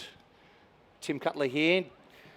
Joining me is Greg Campbell, CEO of Cricket PNG. So you're being CEO'd at the moment with counterparts from Cricket Hong Kong and PNG. Welcome, Greg. Afternoon, Tim. CEO'd. That's a new terminology. Yeah, but welcome to you too. I know you put on a great spectacle here the last 2 or 3 days, and the ground's looking magnificent. It's in great shape, and the cricket's could be better from PNG's perspective at the moment. But it's a great just to have the two rivals out there. When I was on air on Thursday, I was saying to Charlie, it's a bit like State of Origin. Our boys see it as New South Wales versus Queensland. They see PNG versus Hong Kong because there's a bit of history there, and we go back to World Cricket League 3. I think when I got involved where we started playing. But it's great to be in Hong Kong again. It's a great city, and I know the boys are looking forward to it. They're a bit disappointed after their first game, but look, 200 and 2 for 16. They were in for a bit of a game here. Absolutely, and it's a pleasure to have you here. And it's more pleasing to see the weather. You do all the work as we've seen in the past in Hong Kong, but sometimes the weather gods are not always playing their part as we see the PNG team come back onto the field, following out both of our umpires. You're talking about the Scotland a few months ago. That's Scotland, look, you can't control the weather, mate, no matter what you do. We had it in January, and we thought, it's going to be cold, but at least it'll be dry. It rained for 10 days in a row. So we were going to have our first ever first-class cricket in Hong Kong and China. We didn't. Play abandoned without a ball being bowled. But we were able to have the first ever one-day international on Hong Kong or Chinese soil and the first T20Is. So that was great. And then when the T20 Blitz, similarly, first ever franchised tournament in Hong Kong, and I think the only successful one to be run, I think, from an associate level with private ownership. Again, the weather played its part there. At the end of May, that was probably predictable that was going to happen, but like I said, it's great to have PNG here and great to have you here. Mate, look Not forward to it. too often I get to sit next to a Test cricketer. Not too often, many of us do. I wish I could sit next to one that had more than me. Then you would be beside yourself. Yes. Look, no, like I said, the ground's in great condition. Unfortunately, what's happened to you with the weather, but look, you can't control that. We can only control the controllables, and I'm sure in many years to come there'll be some great matches played out here, and you look back at them first couple and think, well, that just happened. But look, your blitz, we looked on an envy, if you say, in PNG, how you had the Michael Clark here and all that, and unfortunately it did get rained out, but I think you created enough momentum, enough awareness that will be a success moving forward. Just about to start here again after the lunch break. Asad Vala will continue, or won't continue. We'll take over from Norman Vanawa, first ball. I think this is a good move. I think that little mini session, just that one over that we saw from the skipper, just showed the variation in bounce and turn with a new ball. I think this is the right move from PNG. Yeah, I was a bit like you, and he comes again, Vala. Again, he run the pads.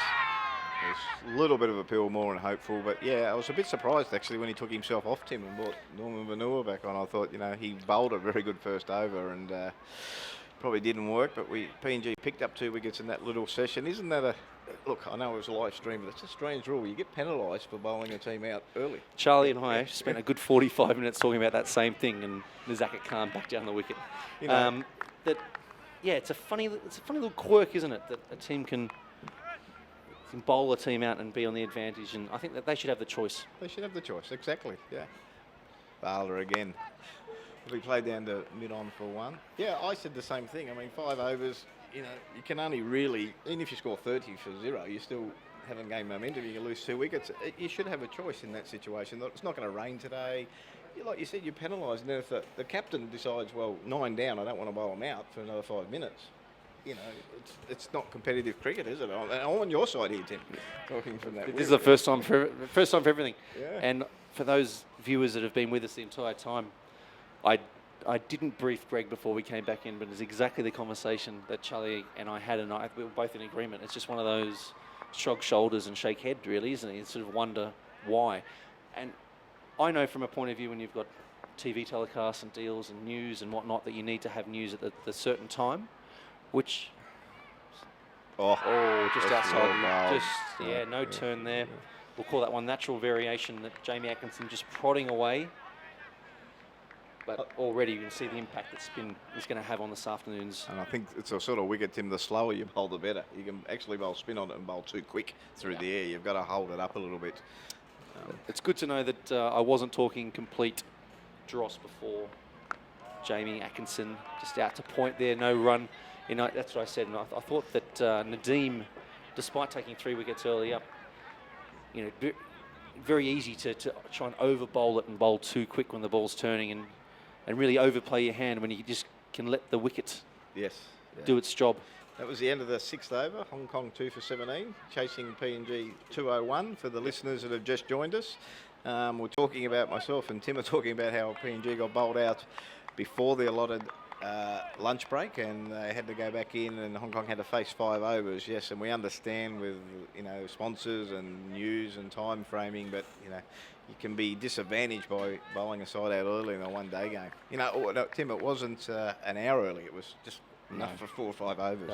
And look, you and I probably more than anyone know how important TV revenue is to the game, but Zach Khan there off. Is Chad Soper back on again, is it? Yes, Chad Soper continues. He's a wicket taker for PNG, picking up the first couple of wickets. Particularly pleasing, I think, for you, especially watching Seam take wickets here. We've been talking about the seamers almost just in a holding role here until the spinners can come on and finish the overs. But we're talking about Chad's action, just how natural that is. And it was good to see him pick up a couple of wickets. I can just tell he's just a hard worker, isn't he? Oh, he's a very hard worker, Chad. Yeah, he's probably, you know, plays first grade cricket in Sydney and second grade with the club's Gordons. But he does work ethic comes easy to Chad. And as a cricketer, we all know when you play the top level, the top players have that work ethic that want to do more than just the club cricketer. So very natural action, swings the ball a little bit out and has the ability, as nowadays, the reverse swing later on. But look, this wicket reminds me just 3 or 4 weeks ago we played Namibia there, and their spinner got 11 wickets for the game. Legacy Siaka, our part-time spinner, got 7, but the two quicks each got 7 or 8 for the game. So it was a new ball wicket, and then, you know, 35 overs on, the slow bowlers come on. But I think that's a modern trend around the world at the moment. Soper again I can't see Tim, the pole's in my way, Jamie. Actually, no run, the end of the over. Come and sit closer to me. Come and sit closer. There's also, we've got a, you know. Oh, the TV. We do have the TV right here as well. That's all the mod cons here. You got everything here in Hong Kong. A few people in today, Tim? Not as many as I'd hoped. So they're coming in, the little bleachers are full, and some of the gazebos. Soper in again to Atkinson. Oh, drivable length there, but just off the inside edge of that Ian Bell woodworm bat of Jamie Atkinson. No run. Ian Bell woodworm bat. That is a good one. I like that. Yes. Yeah. Is he still using them? They the Ryan Campbell bats now? Well, it depends when Cambo decides to play cricket or not. Yeah, well, he was Kookaburra. I think we saw those famous Cambo scoops there, the Kookaburra. But no, very much in the woodworm camp and great supporters of Hong Kong cricket. Soper again. There'll be 1 run there, just behind point. Just that, I'm not sure if we picked it up there on the feed, but just the energy and the fielding of PNG. Now, you've been there a long time. Is this something that you've ingrained in them in your time when you've been coaching them and obviously now CEO and you've moved up the ranks? Or is this just them naturally? Oh, mate, I could be very political here and say it was me. You know, it's just a natural thing, Tim. They do it. You know, they play in the streets. They play on everywhere around PNG. They're just natural athletic people, and the fielding is, they pride themselves on that. That's a great shot, but there's no run there. Down to mid-on. They pride themselves on their fielding, their natural athletics, and they love that sort of thing. And when they're on top, they're very good. And even on an even kill, there's a lot of energy there, and that's what they pride themselves on. And mind you, only scoring 200, I think they're going to need every bit of that energy to restrict Hong Kong. But who knows? You know, a bit of pressure. No matter what team you play against, you build pressure up in the field. That makes mistakes for the batsman. That's the end of the 7th over. 2 for 19, Hong Kong. Chasing PNG's 201. Now I can see the high side. I can see the positivity and the energy. And from a coaching point of view, is the low side just as bad? There's a low side in life, mate, isn't there? Yeah. But I can just imagine with such Bala into Jamie Atkinson again. No run there to short cover. I'm just guessing from an outsider looking in. Is that something that you have to manage, the man management point of view? Oh, I think so, and I think most teams you coach, there is that highs and lows, and it's a matter of getting the middle ground with them. Consistence where they don't go too low. That's a sweep shot. That's a good shot. They could be looking for two there, a deep square leg. They'll get that easily. Bit of a misfield down there by John Boogie Reaver. Atkinson comes back for two. Yeah, it is. The PNG people can be up and down, but majority of the time they're happy and they're up, and they know they'll have to be at the best in this game to restrict Hong Kong. Jamie Atkinson back for his first game. He didn't play on Thursday, listeners. Third time lucky, Friday. Yeah, that's it. Maybe even better. I'm not sure when I've been here. Just speaking, and I think that's probably the first genuine sweep we've seen all day.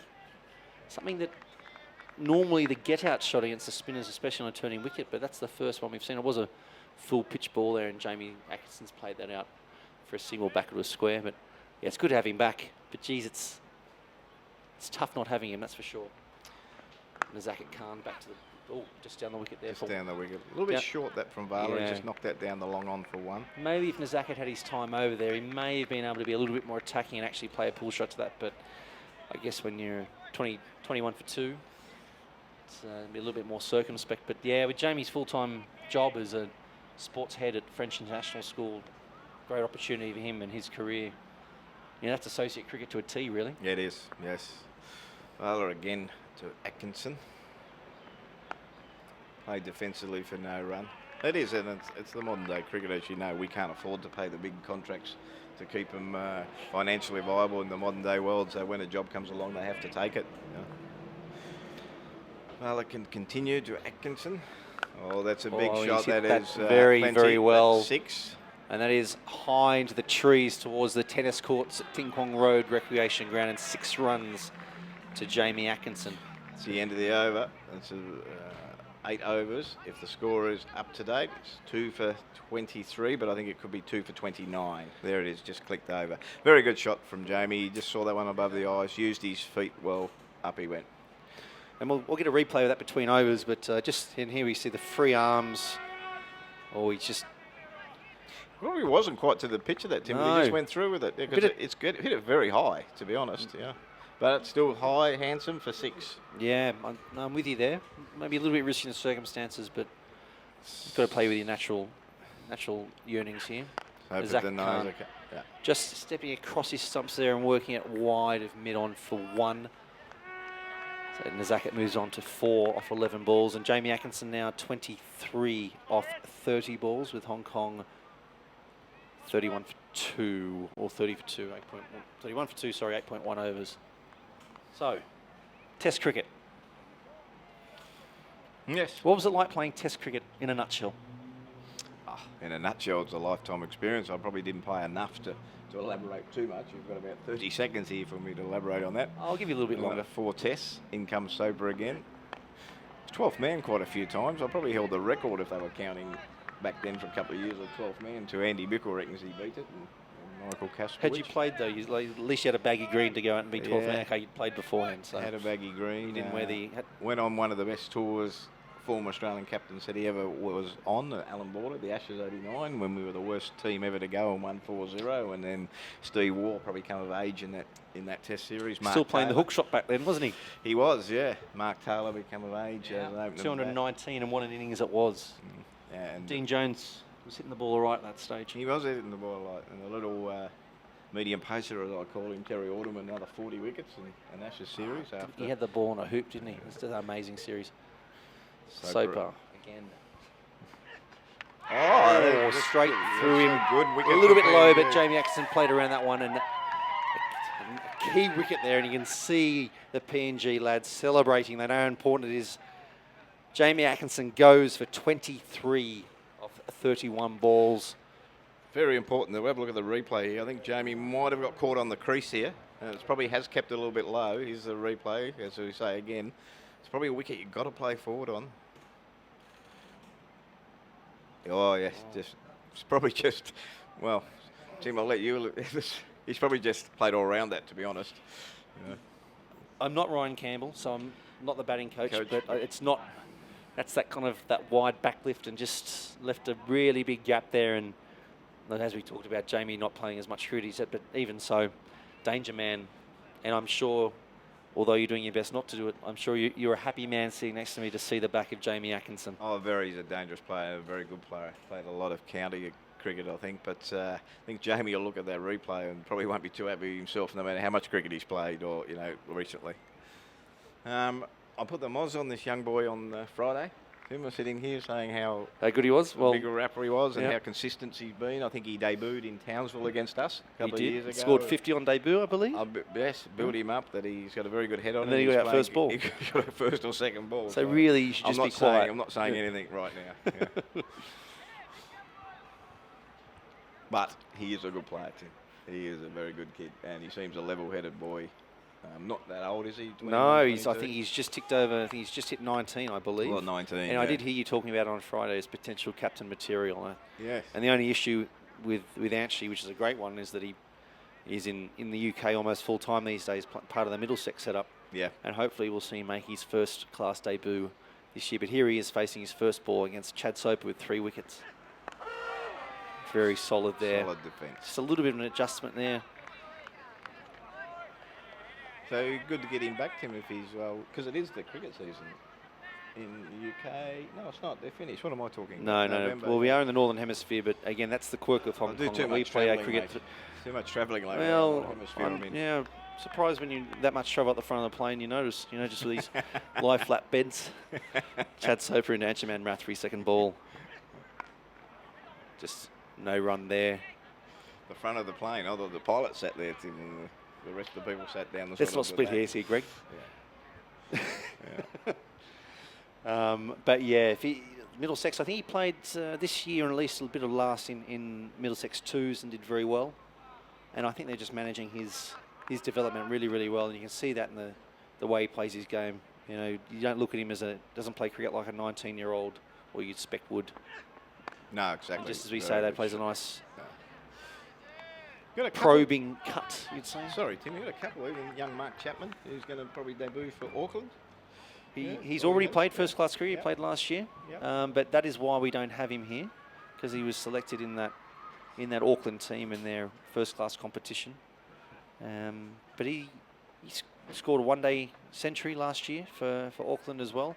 Batting at number 8, I believe, came in at about 6 for 60, chasing 300 plus. But he's just a star. Number 8. Yeah, he plays more as a bowling all-rounder, I think, in New Zealand. But I see him as one of Hong Kong's best batsmen, if not one. Bowls left-arm orthodox, like all amazing people do. All amazing people bowl that now, don't they? Well, if you know. Bartlett continue here. Nazakit there again to a shorter ball. Misfield by Varney Varghese that lets him off. What punishment happens in the team for a misfield? There must be a culture of friendly punishment. There'll be very much a culture of friendly punishment there. That'll be brought up at their team meeting, and there'll be a lot of laughing and joking, and the fine will raise anywhere from 10 kina to 1 kina, and it probably won't get paid. But they have a lot of fun with that, yeah. And I think that goes everywhere, doesn't it, when you talk about fines? Yeah. It's supposed to fund the end-of-season trip, but never seems to materialise. Fowler again. No run. Probing. I've said probing a little bit too much, I think, but just good length there again, not bowling too quickly, and Rath just feeling for it outside the off stump there. I think that's the ball. That's going to be the one that comes across.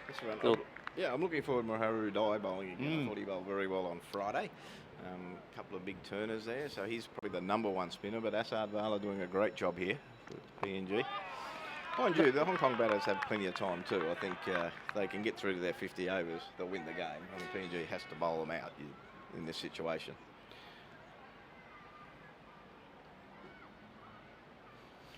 Vala again. To Rath. That's a good delivery, outside edge. Probably look for a couple. He'll settle on one. Yeah, only one down there, that short boundary. And like I said, that's that ball. And I'd almost be thinking about a second slip in these circumstances. You got that short man on the leg side, and also a man in front of square. Almost thinking about bringing that man from square leg over to a second slip. If he wants to, well, maybe even the guy at mid wicket. You want him to be hitting across the line on this wicket, don't you? Exactly. Bala again to continue. I really enjoyed Dai's bowling on Friday. And I know you're spending a lot of time talking about my fielding. Well, he But wasn't when he too bowled happy with Nazaka, that. He wasn't too happy with that, Maru. He thought that you could have probably stopped that. Although it was over the boundary, it was one-handed. I'm not sure if it was left or right. We actually got confused which one you were going to go. I think I was gave you holding the a water bottle in my left hand. I gave you the benefit of the doubt that No, you got a didn't. bad I've bounce. watched that replay and I've listened to it. Yeah, we I said had to cry. I cried myself to sleep. we said it was a pretty poor effort. That would be fine leg fielding position specialist there. Status quo, Gregory. Status quo. 3 for 33 Hong Kong after 10. There Those is a cricket match listeners, going on, of course. that didn't see, the CEO of Hong Kong tried to do a one-handed save after the boundary and didn't quite pull it off.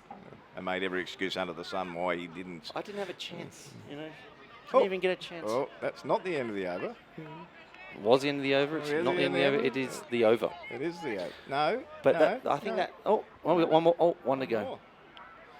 I'm confused here, Tim, because we're talking about your fielding exploits, but I think that must have been only 5 deliveries. They're still not sure, are they? Let's check cricket info. Anyway, 45.5. So Barlow has there the you ball. go. Oh, sorry, 9.5. Last ball of the. Last ball of the first power play. And Nazaka thinks about it, but I would not be taking one in that ring. Do you reckon the batsman would have been happy with the umpires then if they got ran out then after all that?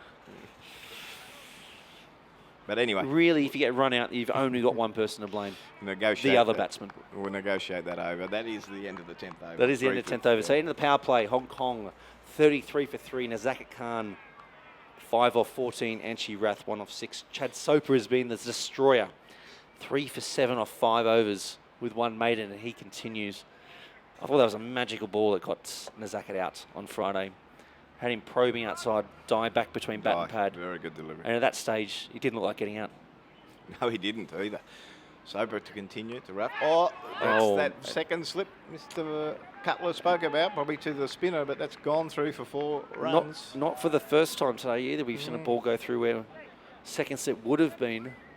That's 4 runs to Anchi Rath. He moves on to 5 of 7 balls. Hong Kong to 37 in the 11th over.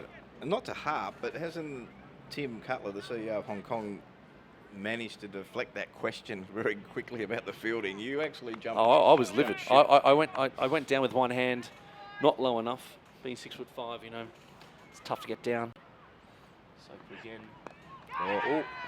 bit of a pop there.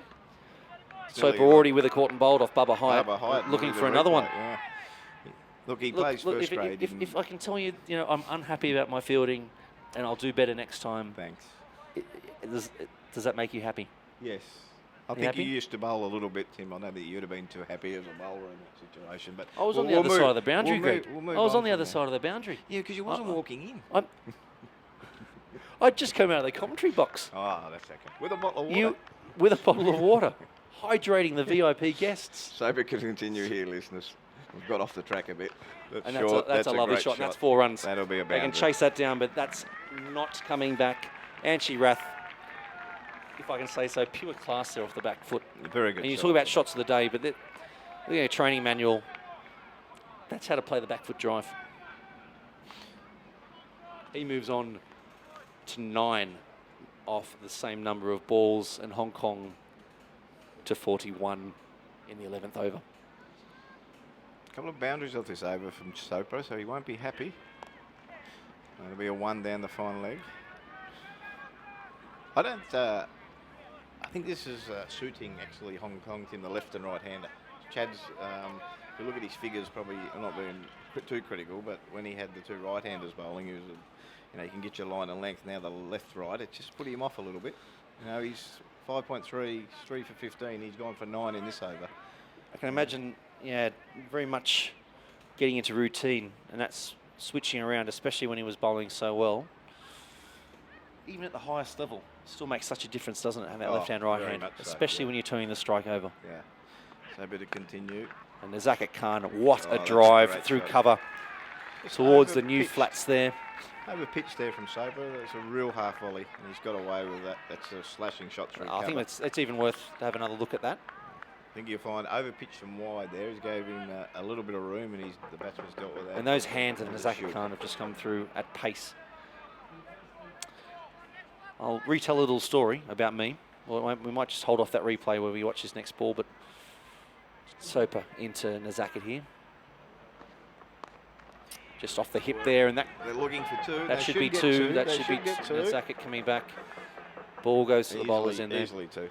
My first over in Hong Kong was playing against Little Saiwan back when Nazakit played for them. First ball, dot. Second ball, 4 over my head. Third ball, 6 over the pool netting at Hong Kong Cricket Club, where Simon Cook, Hong Kong coach and also Hong Kong cricket player, 16 years first class cricket, he's a handy guy to have on your side, just rolled the ball back to me and said, welcome to Hong Kong. So 3 balls 10. You haven't gone through the other 3 yet. Oh, dot, dot, dot, obviously. No, was it? That was T20 cricket, and that's why Nazakit's so good. But he now plays at Hong Kong Cricket Club, and he's a great guy to play cricket with. Change a bowler. He's your man. I just love him. Both him and the captain.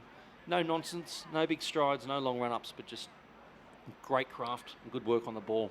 ODI, who bowled very well for PNG, and they'll probably need him to repeat it, to be honest. I'm going to say there should be a second slip. So if it goes through second slip. Yeah, well, he's going to be turning the ball away from the left hand. I'll probably agree with that, at least for an over or two. That's exactly too short to start with. But yeah, for an over or two, we got to bowl.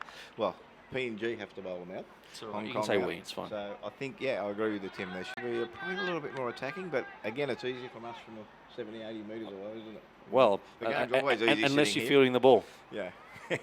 Yeah, I was just about to come to that, but you've stole my thunder again there. Doesn't get any easier for some people. 100 metres it's away. rare that you don't get a word in though. So I'm glad. I'm glad to be glad to be breaking the mould here, Gregory. Excellent. I'm very disappointed. I was setting it up for that, and you got me. You got me. Yeah. So welcome here. to everyone to the There stream it is. here. Easy going, second slip. Oh, there you go. Yeah, It's almost like they're listening. They've got it in there. They're listening.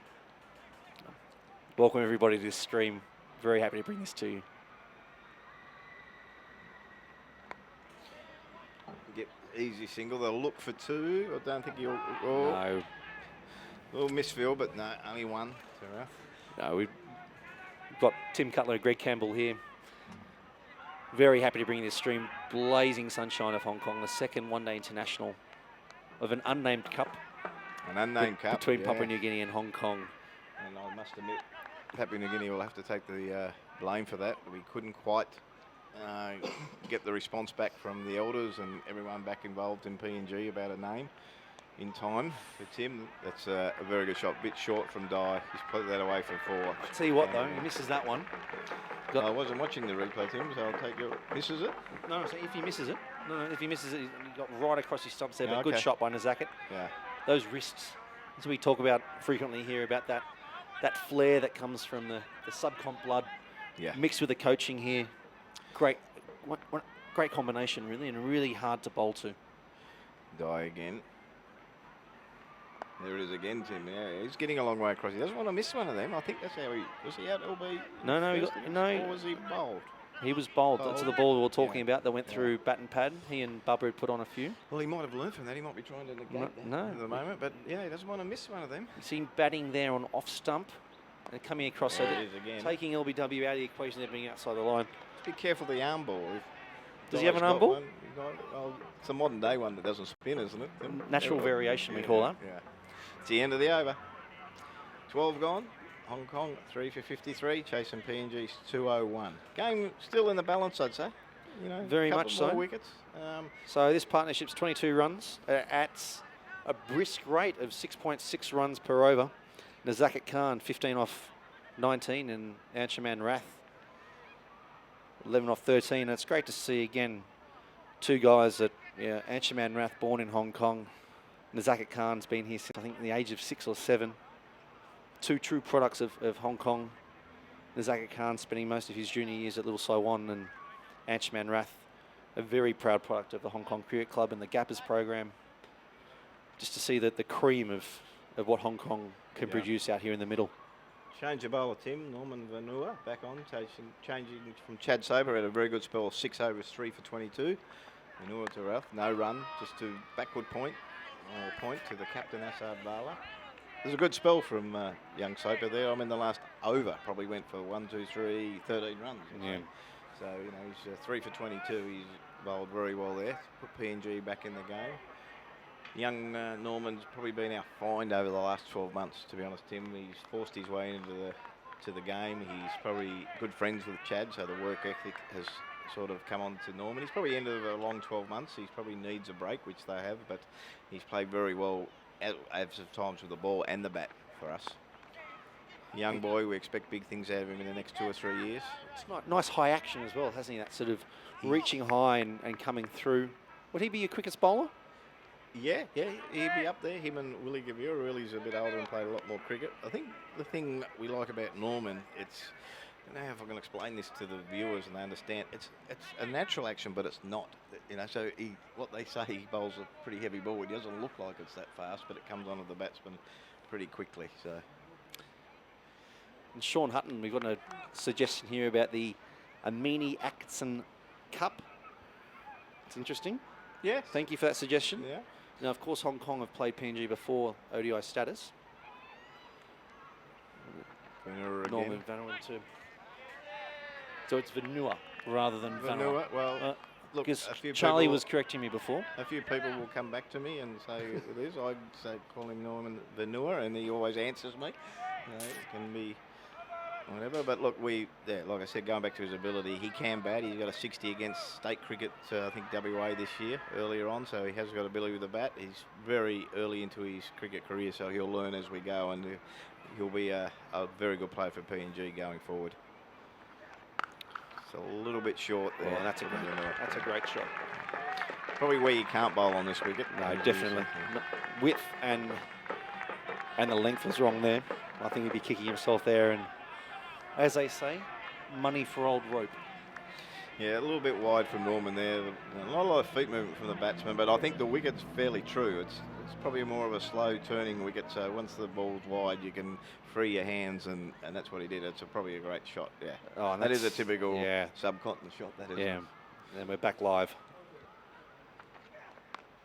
Oh, thought it was about to happen there again, but they've put the cover out to the boundary, though. A little bit closer to him, too, I think. Yeah. Looking for it. That's what I love. Coming to Hong Kong, just seeing that flair that comes. Guys like Nazaket, or Cat as he's known, just it's a pleasure to watch. You can take a game away from you in 5 or 6 overs, much like a David Warner. Tim, were you saying the boys are born here and been here for a while? Is that, look out, the director of cricket's just walked past. He's covered the whole ground. Sorry, Charlie, but he'll be... they run there, Nazaket come. Yeah. And actually, when I was on air on Friday, it was more the counterpart that my commentary was giving to you about your fielding. I was just, sort of joining in there. So it was more a director of Hong Kong cricket. That was. Greg, it's a matter of record. If we go back to the stream. I was just backing Charlie up. You both had a go about it. It was replayed twice. We have not had one instance of cricket be replayed twice. We had a team hat trick. And was that replayed? But can we have it again? You replayed my fielding twice. Can we have it again? Because Charlie told me you talk such a good game. That is true. However, you did replay it twice. Yeah. I asked for a third time, but they thought that's enough. Anyway, back to the cricket. ODI continuing again. A little bit short again and forced off the back foot. Very good bounce for John Boogie. I think that's what Hong Kong really needs to do here, consolidating after those 3 early wickets. Anshuman Rath moves on to 13 off 16 balls. Nazaket Khan 19 off 23.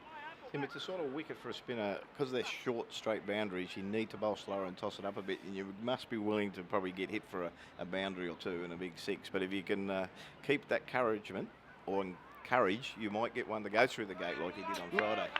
You could see it coming in. Yeah. I couldn't agree with you more. If they're short boundaries, it's almost an advantage as a spinner that you toss it up and you're in the game. I'm excited watching this. This is real cricket.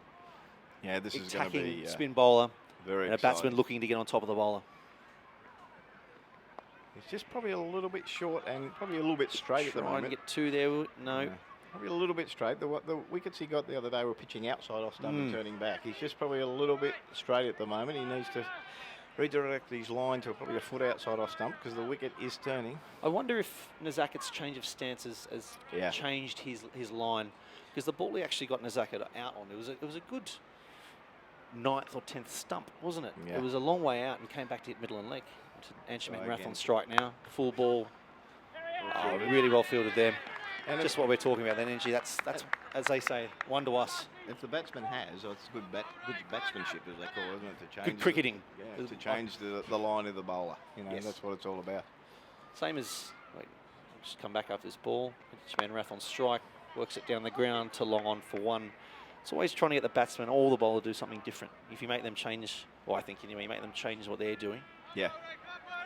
You're, But it's still in the balance. 3 for 60. it's a crucial time. He'll be Maru. I know Maru will be fancying himself just to do that again through the gate. Now, I'm not sure if we have anyone from Crick Info watching this. Wide. But next to Mahul Dime, we've got right arm medium leg break Googly. Has he bowled everything else? I wouldn't like to be a batsman facing that. Does he bowl leggies as well? Not that I know of, but I'm not going to say no because he might have a mystery ball. You know, Tim being a bowler, when we got a wicket, we definitely meant to bowl that delivery. Absolutely. If it swung away, seamed in. And Do you mean to do that? Absolutely. And with that, with Hong Kong 61 for 3, the end of the 14th over. Nazaka Khan 20 off 25, Anshi Rath 14 off 18. Chad Soper the destroyer with 3 wickets. I think it's now a time for a change, Tim, and I think you've got some fielding practice to go to. So we'll leave all the listeners there and have Charlie Burke and Max Abbott come in. I can't wait to hear all about it, Greg. Just to have someone of your talent teaching those youngsters. But he is correct. The 2 CEOs will step out of their chair and replaced by better men than us. Max Abbott, Marketing Commercial Director and Tournament Chief, and Director of Cricket Charlie Burke will be with you now.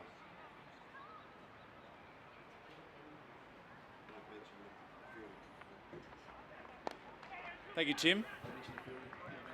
I think CEO Tim Cutler is very much capable, he's proven today, of a 24-hour stint of commentary. That could be a Guinness World Record that might be worth aiming for Tim one day. Could call it the commentary famine. Certainly no shortage, never short of a few words. The eloquent Tim Cutler.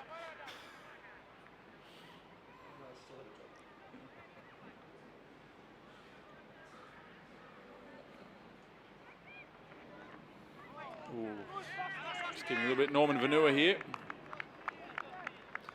He's mixing his pace up a bit, rolling the fingers over it, maybe a little bit. It's just sticking in the wicket, isn't it? This is, as we've said from the start, it's not going to be an easy chase. This 200, or 202 for victory. But I don't want to do the commentator's curse here, but Anshuman Rathi doesn't often miss out twice in a row, so important innings here for Anshuman. I'm not a believer in that. You Max. saw went quite viral on Twitter yesterday, the Shane Warne and Mark Nicholas commentary of David Warner's century, where Mark Nicholas announced that Warner had never been dismissed in the 90s. Shane Warne blew up, next ball, he was gone. Trevor Penny had a great one yesterday too, talking about Tanvir Afzal, saying, I'm not a superstitious person, but he's looking very good. And next ball, Tanvir Afzal gone. So there is something about it. I'm not a superstitious person either, but it's uncanny how often... I'm nervous though now. Yeah. Sweaty palms. Well, here's my theory on it. And perhaps if your mindset is things are going well and looking good, the batsmen too are also at that point getting relaxed and therefore opening themselves up to being dismissed. There we go. Yeah, absolutely. You were just mentioning then as well off air that how much you feel Anshuman's improved. He's obviously at the Middlesex Academy. He's played a bit of second 11 for Middlesex. And we get him as much as we can, which is great. But he is looking very good. He's looking a lot fitter as well as Vanua comes in again. Outside off and played through the covers for a single. Hong Kong move on to 65 for 3. Yeah, very interesting setup here at the moment. Hong Kong losing those early wickets, but now this partnership just starting to build a little bit, up to 34, I think it is now. After at one stage it was 31 for 3, now 65 for 3. required rate, only 3.89 runs per over, so there's no need for any risks. But on this wicket where the ball's turning, we have seen them fall in clumps at times, both in the first ODI and in this one.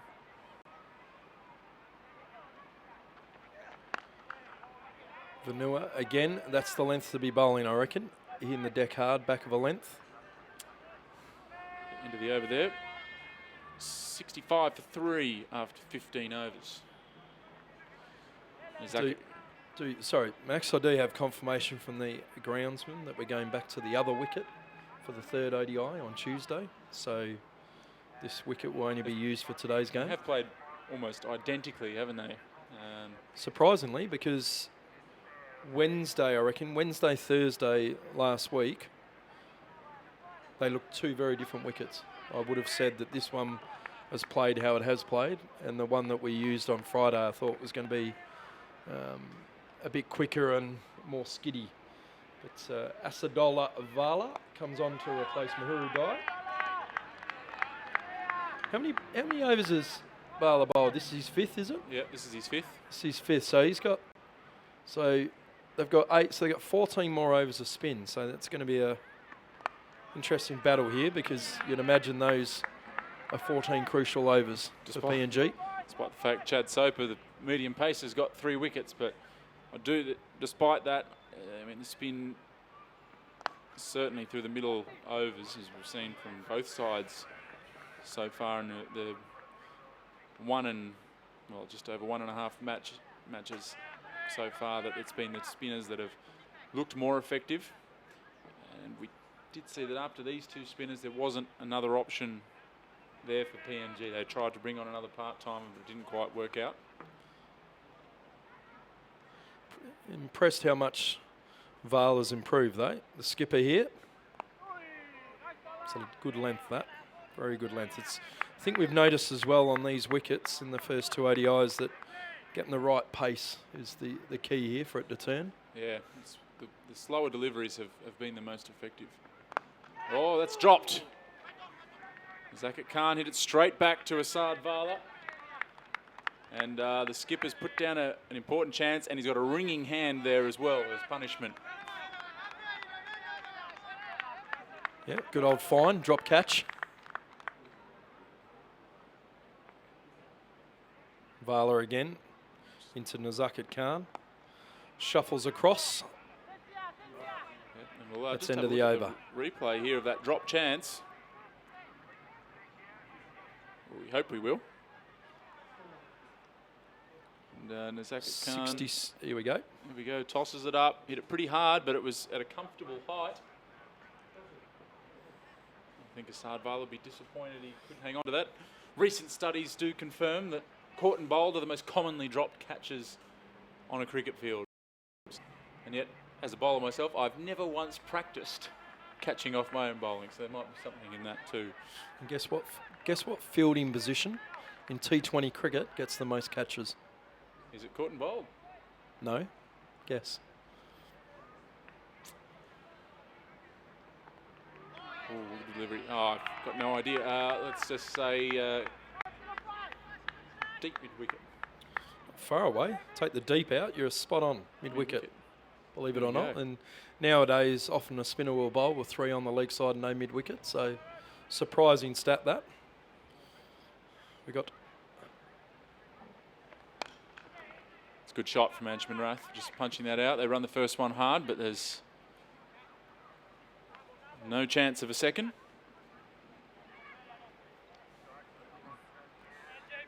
So we've got John Bogue Riva on now. Bowls stump to stump. Often see the keeper up to Riva, so he's staying back at the moment for him, but he will bowl stump. Usually bowls a good fuller length, stump to stump, and just his job's going to be to try and dot it up and put some pressure on it. Good to see the Hong Kong Dragons getting a win, Charlie, as well. The Chinese representative team knocking off China in the derby, cross-border derby. It's clipped away nicely from Nazaki. He'll look for 2 here, and we'll get it easily.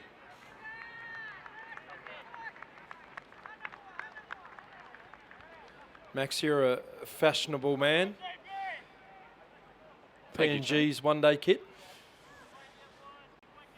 That's a tough question to answer publicly. Look, it's not my favourite. Okay, fair enough. I quite like it, actually. That's just a personal. That's a lovely shot. And he's beaten the mid-off fielder there for 4. Terrific shot. Is that harsh? It's just not my favourite. That's not to say it's terrible. So I think I it's... like the baseball cap in one-day cricket too. I know Tim Cutler, and you were talking about the caps earlier. I like the good old baseball cap in one-day cricket. Leave the felt caps for the 4-day stuff. Yeah, no, Just a personal opinion. Yeah, I would agree with that. Although I do like the PNG caps. I think do like those coloured rings around. Great shot there from Zach. They'll look for 2 here. Fielder had to run around it. I don't know if you would agree with me on this, Max, but they're the type of balls that PNG have been getting 2s on. And we've been getting singles, or Hong Kong have been getting singles, I should say. But I would say PNG are one of the better running between wicket sides in associate cricket, and don't underestimate that at this level particularly. It's they've been crucial. Fantastic. Yeah, and even today, I wouldn't say they weren't able to pick up as many singles, but they were always looking for it. You could see them dropping their hands. Whereas the Hong Kong openers, number 3 in both games, have really gone quite hard at the ball and hit it straight to fielders. I'm sure your team, in the cricket department, will analyse the number of dot balls and the statistics around that. Absolutely. Asad Vala over the wicket to Nazaket Khan. And tight spell here. You're seeing a bit of a wobbly camera at times up at this end of the ground. Do forgive the cameraman, because a 6 from earlier in the day struck his viewfinder, and that's no longer in action. So he's flying in the dark. Well, that's in the air, but very well placed, and in fact over the rope, down into the Cow Corner Club, as we call it down there, with the Peronis, our sponsors, flowing in that region. So they'll enjoy seeing a ball being hit into their path, and Nazaket Khan just showing how easily he can clear the boundary. That was just nothing more than a push in the air that seemed to fly for 6. Absolutely. There's a lot of kids over there as well, so hopefully we've got a few of the fathers ready to field, a few of the mothers and fathers. Going to have a look here. This 6, great shot from Nazaket Khan. Oh, again, uppish towards the bowler. Had a life in Sadvala's last over. You can see PNG really trying to lift here. They know the series is on the line for them in this next phase of play. Bowled in. Well, I wasn't sure what happened. Nazaket Khan has stepped inside too far. A crucial wicket here for PNG. Nazaket Khan throws his head back. Not sure what has happened to him there. Must have stood inside the ball. Bit of a lazy shot there almost, just sort of shuffled across and... Let's take a look at it.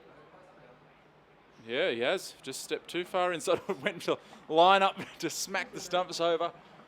Not happy with himself there, as a huge wicket there for Papua New Guinea. And it's 80 for 4. Shahid Wasif is the new batter coming out.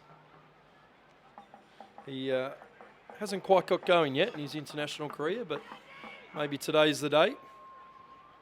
He's looked very good in domestic cricket. He's a good hard hitter of the ball as well, but yet to see it in international cricket. Got a first ball LBW, I believe, in the first game. Yep, Actually, Assad, no, it was Mahuru Dyer that got him, I think, in the first game. It was Dyer, LBW. Not often wrong. Well, this really is a 50-50 game now. Nazaket Khan and Bubba Hyde have been so influential on the results for Hong Kong. They're both gone now. It's Anshuman Rath and Shahid Wasif now at the crease.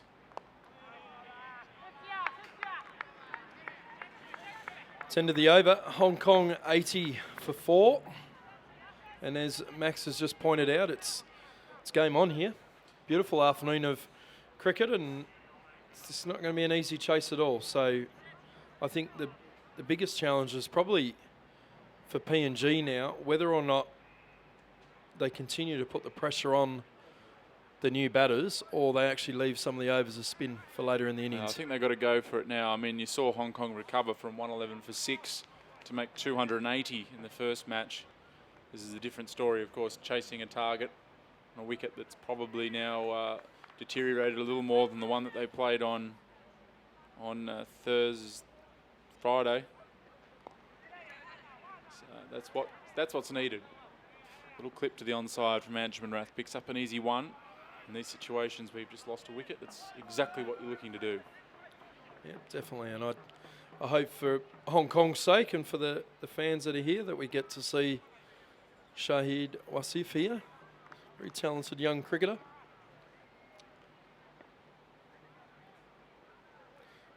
Mahuru Dai just getting the right field here, putting a bit of pressure on the new batter, rightfully so.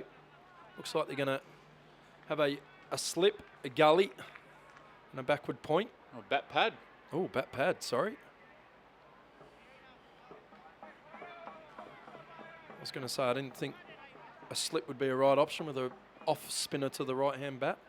This wicket is a bit poppy, so I like the bat pad there for PNG. Good attacking field. Looks to be sliding down leg.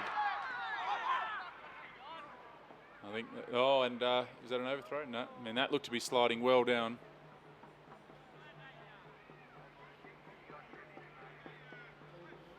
We'll just try and take another look at that one, but wasn't pretty. Wasn't pretty, but I thought it was sliding down leg side. Just trying to look at the replay here. Yeah. Sliding down. Geez, that's turned, though, hasn't it? Yeah. That has turned, and that's sharp turn as well. We've seen it's been fairly slow turn. That was fairly sharp then. A few butterflies in Shahid's stomach at the moment as Mahuru comes in again. He's gone for the big one and over the top. Is it all the way? I think maybe one bounce. No, it has gone all the way. The horns 6 are up. runs. And Tabarak Dar, they're signalling 6, and well, that's one way to respond to a close LBW shout. Just to bang the bowler back over his head for 6 and get yourself off the mark. I know Trevor Penny spoke to him at length after the first game and said, mate, use your feet. Watch it out of the bowler's hand, use your feet. Mahuru again. Oh, my word. That is a tight leave. It's gutsy on this surface to be leaving an off spinner. It is turning out there, and it's good to watch. 2 types of leaves, Max.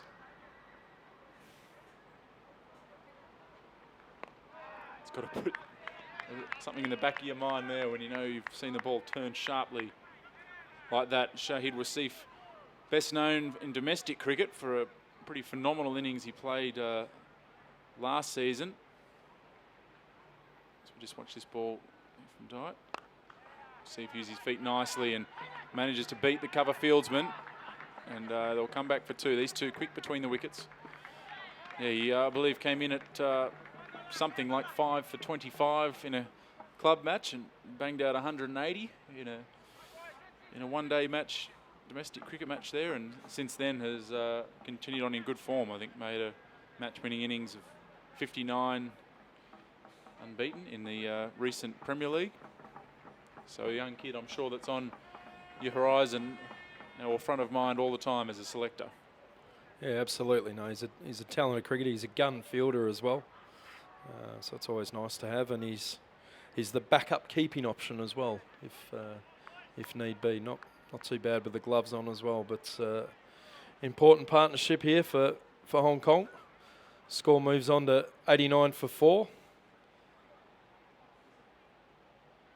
And it's Asad Vala to continue around the wicket to the left-handed Anshman-Rath.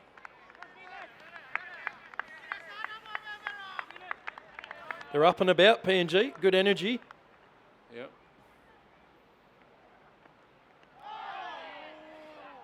Vala again, bit of turn there. It's good to watch. Charlie, this is good. Plenty of energy from the Papua New Guinean players, the Barramundis.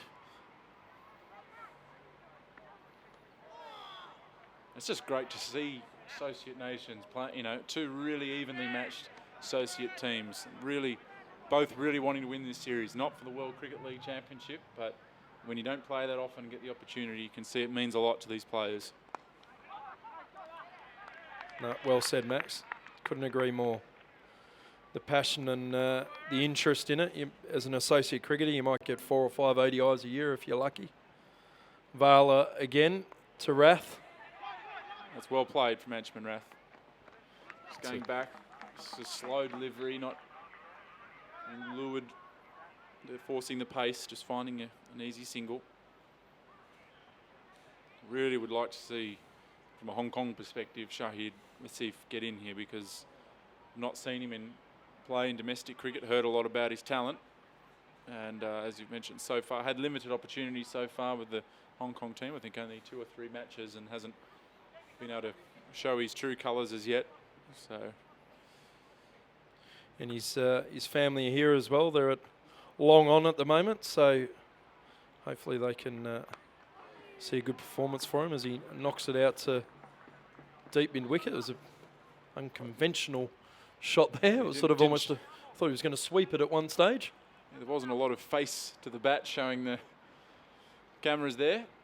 You want to be careful playing that sort of shot on this surface, but he executed it very well.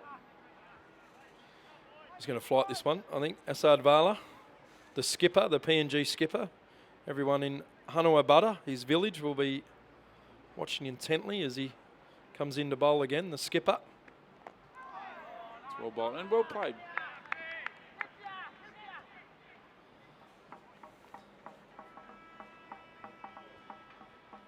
Special guest in the commentary box at the moment, just popping her head in. It's good to see some interest from Fox Sports Australia here at the moment. It's a bit of a sleep in for Catherine. It's a lovely day's cricket here. The fans have got their money's worth. That were in early, got in the gate early today, and been treated to some wonderful cricket. Might remember Catherine Lochner from the T20 Blitz did some fantastic interviews. Very memorable performance. So Mahuru Dai will continue. Got Shahid Wasif on strike. We saw a few balls the over before, took a fair bit of turn.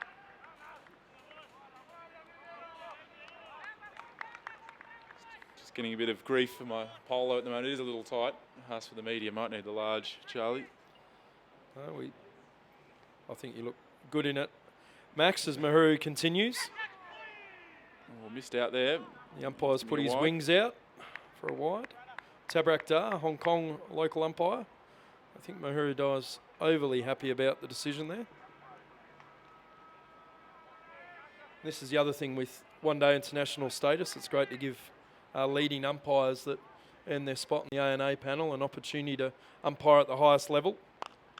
It's in the air, but through the gap, and that'll be 4. So Shahid Wasif coming out with an attacking mindset, and getting another boundary there. So he is now moved on to, I think 13 now.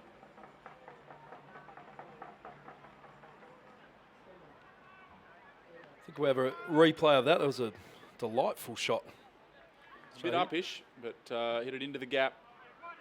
He's quick on his feet though, which I like. He's getting to the pitch of the ball.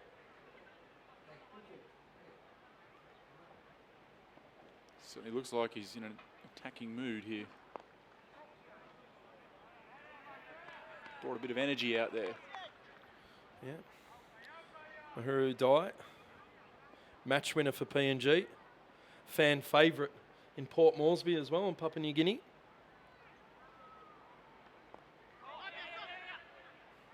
Nicely clipped. Fine leg. They think about a second. It's a good bit of fielding there from Soper. Chad Soper. Soper or Soper, I'm not sure, but Chad S-O-P-E-R. How good are the conditions here, Charlie? Just look at this. The sun's shining here in the afternoon.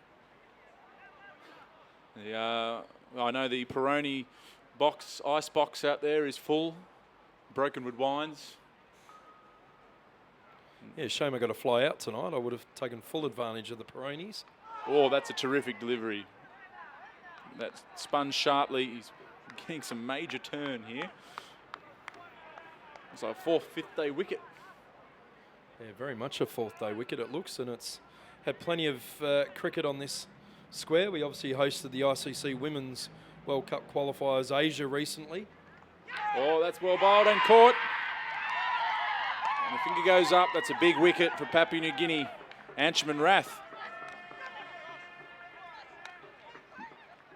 getting the edge there, and first slip, the ball popped up. Wonder if it came off the wicket keeper's legs. It seemed to travel very slowly to first slip. We took the one-handed grab. Dye's been looking dangerous.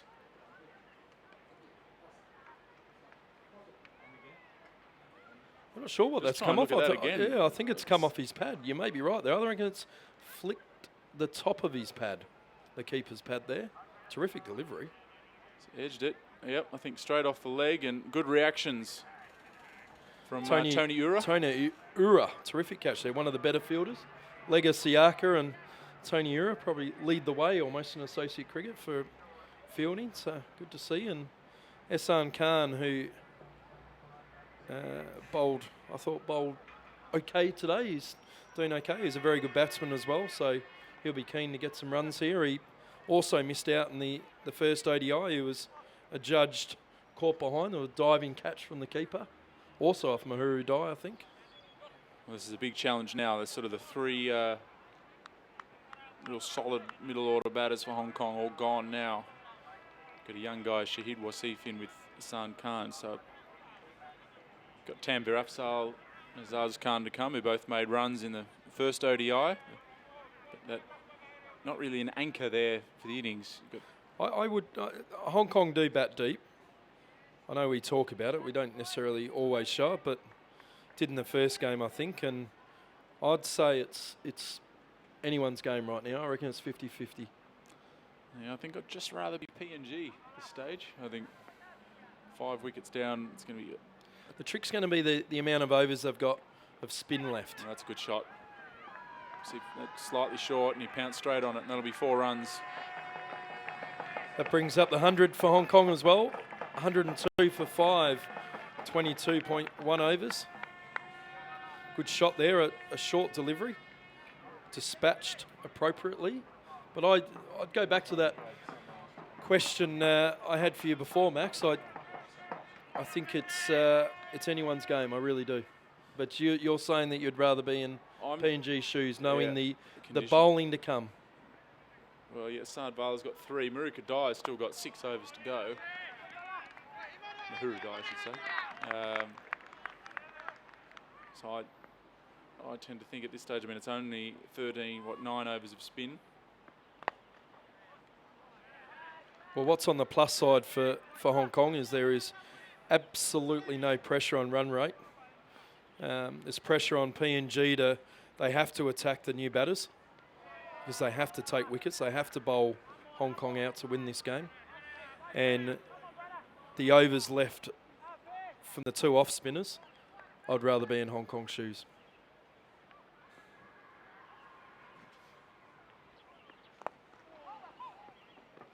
I do like the way Shahid Wasif is looking very positive.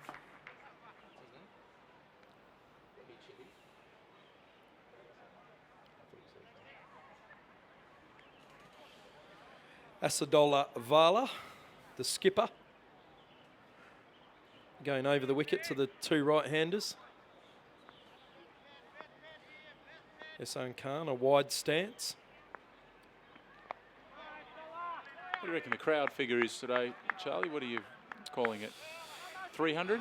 We got 300 here? I reckon when Kath walked in, it clicked over to 300 on the gate, which is great. I noticed there was a lot of junior cricket and women's cricket on this morning, so it's great to see the juniors and the ladies cricketers come down and support international cricket here in Hong Kong, which is great.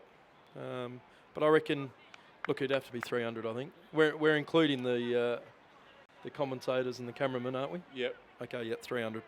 No, they all count. We've got Mahuru Dai, or Malks, on again, bowling his 5th over. That's sharp turn. Gets he the is- length right, he it's is- difficult. He looks a real handful here, Di.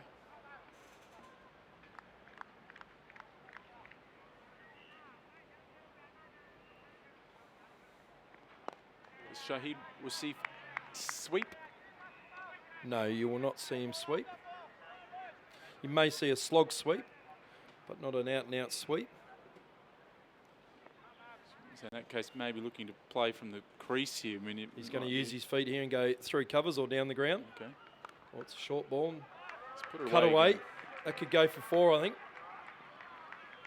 It's way over the other side of the ground, so I can't see. But It was stopped. we'll stop. If you watch your Excellent monitor midfielding. here, you'll see it. Got a big pole in front of me.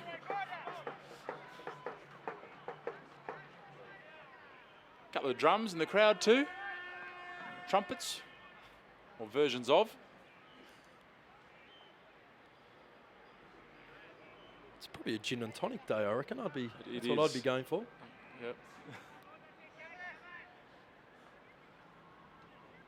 Certainly a cold drink day, that's for sure.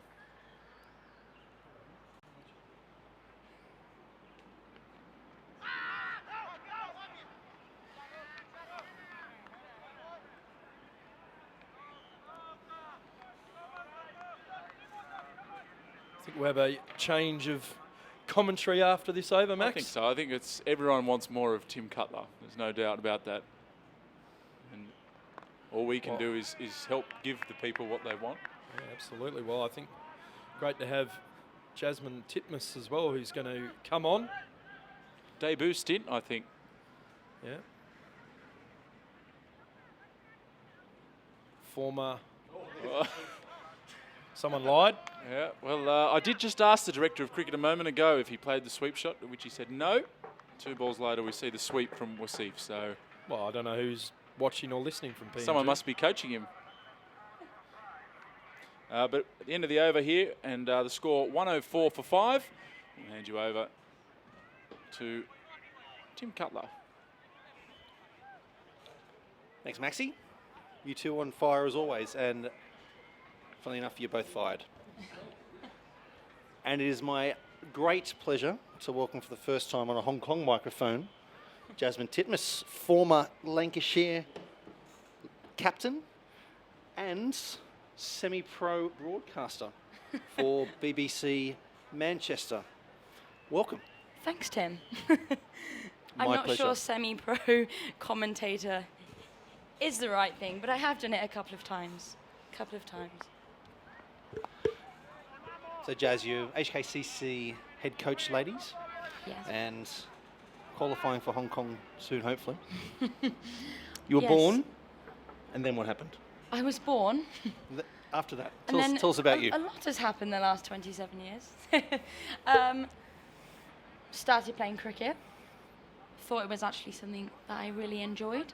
Was in the nice town of Northants.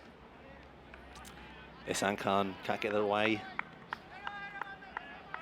Do you want me to carry on? Carry on. Just I'll interject with the cricket I bit. ended up up at Lancashire. Was captaining them. You see a short leg into the game. 25th over of a one-day match. Good to see, isn't it? Anyway, keep going. Yes. So captaining in Lancs, been around the England setup, and then was obviously doing all my coaching.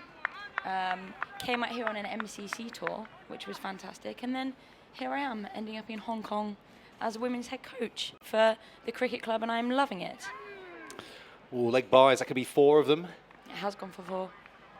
Off Shahid Wasif's thigh guard, I think, there. Oh, no, we've gone wides.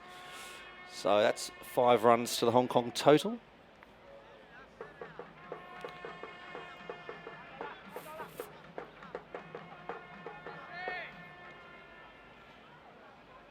So what, was it a tough decision to make, being a captain of an English county to take up a contract out here?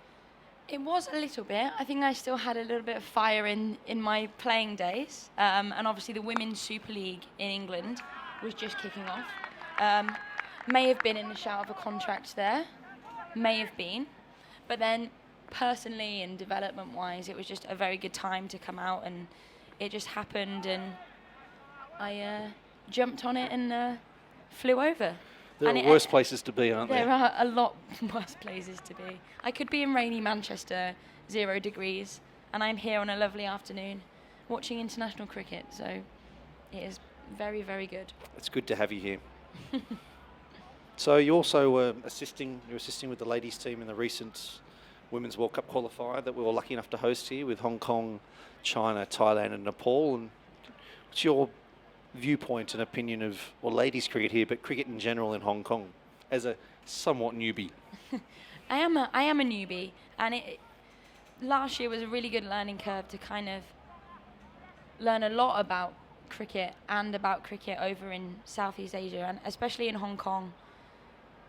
Obviously we struggle with space, and actually the ground availability, and you have to be a bit innovative with things sometimes, but being around the national stuff for that tournament was really good for me. Obviously I've been around stuff before as a player, so as kind of coaching and backroom stuff, it was really nice to see what actually needs to go on and does go on. And it is a bit of a different game out here. The women's game's different anyway. It is obviously a little bit less high scoring and not so many boundaries, a bit more technically correct in the women's game, a lot more singles run and twos pushed, and it was really good to be involved in and see. And obviously it's just developing out here.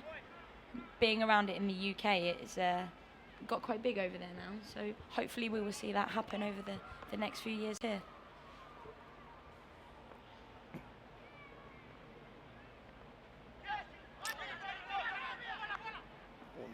Nicely run there, leg by to Hong Kong with Ehsan Khan on strike. Shahid Wasif now comes on to strike, 112 for 5 in the 25th over. Shahid is 22 not out. Ehsan Khan still not off the mark after being in for 8 balls. We'll come back to the ladies' game. We've got lots to talk about. Women's Big Bash and what England could learn from that. But what are your thoughts here today? I think they need to dig in a little bit here now. Obviously watching on Friday, very good opening game. Probably expected the same now. Be disappointed that they've lost these 5 wickets, and really need to build this partnership now and kind of calm the camp, I think. But I'm still in Hong Kong side. You're still in red and black? Still in red and black. Back in I haven't red? haven't quite moved over to the yellow yet. But yeah, these two just need to muck in, I think, build this partnership, and I think we'll be okay. So that's drinks here at Ting Kwong Road. 25 overs gone. Hong Kong 112 for 5, requiring a run rate of 3.6 and over to get to that 202. So 91 runs required with 25 overs remaining. Of course, we had a very short stint of 20 minutes before lunch after Hong Kong bowled out Papua New Guinea in the 46th over, with Hong Kong losing 2 wickets in that short little session, shall we call it. Not out batsman Ehsan Khan, 0 off 8. Shahid Wasif showing us little window to just how talented he is. Very excited to see him back. He's 22 off 27. And Chad Soap has been the chief destroyer with 3 wickets with his medium fast. So the Women's Big Bash, I think, has changed the view of women's cricket around the world. Don't get me wrong, I think the Women's World T20 being played at the same time, the same fields, got some great exposure, but I think what the WBBL has done has really brought women's cricket into the true mainstream, and people have been responding. How's that affected the ladies' game in the UK, and how do you see the game developing there? They have, so recently they've tried to kind of follow the same franchise, kind of Big Bash theme over in the UK. was a successful tournament, but I think the Big Bash over in Australia has really nailed it in terms of having the curtain raisers. So they've obviously linked the men and the women's sides, so the women's franchise matches and everything's set out the same, training's the same, and people getting tickets to the women's game first and then watching the men's game. And I think that's really pushed the standard up. A lot of overseas trying to get involved with that. A lot of the English girls have gone over. We had Mariko go over from Hong Kong, and hopefully all our kind of developing nations will get people involved in that. And I think that is a really important way to go for them. One, to get the exposure of people, and two, you're only ever going to improve the game as a whole if you can do that. But Australia have kind of been the forefront of pushing their women's cricket. They've always been one little step ahead, thought process, and I think they've got a few things up their sleeve. There's just some stuff going through at the minute, a bit more money involved with them, and hopefully that will spur some development on there. But yeah, I think it's a really good thing. Hopefully England will get their tournament as good as that's going, but we'll see. It's really good for the players to go over. A lot of the English girls in there. But So you must have welcomed the news of Australia splitting the two World T20s in 2020 and making the women's a standalone tournament as opposed to being curtain raisers they were in India. Whilst I still think it was great to get women's cricket on the sort of into the periphery, which knowing some of the gents and ladies involved in it, the reason they've done it is because people want to go and watch ladies cricket, and and they can play it in prime time and actually have people watch it, which I think is great news. It will be their own tournament in its own right, and there'll be two World T20s, one played by men, one played by women, rather than a women's World T20. yeah, no, I completely agree. And like we were saying then, I think that the more that they can kind of link it to the men's game, it is very different still at the minute, but I think the more and more kind of training that they're doing, different ways of thinking that they're doing, it'll be a really good standalone tournament there.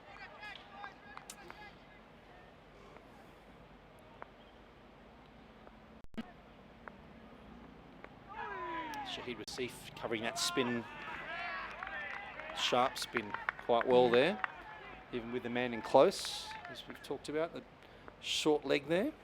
What would be your tactic here, Tim? How would you play him? Outside the line, not out. I should be a better sweeper, but I think the key is getting across, taking LBW out of the game. And there's a lot of space there on the leg side, and really working into those spaces. Yeah. Also, I think you try and use your feet here to get to it, and really try and negate that turn and get to it as close as you can.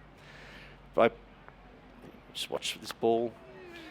But I actually think you're a much higher qualified cricket coach than I, so maybe you can tell me if I was right there. I agree with moving the feet. I think he is spinning the ball a very long way.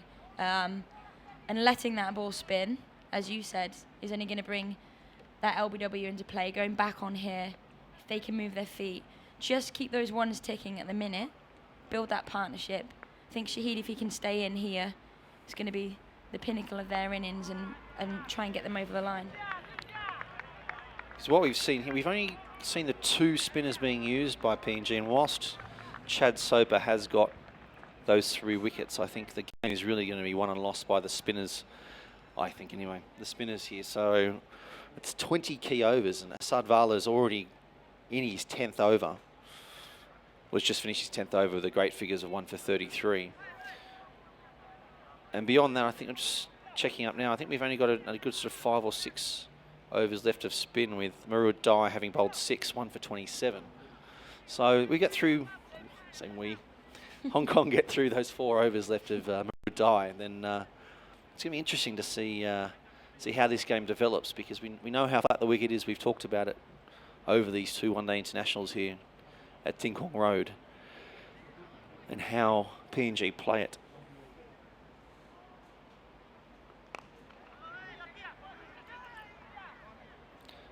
Another single there to Wasif, playing his second one-day international.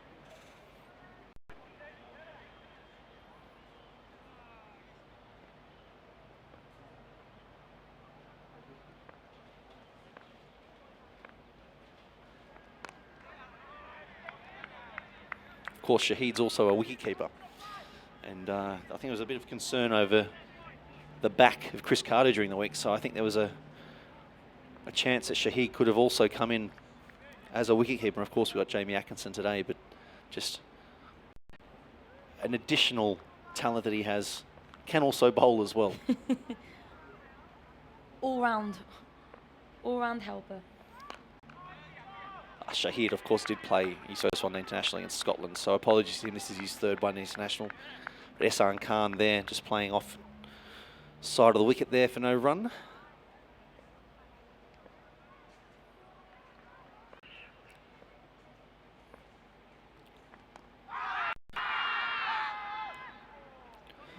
Big appeal there from PNG. Not a lot of interest there from Tabarak Dar, as we've talked about. I believe the first man or woman to both captain a one-day international and umpire in a one-day international.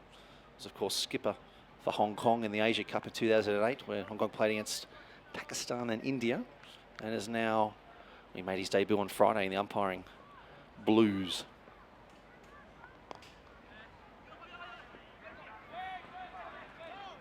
I think they want to hear you talk rather than me, Jazz. So I was just going to say that. I've just taken a couple of breaths, and every time you've come in there. I should have been taking the cues, really, shouldn't I? It's fine. No, I was just going to say, I think it is going to be interesting here how PNG do play it. With that limited bit of spin that is available, that's left over, as you say, with this pitch being flat. It's not really doing much here. And I think this is a time that we can really optimise on this opportunity. But this little single down the ground.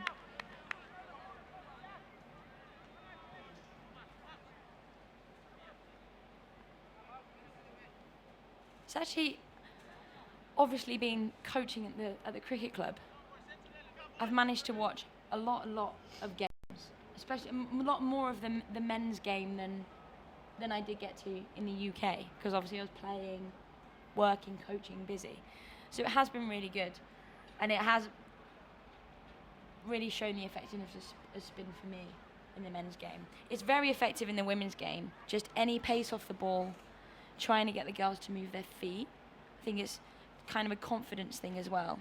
And out here, they probably don't get to play enough on the grass wickets, enough cricket, but that's the same for women's cricket in general, I think. So the spin is really effective in the women's game. Been watching you at Hong Kong Cricket Club a few times. I'll let you be impartial here. I'm not paying you for your comments. He is. He's just passed me a few Hong Kong dollars, so I've just mentioned his name.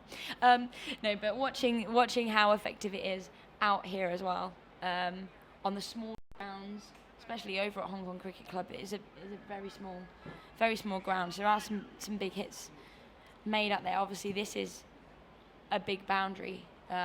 Bigger boundary, not big. What have we got? I think we're about 60 metres straight and probably about 70, early 70s wide here. So not big, but that's Hong Kong to a T, isn't it? It is, yeah. We make the best of every space we have.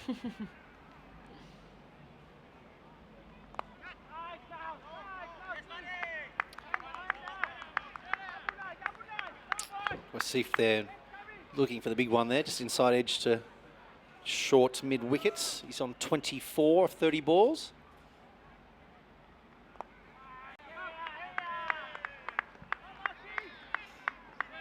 I haven't seen anybody else bowl spin for PNG. They might have one up their sleeve. Should do my research more. But if this is all they have, it's going to be interesting. And there's that sweep shot that Charlie Burke said he didn't play. More of a paddle than a full-blooded sweep, but I'm just liking his poise at the crease. From the first moment he came in, we see him at that fall down the ground. He's just looked confident. Great to see a young player just playing freely and be able to execute all these skills. Oh, lovely little flick there over short fine leg for 4 runs. Just as we're talking about the talent of Shahid with Sif. What do we call that? It's a little paddle scoop. A little paddle scoop. A little paddle Cambo scoop. For a 1 bounce 4. But no, I completely agree with what you're saying. For a young lad, for him to come out with that confidence and play his shots. Obviously, in a pressure situation, a one-day international, if it could take people into their shell. A little bit nervous, but he has been. Oh, that's turned a lot, and that'll be 5 wides, I think, running down there to the Lion Rock end of Ting Kwong Road. We're having this debate actually. Are there official ends? No, but we've made them. Okay. We've made them. I have to thank Kevin Stiles from Craigengowrie Cricket Club. I'm not sure if we can get a wide shot north from the camera on the south end, but there's a huge rock called Lion Rock, and as we look on the south to our right, we go down to Victoria Harbour. So that's the Victoria Harbour end. It's Ina coming around the wicket. After that last one over the wicket, I believe, turned down the leg side for 5 wides. That's a good over for Hong Kong.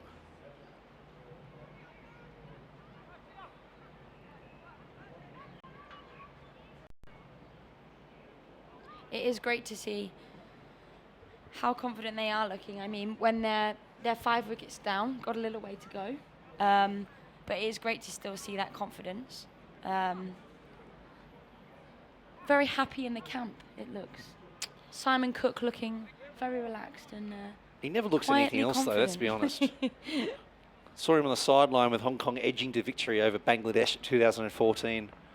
I think I've seen train crashes in front of him. His face doesn't change. So, Ehsan Khan, like, cool character. That's his 19th ball and he's only scored 1 run, but I don't mind that. Hong Kong only need 3.8 and over, and you've got Shahid at the other end, hitting the ball as well as he is. So I think his key is just to get there and maybe turn the strike over a little bit more, but I think wickets in hand are the key here.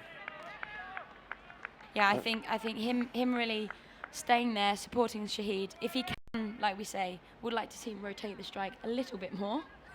Get Shahid on strike, keep that confidence flowing through him, let him play his shots.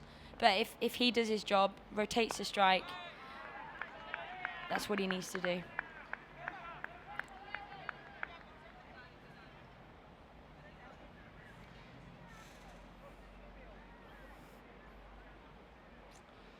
Yes, and Dr. Pratt, the Tim Cutler end, no, I don't think that will happen. But thank you for your input on YouTube chat there.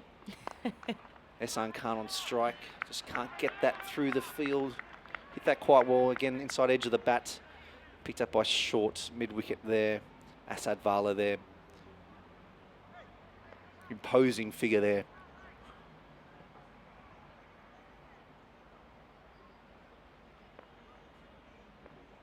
They've impressed me a lot as a side, though, PNG.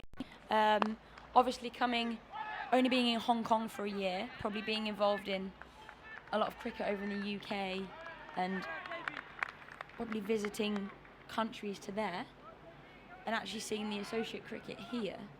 It's really, really impressed me. So, you know, didn't really have a viewpoint on it. Hadn't seen enough of it, and it's really good to watch, really good to see. It's a good shot there behind square. Just as we're talking about Ehsan Khan, that's 4 runs. He's off now. He's off and running. He's listening to the experts in the commentary box. We'll get a replay of that shot if we can. Just picked that up really nicely. Sort of caught up with it well, didn't he, to hit it behind square. And thank you, Sean Hutton. Yes, indeed, Legasiaka does bowl leg spin, so thank you for that. And took 7 for against Namibia. This is why we keep the stream open.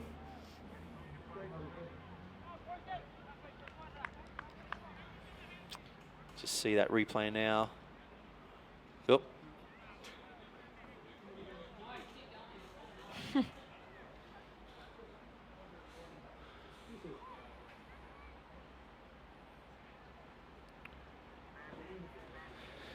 So into the 30th over, 128 for 5. Sorry, Jazz. It's okay. What's their next thing coming up? Hong Kong after PNG? Flight to Nairobi in a couple of days for 2 very important ties in the World Cricket League Championship, as we've talked about previously on the stream. We'll just watch this ball. And look at that, great minds think alike. Sean Hutton, Tim Cutler, Jasmine Titmus, all about getting the spin on. After Kenya, the team goes down to Australia, play a couple of matches against the Sydney Thunder and Sydney Sixers, would be amazing. Oh, just knocked that one past the diving fieldsman, and it's a single to Shahid Wasif, who moves on to 29. So that will be just before Christmas in December. And come next year, in the middle of February, we'll be lucky enough to host the Netherlands here in Hong Kong for the Intercontinental Cup and the World Cricket League Championship matches. The Netherlands are high up on that table, so that'll be a great series and a great rivalry over the years, and partnership really. We've played with them and against them for a long time. So that'll be February. Then we move into, of course, the Hong Kong T20 Blitz that made splash in the news this year when Michael Clark came to play for the Kowloon Cantons. We'll just watch this ball now. That was the sweep that didn't turn into a sweep. We were talking about the Hong Kong Blitz earlier, Tim. Oh. On your thoughts over the next couple of years, and any listeners' thoughts on having a bit of a women's Hong Kong Blitz. What are your thoughts on that? Absolutely, and it is part of the plans. The problem we have, as we know here, is time and facilities. Time on facilities and time we can actually play, but it's very much in the works. So I think we're tailor-made here in Hong Kong for women's cricket and high-class women's cricket. Legacy Archer in here to Shahid, another one of those little non-scoops and almost a mix-up. Well, was a mix-up, but luckily both batsmen safely to their stations. No, for sure. Like, we just hosted the ladies tournament here, and I think that's something we actually push for more, to host some high-class women's cricket. Hong Kong Cricket Club and Kowloon Cricket Club, tailor-made for international women's cricket. Yeah, I think sometimes it's what we were saying earlier about curtain raisers and exposure and things for the girls. I think even little things like that, playing before the guys, just playing in front of 50, 100 people, be fantastic for the girls that are here, get a few overseas involved. I think there's a lot of people that actually don't know what Hong Kong is like until they get here, and it is a fantastic place, like you say, for women's cricket in particular, the size of the pitches, the way the pitches play, and I think that would be good for the game here and the wider game. Get some of the kind of interport guys in, the Thailand girls. They were fantastic in the recent tournament. Very talented, weren't they? Japanese girls, well drilled. Be a good addition. Thailand, of course, won that tournament and go on to both the Asia Cup and to the next step in the Women's World Cup qualifying pathway. Be a surprise to, I guess, most of our viewers that Thailand are really, really strong in women's cricket, aren't they? They really impressed me. The way they kind of went about their game, the way they were drilled.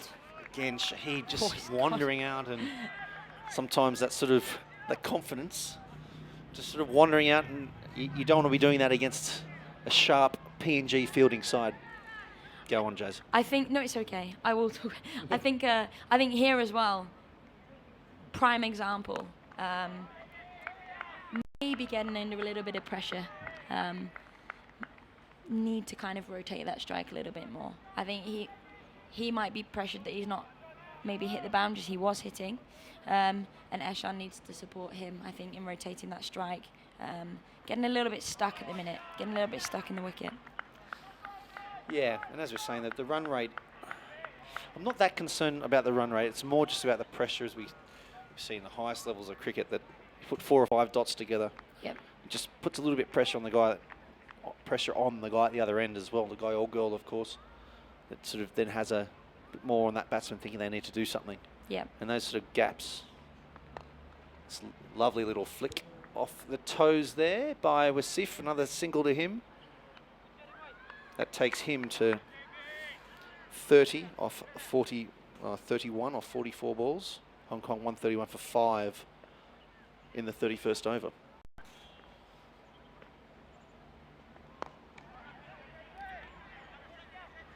But yeah, it's just that pressure, and you don't want to not to be hitting the ball, you know. Yeah. And just those little gaps, just like that little session. We've talked about it at length about the just how hard it is to come out and bat for that 20 minutes as it was. Yeah. And there's nothing to gain. Same when you're batting, just those little gaps, and you don't get to get down the other end. So I think that's Ehsan's got to do. There's lots of gaps in the field here. The field's back still for him. I think me as well. You probably agree as a player, if both of you are stuck at both ends, even if you're really confident and you've got that confidence and you want to get down there, it's so frustrating when you can't, and then that pressure does build for both of you. So I think it's really important here to just keep it simple, have a little look at rotating, seeing out the spin. See, I think he's overplayed his hand there a bit. I think he was short enough to actually play a full-blooded pull. And we've only got the man out, a deep square leg. Could have gone a bit straighter there, I think. It's a big full toss there. Doesn't take advantage, and that's another dot. Shahid, just hope he doesn't get too frustrated here. Doesn't do something silly. He's just see if he can stay calm. The 19-year-old. So it's a lot of pressure on him, but he will do well. As we say, he's a fantastic player. Still very, very new to it all. So hopefully he can really stick there, do well, and build that confidence going forward. Little single down the ground. This is a really good test, though, with these two batsmen. I think we saw how well the lower order, bit of a rearguard action for Hong Kong, get them at 269 on Friday. Yeah. We don't have any of those senior players that we had for that match with Bubba batting as long as he did.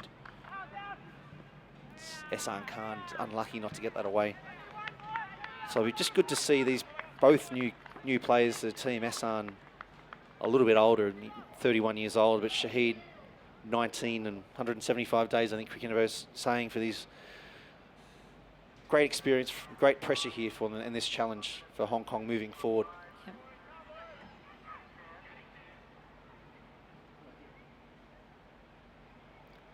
Yeah, we had a girls' game this morning. We had a women's game this morning. Did you play? So I did play. How'd you go? Not so well today, Tim.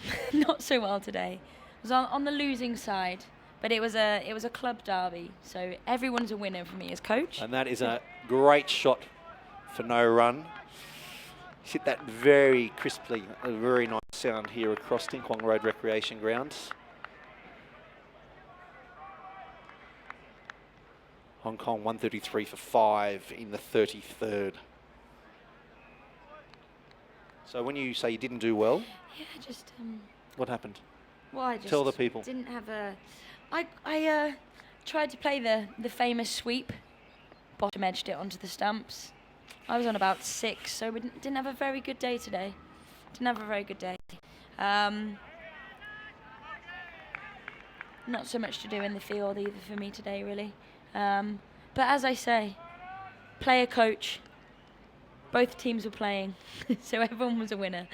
But no, it was a good game. Brought all the girls down Cricket to watch. was the winner. Is that Cricket was the winner. There we go. So yes, all the girls are here watching. Really nice opportunity for them to watch some live international cricket. Something I think we can do more of. I don't think we maybe watch enough of the game, look at the tactics. John Reaver here, continuing with his right arm medium pace. Oh, Shahid looking to force that ball through the offside field, but can't get past that man at short cover. Sort of a short straight cover, sort of your standard sort of one-day angle, really, isn't it, Jazz? Yep. A little bit inside out there, wasn't he? Trying to hit it a bit hard, I think. Yeah, I think if he just sort of stay a little bit stiller and just stroked it, even just for the one down the ground. Just got to keep ticking over. No need to panic here, Shahid.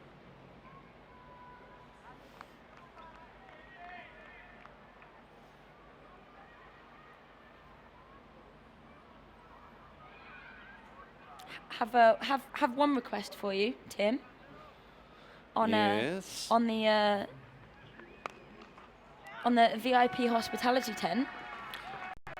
And that is a great shot. Square great drive shot. from Shahid. If we can get another look at that, I hope. Just as we're talking about getting in and out, inside out, he plays an amazing drive that, watching from us, we should skip around to the right-hand side at pace. Your request about the Well, VIP? it wasn't so much my request. We were just having a conversation about possibly there being a little bit of Prosecco in there. Tim, what was your thoughts on that? Duly noted. We are really well supported by Brokenwood Wines and Peroni. I will pass it on to Max, but it's a good point. I know you love your Prosecco. Yes, well, I think if we're going to encourage the females to come down, it will Not just help females. proceedings. Yeah. Get Prosecco and Aperol. Aperol Spritz. That could be Also one a of my very good favourites. option. It's not just the females. End of the over. Back to the cricket. Request noted. 33 overs gone. Hong Kong 137 for 5. Hong Kong now requiring 65 runs, 5 wickets in hand with 17 overs remaining. So that run rate just a tick under 4 required. Ehsan Khan 6 off 28 with a boundary. Shahid Wasif 36 off 55. The young man, 4 boundaries and 1 6 in this partnership that's yielded 39 runs in 12 overs. Norman Vanuatu. Ehsan Khan there just blocking into the offside. Earlier today, Hong Kong bowled out Papua New Guinea for 201. Standout performance there from Deem Ahmed, taking 3 wickets and really well supported by Anshuman Rath and Azaz Khan. Anshuman Rath taking 3 for 28 off 10 overs and Azaz 2 for 40 off his 8.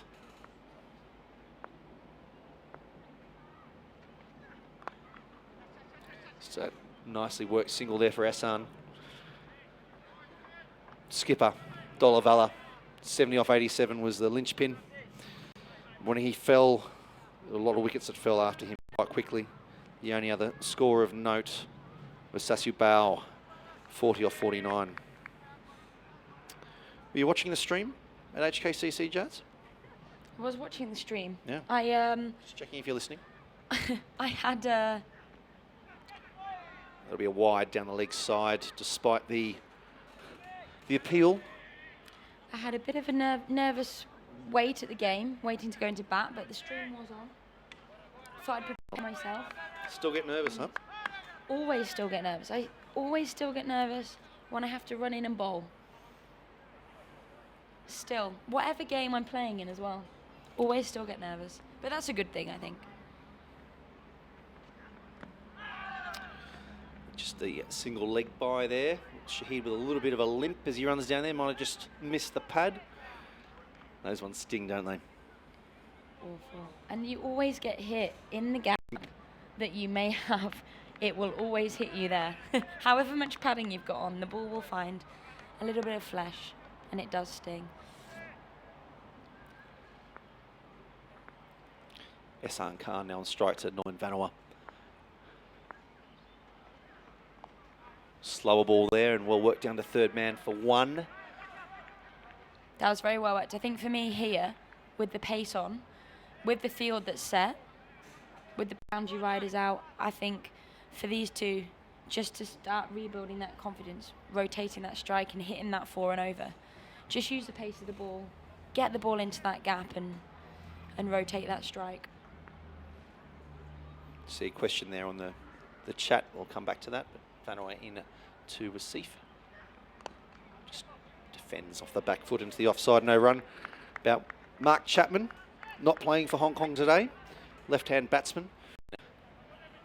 We actually just received a tweet from Auckland Cricket, where of course he is playing for Auckland in the first-class competition down in New Zealand. One of Hong Kong's great products, Mark Chapman. Every day he doesn't get picked for New Zealand is a good day for Hong Kong cricket. Wasif, just a nice straight bat. Nice straight lift as well. Good to see the full face of that shiny bat of his. He does look in control, which is a very, very good place for us to be in. He does look in control. They love the bat tap, don't they, Tim? They love a middle bat tap. We were talking about this with Charlie. Ryan Campbell, I think if there are things that he hates... I have had this conversation with Ryan Campbell about bat tapping. Yeah, it's just throwing bits of the commentary box around, Jazz. It's okay. Sorry. Yeah. It's like, as soon as I start talking about it, I feel old. It's like it's something the kids do, and then you realise you're no longer a kid. I've noticed it as a... There's the glove pump. Cambo hates that anyway, but the bat tap, yeah. Let's probably leave that one alone, shall we? I think we should. If you're scoring runs, winning the game for Hong Kong, they can tap their bats as much as they like.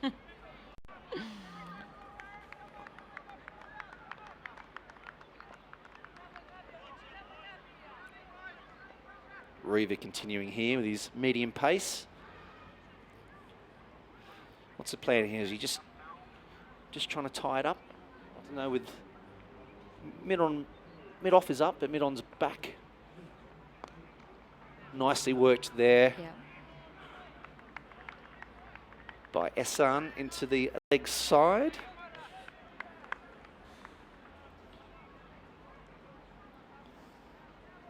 That's better. Hong Kong now 61 runs shy of victory. So off the pad there, Wasif down to fine leg. Will that get to the boundary? No, really well fielded down there. That was a fantastic dive. And again, Papua New Guinea seeing the standard. So 2 leg byes there.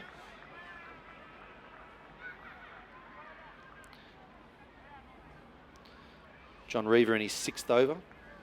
He's a none for 21 at the moment.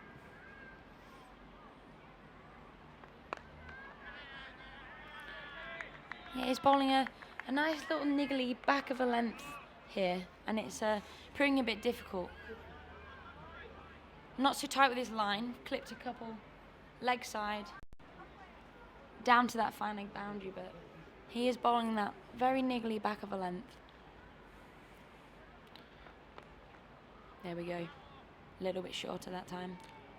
Yeah, I think he might be kicking himself there. He worked that. It's probably there to perhaps Yeah. punch a little bit squarer, but keeps ticking over. You see Trevor Penny walking in front of us, doing strutting in front of us, I think. An impression of some kind of chicken, perhaps. It was a very, very good strut by Trevor, that. I'm not sure that's something I really want to remember.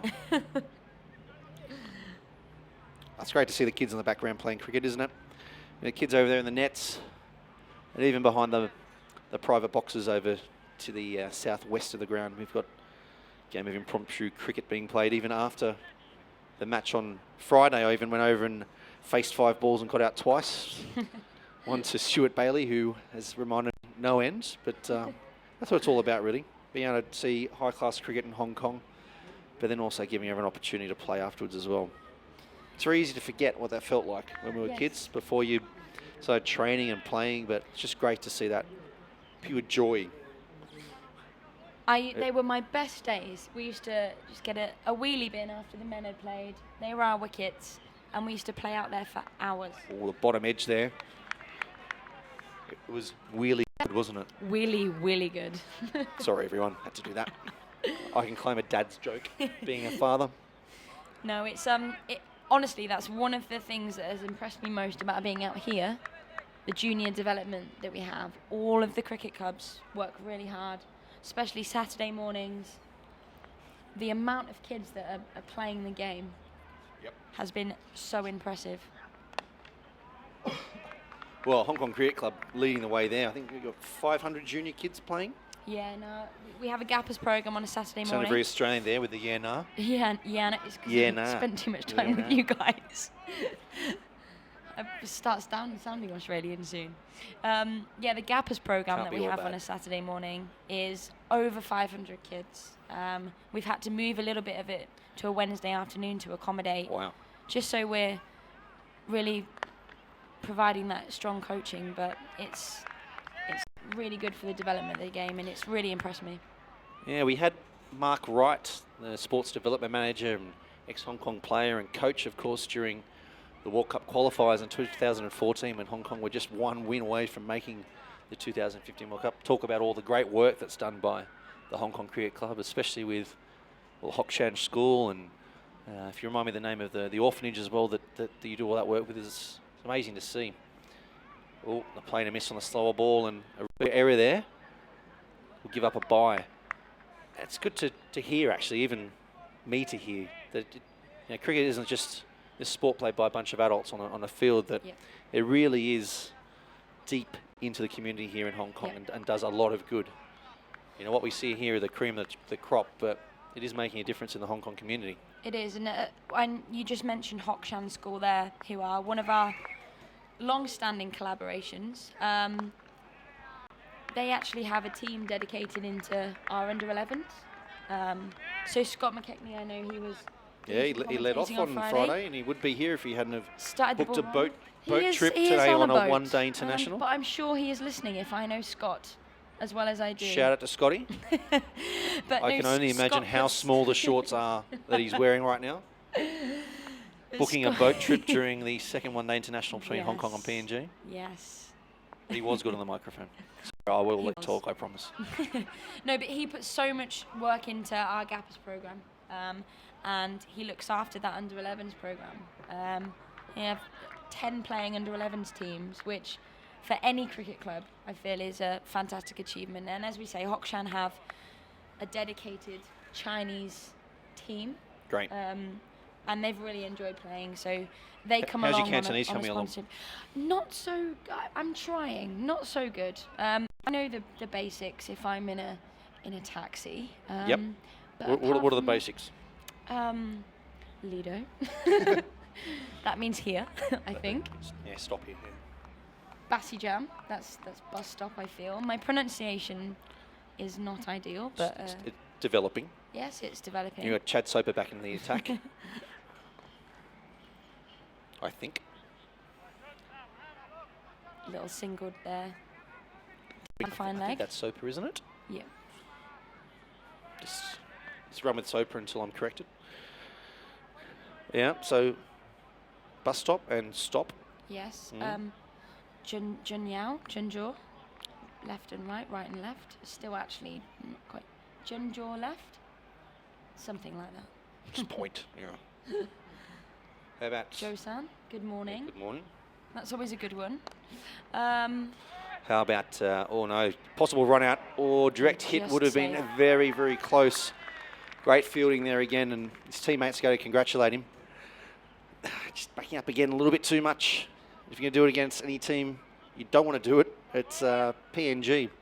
How about getting up to Hong Kong Cricket Club when you get in the cab? What do you say? Hong Kong Cricket Club. Do you get the blank looks that I get? And then if they look at me, I just say Wong Nai Chung Gap Road. And then Junjaw, and they do tend to turn left, so I feel I've got that nailed down. But yeah, maybe I should do some Cantonese lessons. I feel like. Oh, it's a great shot straight by Shahid. Keeps that bat in the position. He's hit that over the fence, and that is a Kookaburra turf ball we will not see again. So we're going to replay of that. That's worthy. We're side on here, and hopefully we'll see that replay and take notice of it. But we're just going to see that now. A little bit of time. Oh, it's in his zone there, and he's just absolutely launched into that over long on. I think it's fair to say that's six anywhere. Fantastic shot. Funny thing about Hong Kong Cricket Club and Kowloon Cricket Club, they're Muk Kao in Cantonese. So Muk Kao is wood ball. Is it? Yeah, Well, but you learn actually Hong something Kong new. Cricket, the sporting association, is Ban Kao, which is very close to Ban Kao, which is baseball. So it's quite strange that the cricket clubs retain the old word. So Muk Kao Wei is in wood ball club. Yet Hong Kong Cricket is Hong Kong Ban Kao. So there you go. There we go. Maybe I should just learn Cantonese from you, Tim. Maybe. No. Yeah, I've got a couple of words. Having to negotiate getting the stadium or whatnot. Soper into Shahid Wasif. Slower ball, driven just as slowly probably into the offside there. No run, but we just go back to that. That's an amazing shot straight, and that's what he's got. You know, he just come out of nowhere like that when it's in his zone. I just love the flair. Just love the flair of the kid. The bat held high in the air after he played that shot. And that's what I think is one thing that makes it great. Someone who has a bit of flair about them. Someone who has that confidence, but can do it when it matters. And that's what I like. Just as we say that. Another caught and bowled. Chad Soper back into the attack. Struck straight away after Shahid Wasif hits him for 6 over long on. 2 balls later, caught and bowled. And that's 4 wickets now for Soper in a great performance.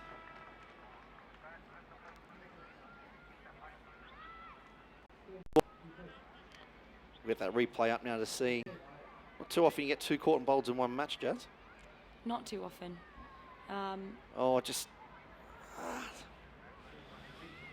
Pops it up there, isn't he? Making noises in the microphone, but again, he's been off for a while, come back on, and presence of mind, take that catch coming across to the leg side, and again on a wicket that's given nothing to the pace bowlers. That's great by Chad Soper, who now has 4 wickets. That's the 5th ball of 36 over, and Chad Soper 6.5 overs, 1 made and 4 for 29. Now we're talking about the effect that the spinners were going to have on the game. But geez, I think Chad Soper's just changed everything. Comes to crease former captain Tanvir Avsal. Crucial partnership between himself and Bubba Hyde on Friday. Can he be the man for Hong Kong again? We know how hard he can hit it. We know how long he can hit it, but Hong Kong needn't be at the crease for another 48 runs. What do you think his game plan is here, Tim? If you were Tanvir now, if I was Tanvir, what's he thinking? He has one game plan consistently, and I think we'll see it. If it's in his zone, he's going to go. He's not a nerdler. He's Chad Soper to Tanvir Avsal's first ball.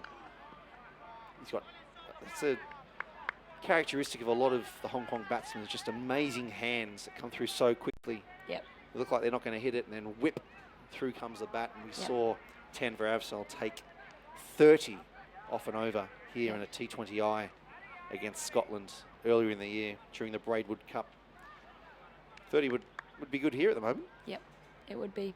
Yeah, speaking of the quick hands and getting your hands through the ball, I've spent a lot of time with Nizkat. He's obviously up at Hong Kong Cricket Club as well. Speaking to him, talking about his game, he's really worked on that bat speed, those quick hands coming through the ball, which is obviously something that's really helped him, and for me it's something that's really important for a batsman to work on. That's a wide down the leg side there.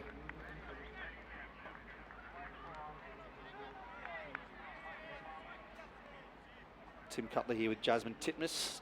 Jasmine, head ladies coach at Hong Kong Cricket Club, former Lancashire captain. And I bowl pies. Bit of speculation there on the chat and the YouTube stream about who's going to win this game. You see Norman Vanua come into Ehsan Khan.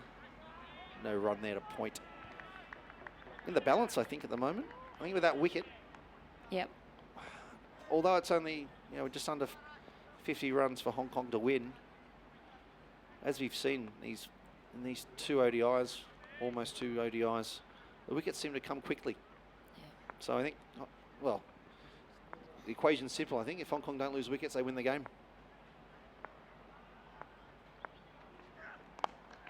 If Tanvir Avsal is in, I'm going to speculate now for the benefit of our chatters. For the stream. If Tanvir Avsal is in 10 overs time, and there's someone at the other end, Hong Kong will have won.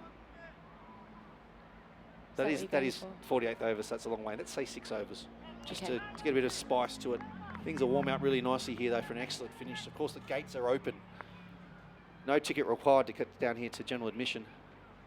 Norman Vanua into Ehsan Khan, looking for one there, but not many ones in the PNG ring here today. Yeah, I think PNG now, just going on what you've just said, are really going to attack and push for that next wicket, the next 2 wickets, and that will really put the pressure on. There's still a lot of space to rotate that strike for us, just to take that pressure off. They're going to be looking for the dots, and I think It's nicely played down there for 1. Bringing Tanvir Afzal on strike. And then, just what I was going to say, looking at those gaps still, if Ashan especially can just use that pace, get Tanvir on strike, like you said, if he's still there in the next few overs, no wickets lost, then we could be onto a Hong Kong win. Looks like we're going to have a half change. Jazz, there's no rush. We're not going to kick you out yet. Good to have you here. No, thank you. Are you around on Tuesday? I am. It's my day off on Tuesday, So it's a good day to commentate the cricket. I will be fully here to commentate if you need me. It would be a pleasure. Thank you very much for your time, Jasmine. No problem. Thank you. Max Abbott is going to come back in to central commentary position now. Good to have you back, Max. Yes, and well. Be a good finish coming up here. We got 45 required. Plenty of time. I guess Hassan Khan certainly taking a no-risk approach here. 12 off 42 deliveries, I think. Yep. It's also his high score in one-day internationals. Every run it gets higher. But we've just been talking about it's not so much the speed of play. It's more he just needs to turn over the strike a bit more, I think. Well, take pressure off his partner and also the scoreboard. Keep it ticking over. Yeah, well, when you got Tanvir Afzal at the other end, certainly the run rate required is still only 3.75, so certainly not alarming at all. Soper angles that one down the leg side, be a leg by. What's your prediction here, Max? Well, I said PNG when I was last in the chair, and that was at about 5 for 100 odd.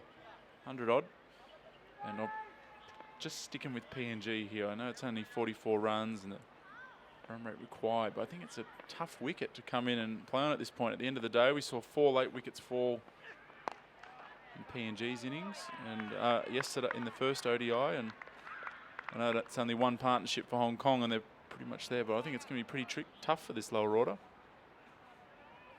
Do you think the fact that PNG's 2 main spinners will have an impact on this? We've only got the leg spin of Legacy Aka. Apart from that, it's going to be pace, and despite obviously Chad Soper's great figures here, 4 for 29 in his 8th over, I just think that they might lack the killer punch required to take the wickets. I get the feeling that's Hong Kong are going to have to get themselves out rather than PNG getting Hong Kong batsmen out. Yeah, perhaps. So the spinners have bowled out. Both off spinners have, yes. Yeah.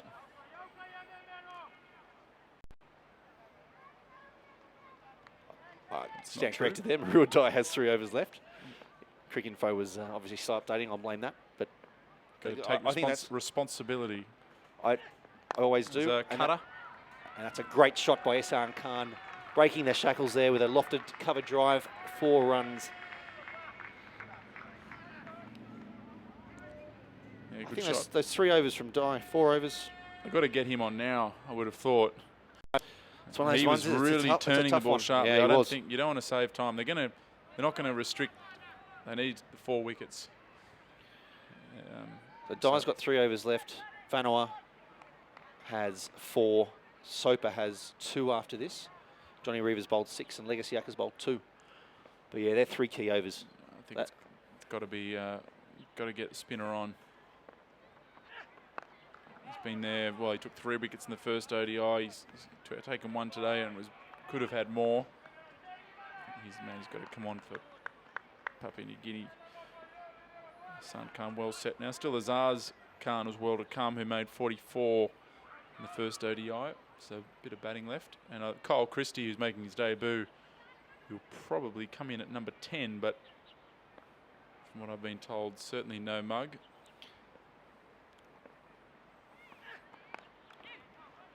Ehsan Khan there looking for the single, but quite wisely, I think, is sent back by Avsal. How's your day been, Max? I've really enjoyed myself. When you're organising these type of events, there's always an element of stress, and the soft drinks are running low, and you've got to sprint down to the shop to get a few more. Forgot the bottle opener. Yeah, those little things that pop up, but all in all, it's run smoothly, and those down in the hospitality area certainly enjoying themselves in what is a very nice. It would have been nice to have seen more come down today, so might have to talk to the marketing director about reaching out to the wider Hong Kong audience to get them down to the cricket, because it's a great afternoon here. Nice straight bat of Tanvir Avsal. Hong Kong need to do more of that. Pressure on the fielders, and you see what happens there. Well run, 1 to Tanvir Avsal. I don't think people actually appreciate, Max, that this is more or less, apart from you being on the microphone for most of the day, you're also running around and organising everything. Superhuman effort, if I might say so myself. Oh, well, thank you. Always good to... Couldn't agree with me more there. And just the off spinner there from Norman Vanua. Slower ball. I think that's something we'll see a lot more of in these last 10 overs. And certainly the crowd taking up all positions. I can see in the one corner he went about almost just to the right of your screen. There's a mound of soil ready for some top dressing.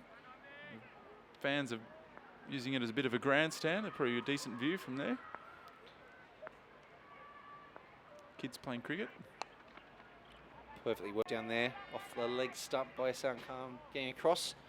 I think the cricket net's been in use all day on the far side of the ground there, with the kids playing in there while soccer goals are dispersed around. It's the advantage, I think, of a small earth field, shall we say, what Ting Kwong Road is. But it gets you a great viewpoint of the action. I took a walk around before this stint and had a great chat to a few of the fans out there, and it's a really good view of the cricket. You can't get much better view. Oh, bounce. High bounce there. Close to a wide there, but not caught. Definitely over the shoulders, but not over the head there. Norman Vanua doesn't mind dropping one in short. Just finding that extra yard of pace there, but with the wide square boundaries, it's a good tactic. Yeah, one that I thought would have been used a bit more, actually. I think the slowness of the wicket makes it pretty tough to get your bounces directed correctly. That's the way to go. Yeah, little cutter there. Vanua rolling his fingers over the seam there, and Tanvir Avsal not catching up with it. So you asked me my prediction. I assume as you can only go one way here, I guess, as CEO of Cricket Hong Kong, but I'm assuming you think the home side's going to get over the line here? I would have said my money was on Shahid to get us home, but that's a dot ball. Tanvir not being able to get that away. But we've got such a long batting lineup. Tanvir Avsal could bat anywhere really from 1 down.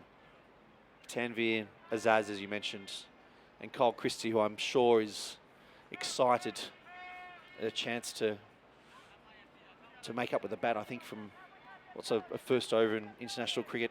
He's probably not going to want to remember. And even Nadeem Ahmed as well. I've seen him play some crucial innings domestically and bats high up here. So I'm going to say Hong Kong. Fair enough. In the 47th over. Well, do tweet at us, ask us some questions here. Live here, we've got the comments up on the YouTube channel, as well as on our Cricket HK Twitter feed. Yep, Stuart Bailey, he's reminding me again, he was going to a reverse swing with the tennis ball 2 nights ago. I think I may have pulled a back muscle, and all I managed to do was get a thin edge, and I went back onto the stumps, so well done, Stuart. Nicely played there by Tanvir, but no run.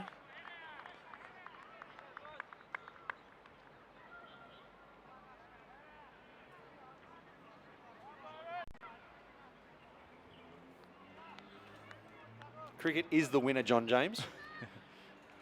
Is that a question or a statement? There is a question. There is a question mark. Okay. Hello, is cricket the real winner here? Yes. Yes. In the air. Just short. No, I think with the weather like this, cricket is definitely the winner, cliches aside. While still using a cliche, of course.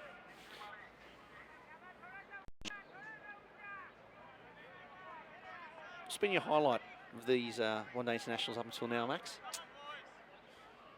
Ooh, tough question. I still got to say that let's watch this delivery from Chad Soper.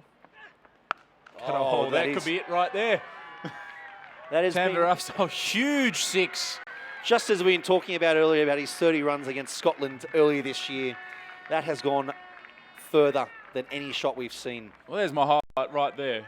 Tim, that was a great shot. I love watching Tanvir Afzal, but I enjoyed his innings on Friday. And a timely reminder there of the power that he's got. Didn't that sound good? Didn't that sound good coming off the bat? We're in a glass box here and we can still hear it. It's just the cutter. And It's just absolutely... Look at... I'm trying to think of an appropriate word. The sun shining on the mountains in the background there. What a sight, with the ball flying out of Kwong Recreation Ground. I think they might have had to get a new ball out there because... I think that new ball got thrown out there pretty quickly because that one wasn't coming back. Tape $3 to that one. It's going over the Harbour Bridge. I mean, the tolls are a bit more than that in Hong Kong, Tim. Good question, Rahul. A lot of work goes on with local development, with the Hong Kong Dragons off playing in the East Asia Cup. We can talk a little bit more about that later. Leg guys, I think that will be just the one. Lots of programs in the schools. We've heard from Hong Kong Cricket Club about what they do, schools, orphanages and various other community groups throughout Hong Kong. And Hong Kong Cricket, of course, have cricket officers that are out in the schools. We run the Junior Cricket Sixes, which is a Chinese school-focused program. So there's lots of hard work that goes on out there. Biggest challenge here is, of course, facilities and having places for people to play. But thanks for that question. Yeah, that East Asia Cup is a great opportunity for the Chinese representative side to wear the Hong Kong shirt. Getting a win today against China, I'm sure that would have been a satisfying one for those in that side. Yeah, skipper Damien Lee, I'm sure you can see the anguish in his face. I think they got bowled out for 34 the day before. Nobody wants that to happen, so it's good to see the Dragons come back. As we mentioned, Mark Chapman playing first-class cricket today in Auckland while he's not here, and Ming's actually there playing for the Dragons. So all of Hong Kong stars are in action, just in various teams at the moment. Of course, we'd love to have Mark Chapman here. And like I said, every day that New Zealand doesn't pick him is a good day for Hong Kong cricket.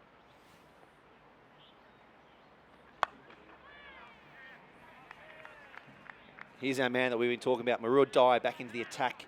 3 overs to bowl. This will be the decider, Max. Yep. It's a little bit too late for mine. Tanvir Afzal is going to make sure he plays straight here. Yes. Not get tempted into trying to hoy one over mid-wicket. If he's going to go straight. And I think him coming around the wicket may actually help, because if he bowls it into sort of leg stump, Tanvir can protect from the stumping. But you can see it in his feet. He wants to get down, doesn't he?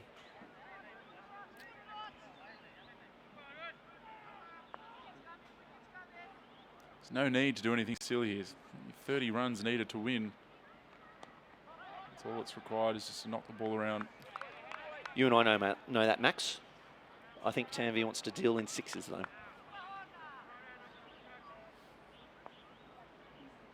He's only got one way, Tanvir Afzal. Around the wicket. Well outside leg. Yeah, that's a tough one. He's an enthusiastic appealer, Marud Dai. Well, the PNG team, as a collective, one of the best appealing teams I've seen, I think. San Khan in the Hong Kong team, he loves an appeal. Oh, you see Tanvir looking to free his arms there. It's a little bit too full.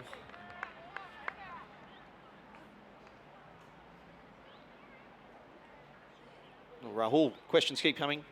Mark Chapman is contracted, but only on a support contract when need be, because he's contracted full-time with Auckland.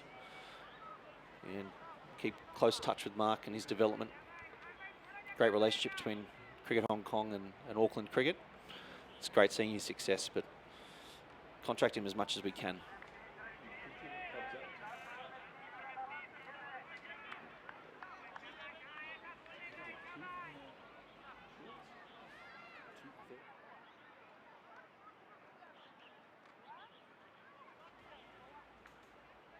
Great to see the kids piling in after their matches today.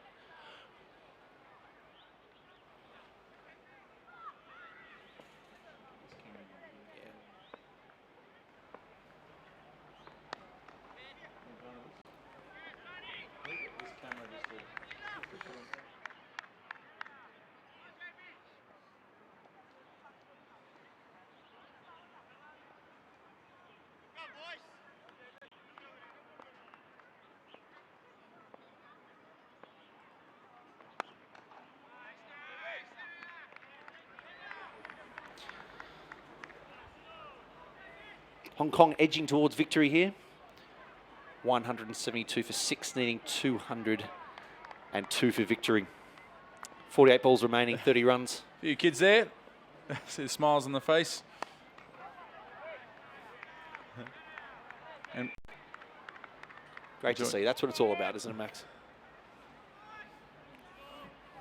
Oh. Everyone's got to have a good time, Tim. Oh, it's up in the air.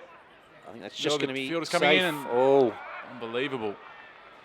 Just dropping in between two fielders. The skipper getting back as quick as he could. Well placed. That man, Marua Dai, coming in from long on. Obviously, strategically put down there, considering he's bowling from the other end. Just wasn't able to come in. And that's one run in the end to Ehsan Khan, who moves on to 18. And there's Tanvir Afzal playing the way that Tanvir Afzal plays.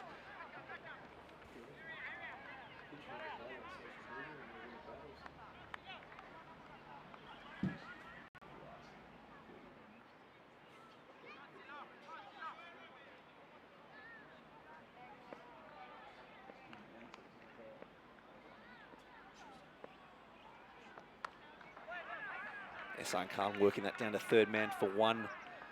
Fans of Hong Kong happy to see that. Just turning over the strike. 28 runs for victory, 43 balls.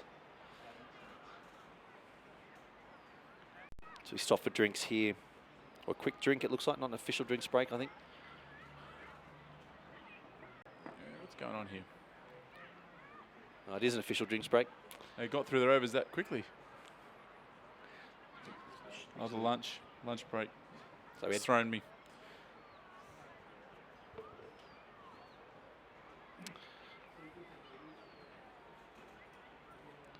So just recapping earlier today, Papua New Guinea bowled out for 201.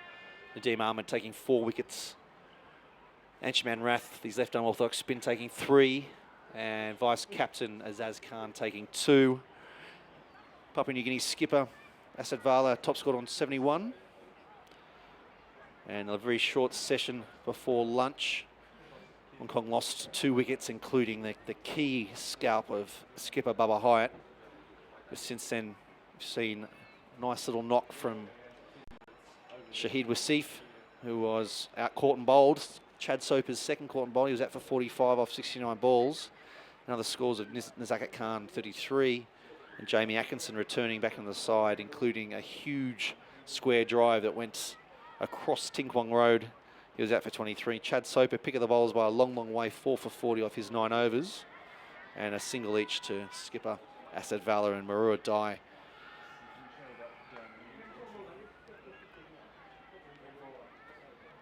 Oh, she's loving life there on the rug. Life is tough, isn't it? Yeah, that's how relaxing it is at the cricket. There we go, I can see a few of the grandstands that put in there from local government there, then in the corner.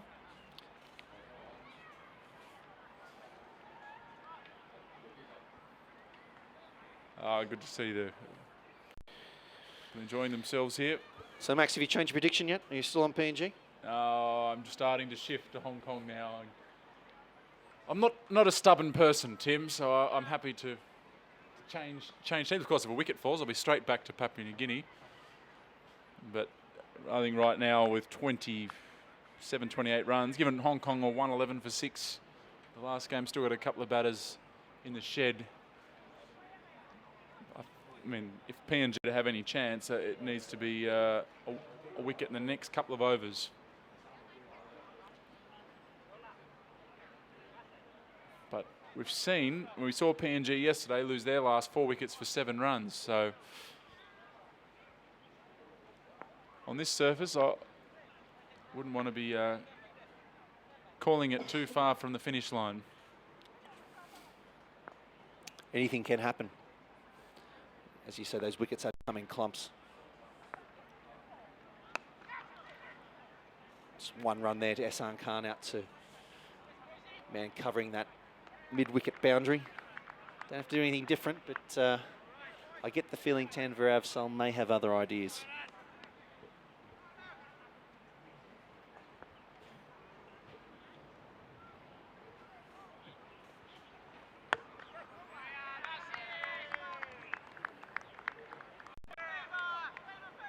Sean Hutton's been very active in the comments box. Real Barramundis fan, I think. He's followed us all day.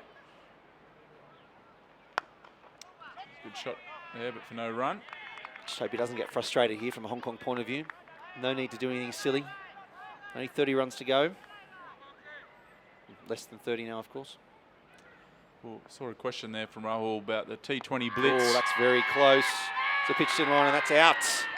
There we go. Straighten back down. Back with PNG. Max Abbott is back on PNG here. Marur Dai, that man, takes the critical wicket of Tanveer Avsal LBW. He might have just come on too late. So I'll have to get a replay of that up. Look pretty adjacent to me, Max. Pitched in line, turned back. Oh, and that. Yeah, I think that's hitting leg stump. Salmon trout for me, Max. Yep. As soon as it hit him. That's what you try and do when you come around the wicket. I might just have another look. I thought it was turning sharply, but it was right back on his stumps. Ball didn't have a long way to travel. If we just put on ball tracker, I think that's out, Max. That's hitting middle and leg. Oh, not middle and leg. It's not hitting any of middle, but I think it's...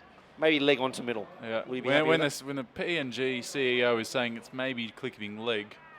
But that's a big wicket. Despite my bright red tie, I'm happy with that decision. We're going to get a great finish in here now. 175 for 7. 27 runs required still for Hong Kong. Should have stuck my guns before and talked me out of it. But having said that, I think Hong Kong, if you take responsibility, Max. Take responsibility for your own decisions. Still slightly ahead, I guess, but it's really at a stage now where both teams are going to be in it right up to the finish.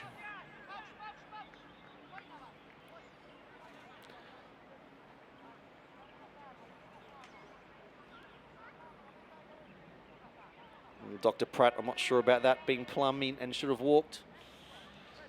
It was hitting. It was the right decision was made there. It was out. I feel a butt coming, Max. No butt. No butt. If it's hitting leg stump, it's out. Yeah, that's...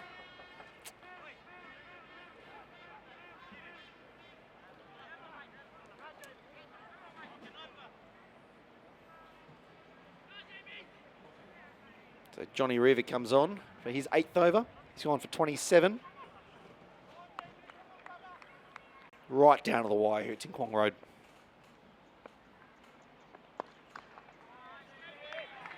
The immovable Ehsan Khan box that one down the onside of the wicket. He's now 20 off 56 deliveries. And vice captain Azaz Khan has just come to wicket, playing out a couple of dots.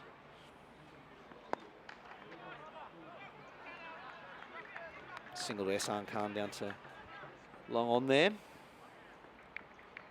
Bringing Azaz Khan. If we go back 5 years on this very field, World Cricket League Division 3 played a match-winning knock at number 11, 24 of 8 to beat Italy, which ended up being a key victory of getting Hong Kong through from Division 3 and on the pathway to one-day international status. So I think Hong Kong hope he can bring out those skills again.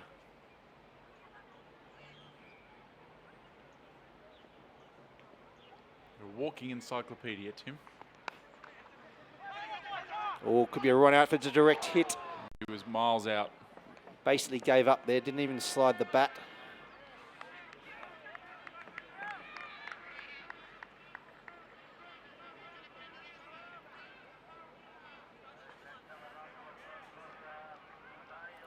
Crowd getting into it now. We can hear the horns and the loudspeakers over from the southeastern side.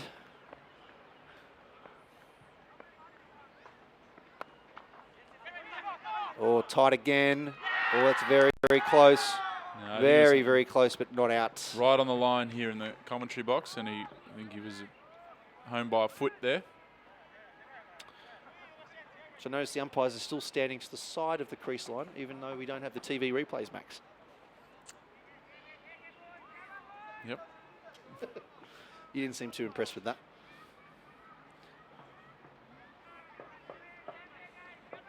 Well, he made the right decision there.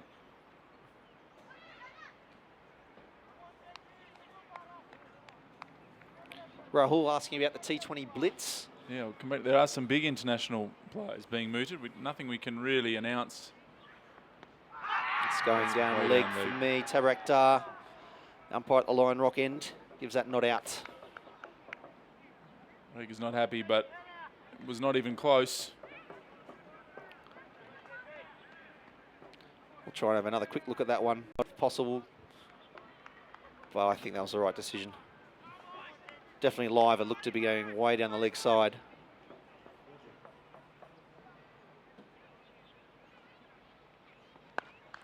Zaz Khan there, playing it down the wicket on the offside. Yeah, we're just trying to look at that previous LBW shout now that it's the end of the over. So, look down leg, and I think hitting outside leg and way going down leg. Very, very enthusiastic.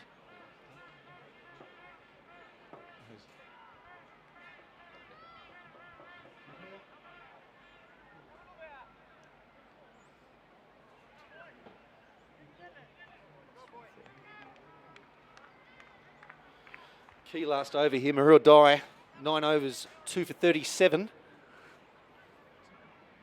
Required run rate not allowing, but it's on these only 5 overs to go. Short single there with a little paddle sweep. But the early call had Azaz and Ehsan safely home. It's just ticking away, isn't it, Max? 23 runs off 30 balls now, 22 off 29. But when you come to the cricket, this is the type of finish you want to see, don't you? Yeah, both sides evenly matched, and even though the margin was big yesterday, on Friday, was a tightly fought contest for the majority. 22 runs required, or 21 now. Reverse sweep. Fielder does well very, enough. very wisely not to run on that misfield. Lyrical asking about Ehsan Khan being pushed up the order. I think he's definitely got the potential. There's also some very good batsmen ahead of him, so all he can do is keep scoring runs. But he's definitely an all-rounder, as good with a bat as he is with a ball.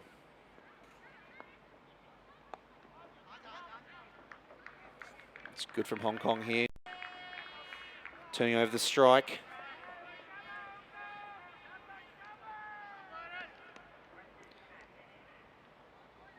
Ehsan moves on to 25 off 62.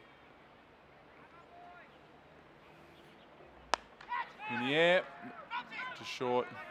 Slide your bat, Azaz. Very casual. Again, the full ball there wasn't taken advantage of. Dai with 2 balls left in his total of 10. What can he do here?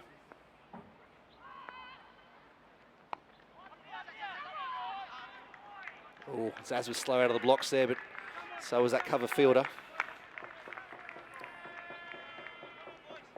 Susi Bao, I think, there in 34 with that fielding.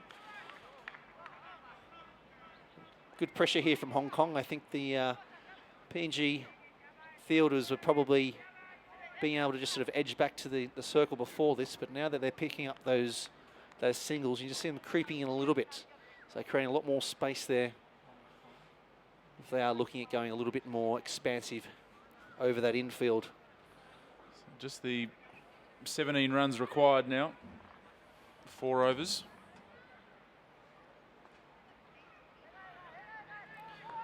So Murul Dai finishes his 10 overs, 2 for 42, picking up the wicket of Denver Avsol in his final spell there.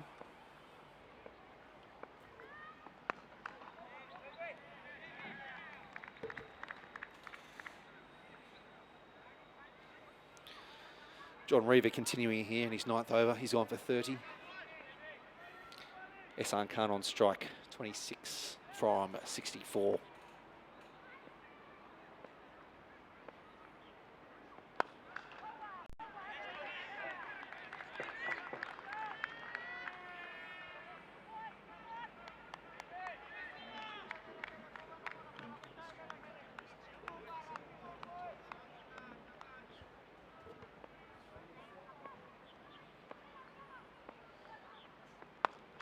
Wood takes a risk and it's down the ground. It's going to be fielded, just the 1 run.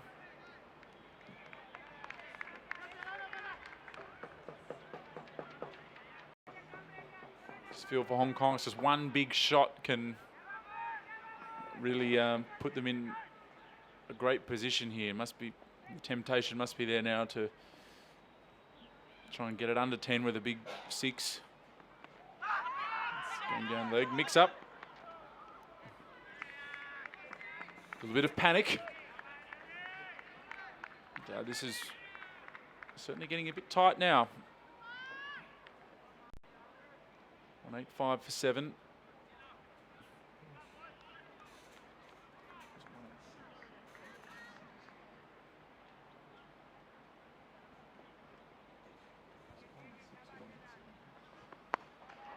Another dot ball.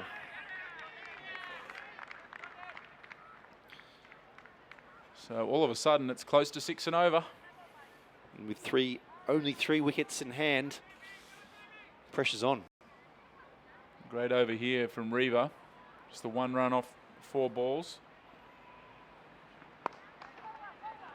Zaz has got to stop hitting it back to the bowler. In fact, that's the end of the over. Just 1 run off it. Hong Kong still needing 17 runs off the last 3 overs. That's John Reaver's 9 overs gone. He's gone for 31. That's a very good over there. Who is PNG going to bowl from the Victoria Harbour end? That's the question. We've got the leg spin of Legasiaka.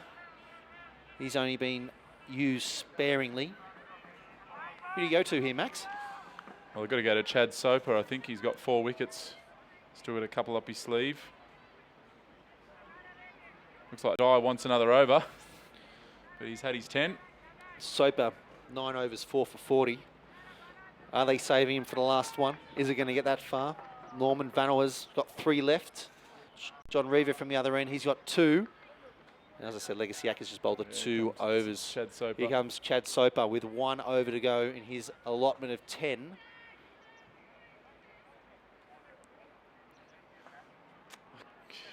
I cannot but feel that Hong Kong just missed a trick in that last over by hitting the ball straight back to the bowler. It's pretty much the place you don't hit the ball when you're just looking to knock the ball around for ones. You've just got to try and use your hands to. There's plenty of gaps in the field. It's only 5 dot balls and the pressure's on. I'm a bit nervous now, Max. Still on PNG? Oh, Are you I've, I've backing changed so many times. Are you backing the Barramundi? I don't deserve to make another prediction. You backing the Barramundis or you're backing the I'm Mahoonies? stuck with the Barramundis, I think.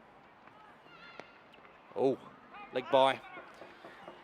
Keeper up now. I think this is the first time Soper has had the keeper up, so whether that plays in his mind at all, and those balls down leg side. But one leg by Hong Kong, 16 required. Was PNG playing to stay in the series here as well after Hong Kong won the first ODI.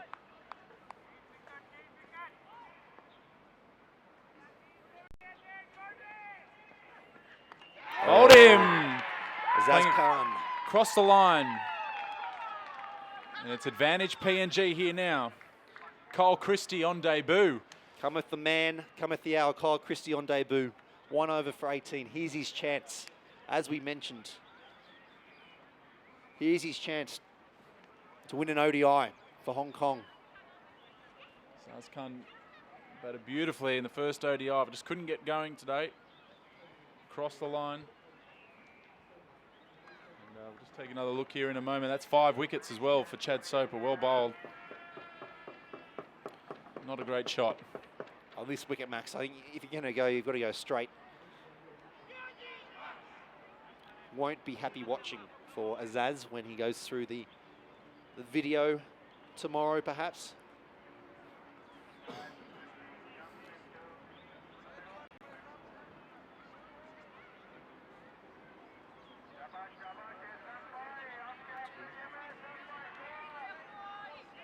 Crowd really getting behind Hong Kong here. Let's hope that hometown support can bring them home. Kyle Christie on debut. Born in Hong Kong. Saw a cry out for players born in Hong Kong on Facebook, and here he is on strike to win a one-day international.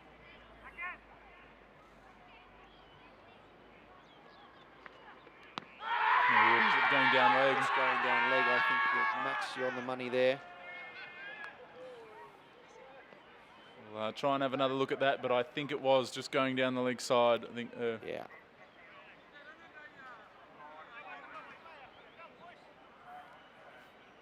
Greg Campbell coming around here looking for the replay.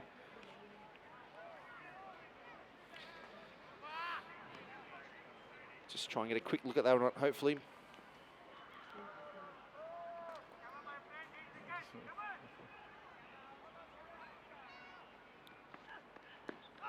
It's high there again. Christie looking to get off the mark.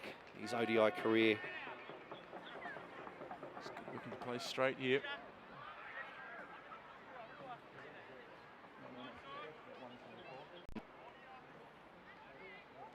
Have a look. Hopefully this is the W shout. Yeah. Yeah, it's down leg.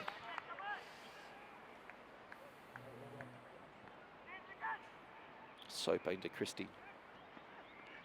Bowled him. It's a 6 for Chad Soper. And Kyle Christie playing across the line as well. And he's on his way for naught. PNG just 1 wicket away from victory. Here comes Nadine Ahmed. Taking 4 for 40. Coming at number 11, it's now up to him to win it with the bat. With the set Ehsan Khan. Not necessary, I think, in that situation, Max, to go across the line. Yeah. Run a ball. Chad Soper.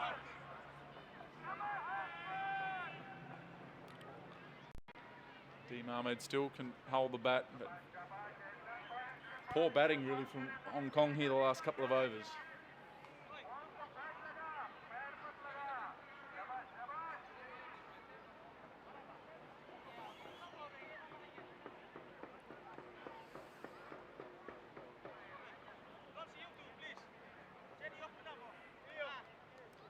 One ball left in Soper's spell. 6 for 40 he has. What a performance. And only his second one-day international. I think you just got to block this one out here and leave it to the last couple. Have Ehsan on strike next over.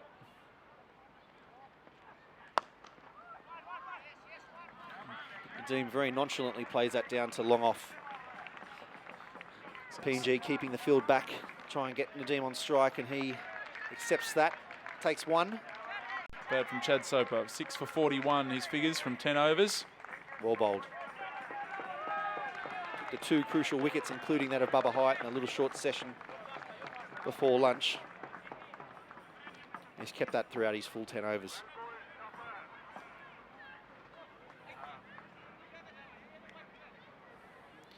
Johnny Reaver to continue in his last over of his spell.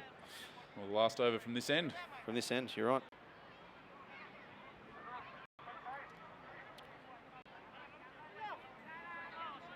"15 runs, 12 balls, 1 wicket.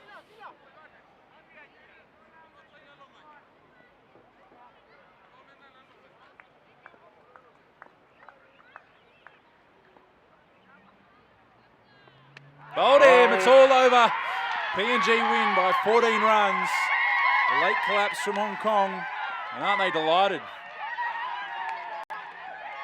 Great performance there from PNG, defending what we thought was a little blow par, score of 201. Hong Kong have been bowled out for 187. And hitting the stumps towards the end of the innings there. Those last 3 batsmen all guilty. That ball keeping low near the end of the day, just like we saw in the first ODI. And the series is now square at 1-1. It's going to be a big Tuesday, series decider. Weather looks good.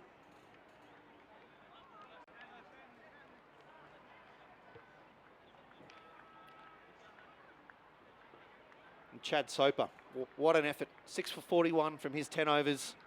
Following up the skipper, Asad Vala's 71, which in the end was a crucial knock.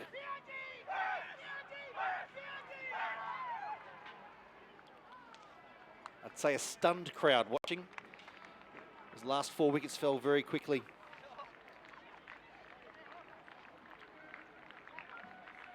Three wickets falling in 6 balls.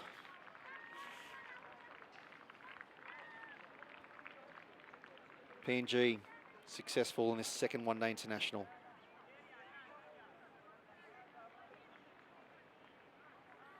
Stay with us for the presentation.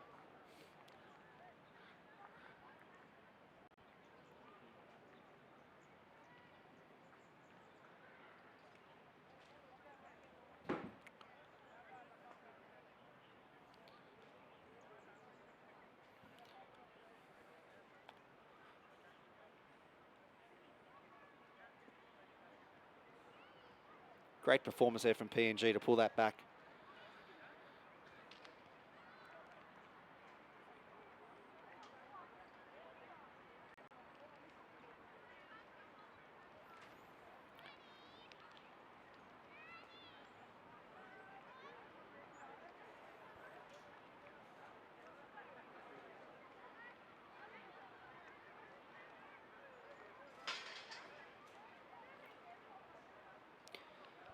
Chris Carter there with the vest on, Jamie Atkinson. His first game back.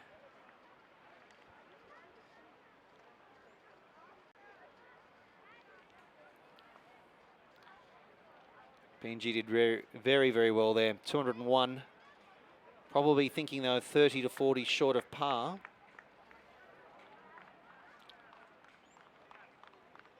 Have bowled out Hong Kong for 187.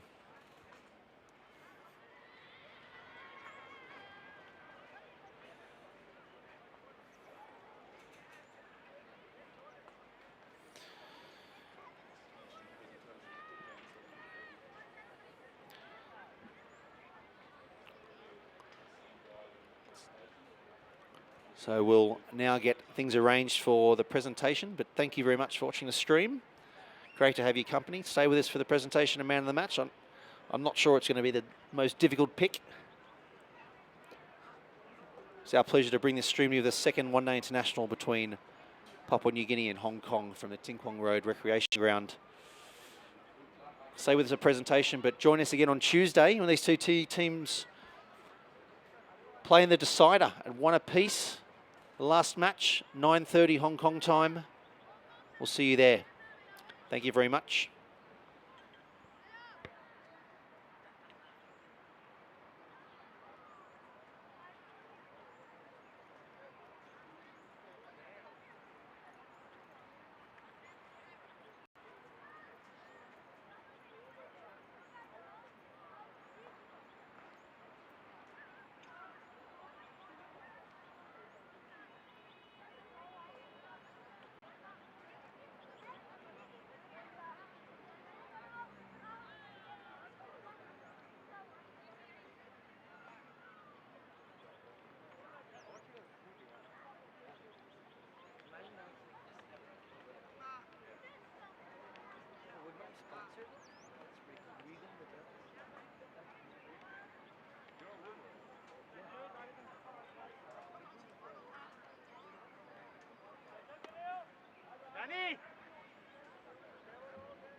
कोई गल नहीं Hong Kong no problem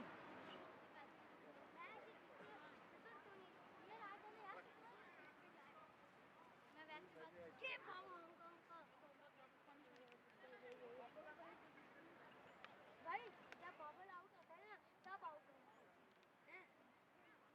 है ना भाई बाबा bubble out हो यार दूसरा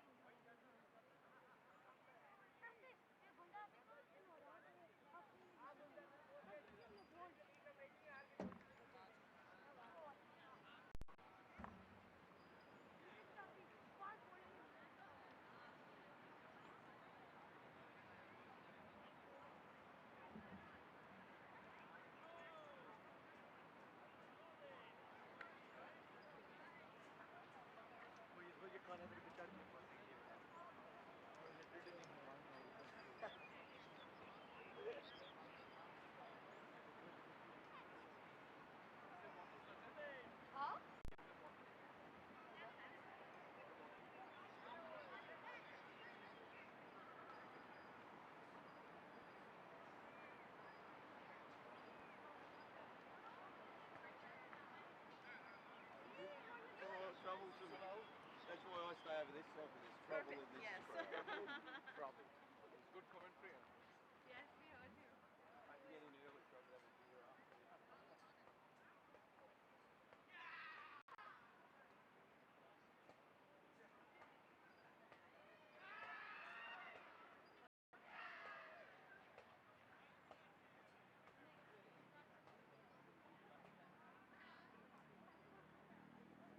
red वाला रहा मुझे लगा वो थोड़ा ये कॉल लग रहा है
Okay, thanks for joining us for the post-match presentations in the second ODI between Papua New Guinea and Hong Kong.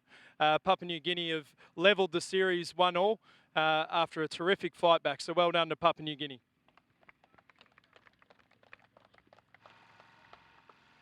Some excellent performances today from both sides. Of note, particularly from the Hong Kong side, of figures of 4 for 50, and I believe the first 3 wickets was Nadeem Ahmed, including 2 maidens, 4 for 50 off 10 overs. Well bowled. The Papua New Guinea captain, Assad Vala, terrific innings of 70 off 87 balls, which included 10 sixes and 9 fours, and also 1 for 33 off 10 overs. Well bowled and batted.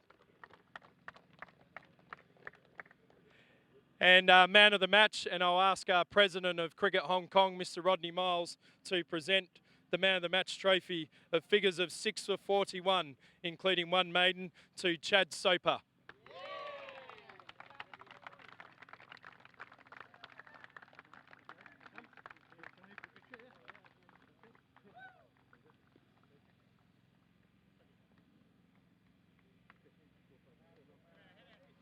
Well done. We have the 3rd ODI on Tuesday, so join us then. Thank you.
Well, we're very happy PNG skipper here after squaring the series. A much improved performance from your side today. Yeah, definitely. We're really happy with the result, but still a lot of improvement in the cricket we want to play. We thought we didn't get the runs we needed. We thought 230 to 250 would have been a good score on that wicket, but we fell short. But the fighting spirit from the boys in the bowling and fielding department was really good. Getting to a stage where you pretty much badly needed a wicket to stay in the game towards the end. The team kept fighting. You must have been happy with that. Yeah, no, it's a really that's what we're all about. The fighting spirit we got in the team has been really good. We fought really hard from the first wicket till the last wicket. And even though we needed a couple of wickets left, we thought that it wasn't over. Another good over will change the game. So we just kept plugging away and got the wickets and keep tidying the runs up and got the build the pressure and got the wickets we needed. How about Chad Soper taking 6 wickets? It's a pretty good effort. Tell us a bit about him. Yeah, he was born in Papua New Guinea and he lives in Sydney, plays club cricket in Sydney, and he's a really good recruit for us. He helps us with the, he plays a lot of cricket in Premier grade, first grade in Sydney cricket, and he's really helped us a lot, giving his ideas and his experience in playing against good quality cricketers. And he's really important for our setup as well. He bowls really, he's really important in a way where we want to execute our bowling plans. And yourself, you're in pretty good form. 43, backed up with 70 odd today. Must be feeling good out there. Yeah, feeling good, but disappointed the way I got out. The way I got out and the situation we were in, and thought just gave the wicket away. But another game to go and another opportunity for the boys, and you just need to improve. No worries, and good luck for the decider. Thank you.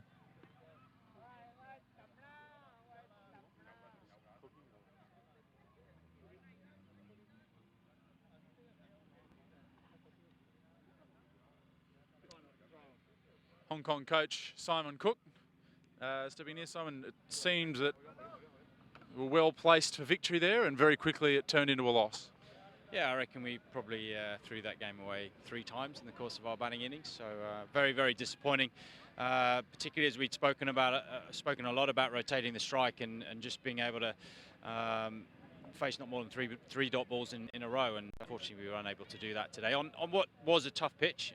You know, let's not take anything away from their bowlers, and they bowl really well on a pretty tough pitch. But 202, I think we'd probably back ourselves to be chasing that down 8-9 times out of 10. And the surface at the end, do you think it played any differently in the second part of the innings to the first? No, I think it was pretty dry and dusty throughout. I think, you know, we've got three probably out-and-out spinners, whereas their spinners are good spinners, but they're probably more classed as part-time spinners. And it was just, that's probably the difference in a way. It was tough for them to score, but we just didn't rotate the strike enough and put ourselves under pressure, certainly going into the last 10 overs. I mean, we should have knocked off the target really in about 42 overs, really. Bowling and fielding effort, were you happy with that? Yeah, very happy with that. Definitely bowled and fielded better than we did the other day in the first ODI. So that was definitely a positive going forwards. And like I said, I think we'd set ourselves a target of trying to restrict them to 230. So to be chasing 202 at the halfway stage, we were very happy. And just what exactly do you feel? I mean, I know you mentioned the rotating the strike, but towards the end, it also maybe some of the shot selection as well, or you just really felt that it was only the not picking up singles that had resulted in those poor shots? Yeah, exactly right. I think that the shot selections were a direct result of the dot ball pressure that was built up. We found ourselves hitting balls very, very hard at fielders, and it was a type of wicket that the harder you went at the ball, the more frustrated you got as a batter because you couldn't really pierce the field. And they were a well-drilled fielding side, particularly in the inner ring. And then that dot ball pressure ends up forcing you into playing a poor shot, and generally we ended up playing across the line, which is not ideal when you're trying to hit across the line to a 70-metre boundary rather than hitting a 40-metre straight boundary. So, but again, it's that dot ball pressure and being able to think clearly under pressure. Well, there'll be a bit of pressure in Tuesday's game, being a decider now. Does that perhaps add an opportunity for the guys to play with, you know, a series on the line? Yeah, I mean, it doesn't help that we've put ourselves into that position. You know, we had a great opportunity here to really stamp authority on this series and take it to go 2-0 up. But as it is, we're 1-1 and yeah, all to play for in the third game. Cheers, Simon. Good luck for it. Pleasure. Thank you. 冇啦，應該冇啦，finish 啦。